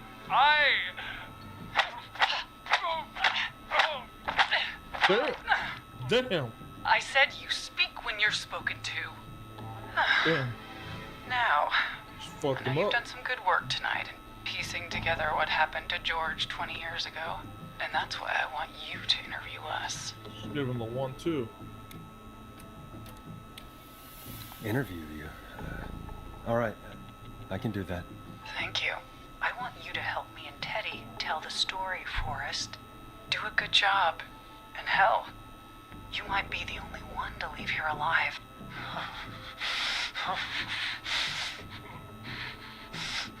I need to drag this out. If I can buy Leslie time to get back to Gallows Creek, and if I can find out where Marie is, then this can end. Teddy, we'll start with you. Just, talk me through what happened that night. How did it start? how would I know? It was 20 years ago.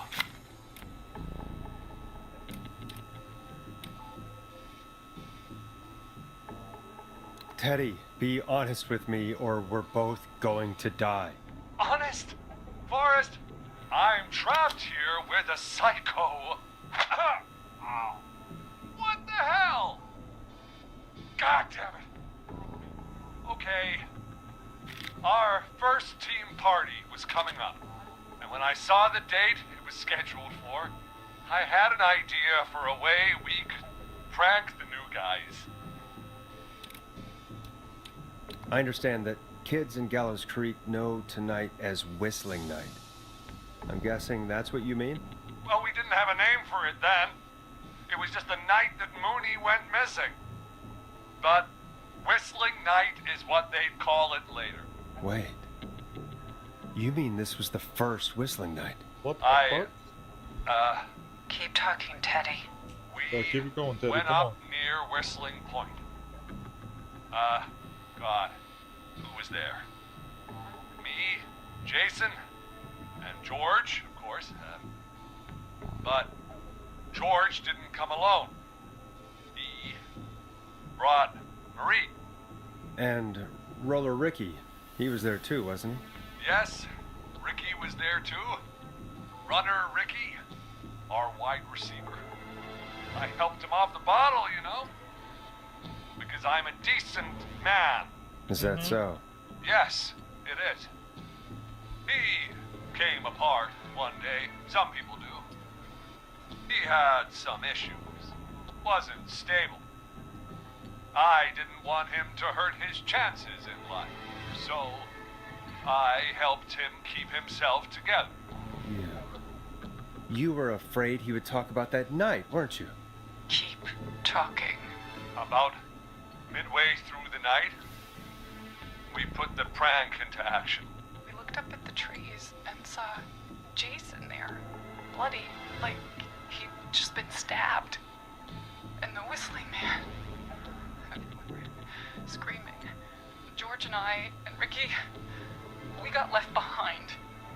But Ricky was in on it too. I know he was. He and Teddy were as close as anybody. Teddy must have told him the plan.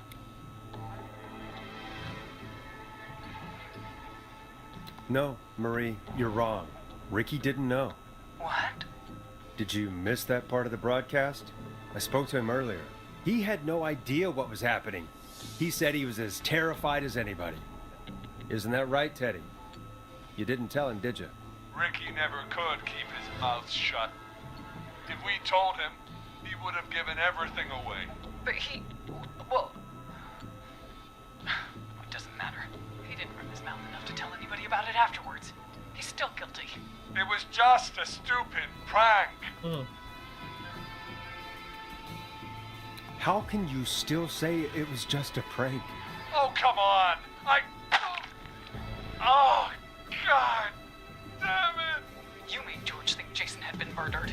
He thought his best friend was dead. And so tonight you stabbed him for real?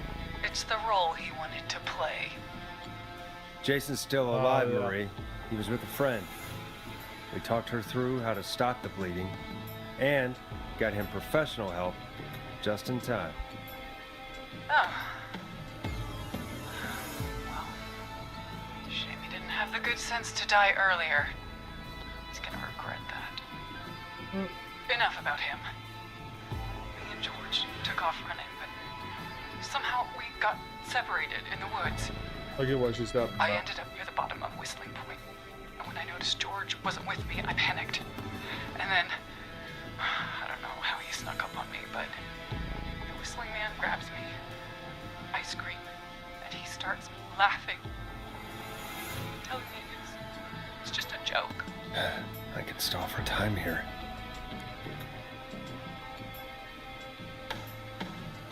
Who was it, Marie? Who was the whistling man? I suddenly recognized it was Chuck. Oh. Chuck Brody was the whistling man, laughing away. But then he stops, and he's looking up at the top of Whistling Point. What was he looking at? Chuck Brody was the problem. Teddy, what happened next? Nothing. I mean, it was just... Teddy? George fell off Whistling Point.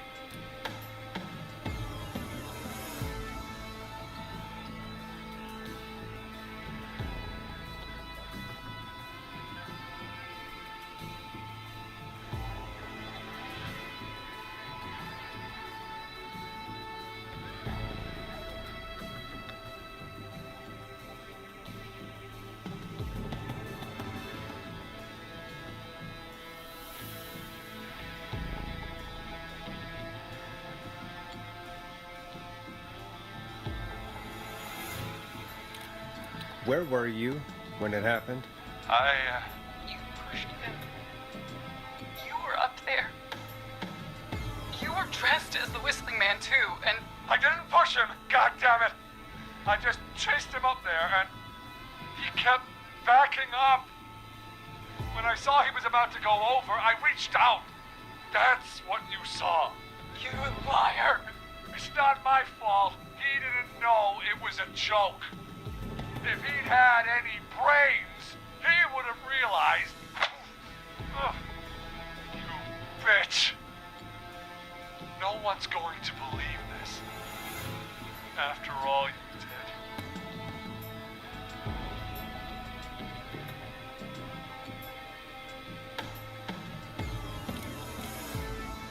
If she's lying, why cover it up? Why the cover up?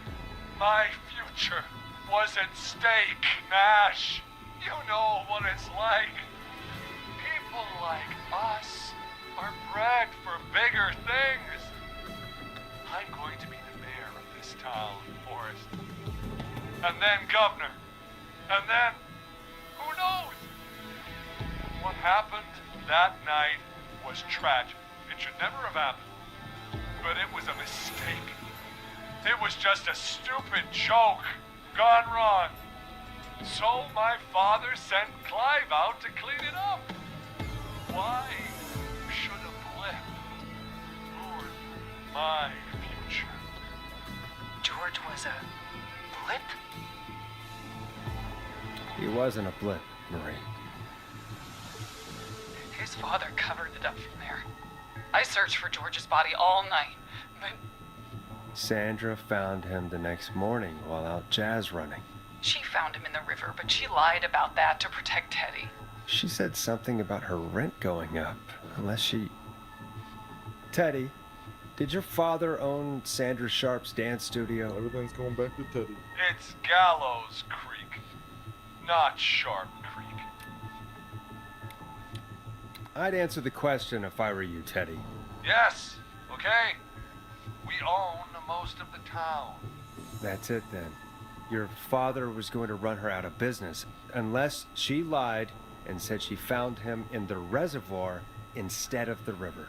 What my father did in his business dealings is nothing to do with me. The false reports. That's why you killed Sheriff Matthews too, isn't it, Maria? Not just to get him out of the way, but... Everyone was in on it, Forrest. Even the coroner wrote a fake report. Said George was drinking. That he'd just got himself into trouble. And... I saw. I'm sorry. For all it's worth, Virginia didn't have much of a choice. She had a sick sister whose treatments she couldn't afford. She played along with the gallows to save her sister's life. And her own. Even still, she should have told the truth. I did my part. I tried everything I could think of. I even went to the newspaper, but no, that coward killed the story. But Maurice Russell is dead now.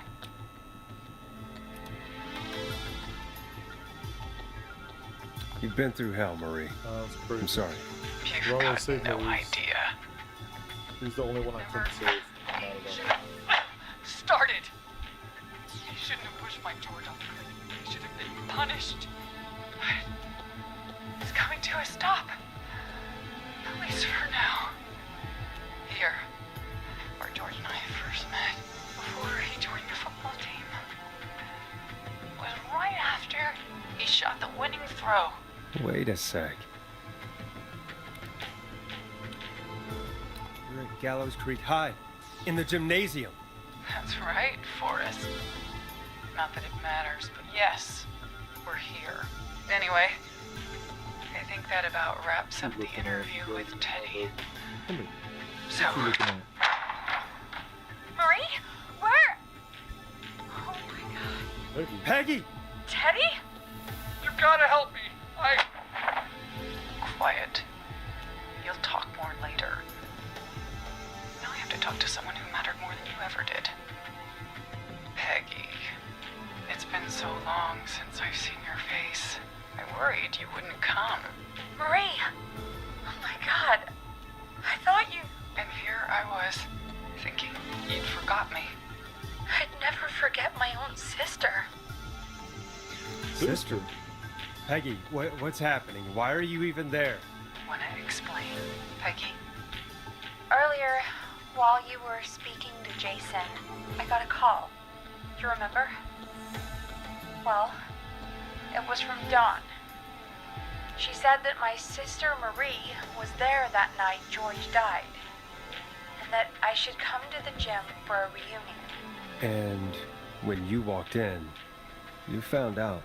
That my sister is the Whistling Man. Good to see you too, Peggy. Why didn't you tell me any of this? She said that it was my last chance to see my sister. I knew if I told you, you'd try to stop me or come with me when we need you on the radio. And I just... I'm sorry. This has to be a lot for you. I just... What happened to you, Marie? You just disappeared one day. Disappeared? I was thrown out, Peggy. My begged Mom and Dad to do something about what happened that night, but did they care? No. They told me to stay quiet. They only cared when they learned I'd been with George. And Marie, I'm so sorry. I never knew. it's not your fault. Really, it's Mom and Dad I should be seeing right now. But since they're dead and gone, well, I'll have to settle for the next best thing. Next best thing? Do you mean? Someone has to pay for what they did. Marie, please. Mom and Dad are gone, Peggy. Besides, you forgot me. Just like the rest. You forgot. Marie, Peggy never forgot about you. Keep your mouth shut. She kept a card from you. She kept it here on her desk. What card? The card you made me for my 8th birthday. What does it say then? Happy birthday, Peg. Now you're great and 8. Love, M.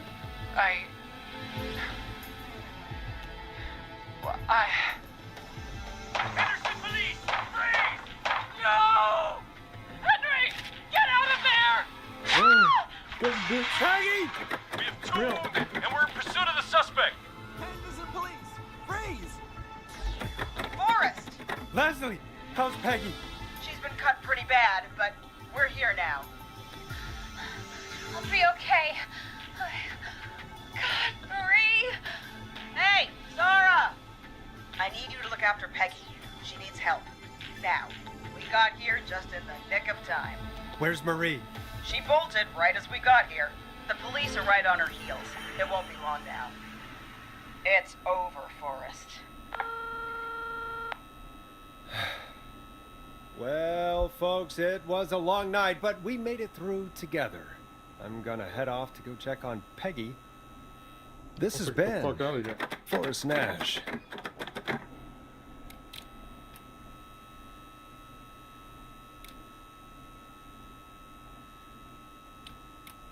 And it's been a scream.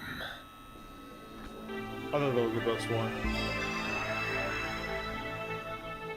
Oh shit, finally, it's over.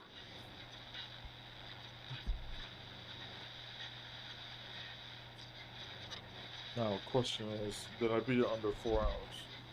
2 people died. God. Oh, it's not good though. No! No! I didn't do that. Alright, I'm not gonna sit here and listen to all that shit. Oh, that's fine. That's what it is. Well, we didn't beat the time, but we did get a couple of trophies, which I'm kind of happy about we did. But yeah, guys, that was Killer Frequency. I hope you guys enjoyed it. It's gonna be a while before I play it again. I know that for sure. Try to resync the feeling. No. But I hope you guys enjoyed it. Don't forget to like and subscribe, guys. Don't forget to check out other videos that came out. There's a new video coming out tomorrow. And yeah, I'll catch y'all later. Peace.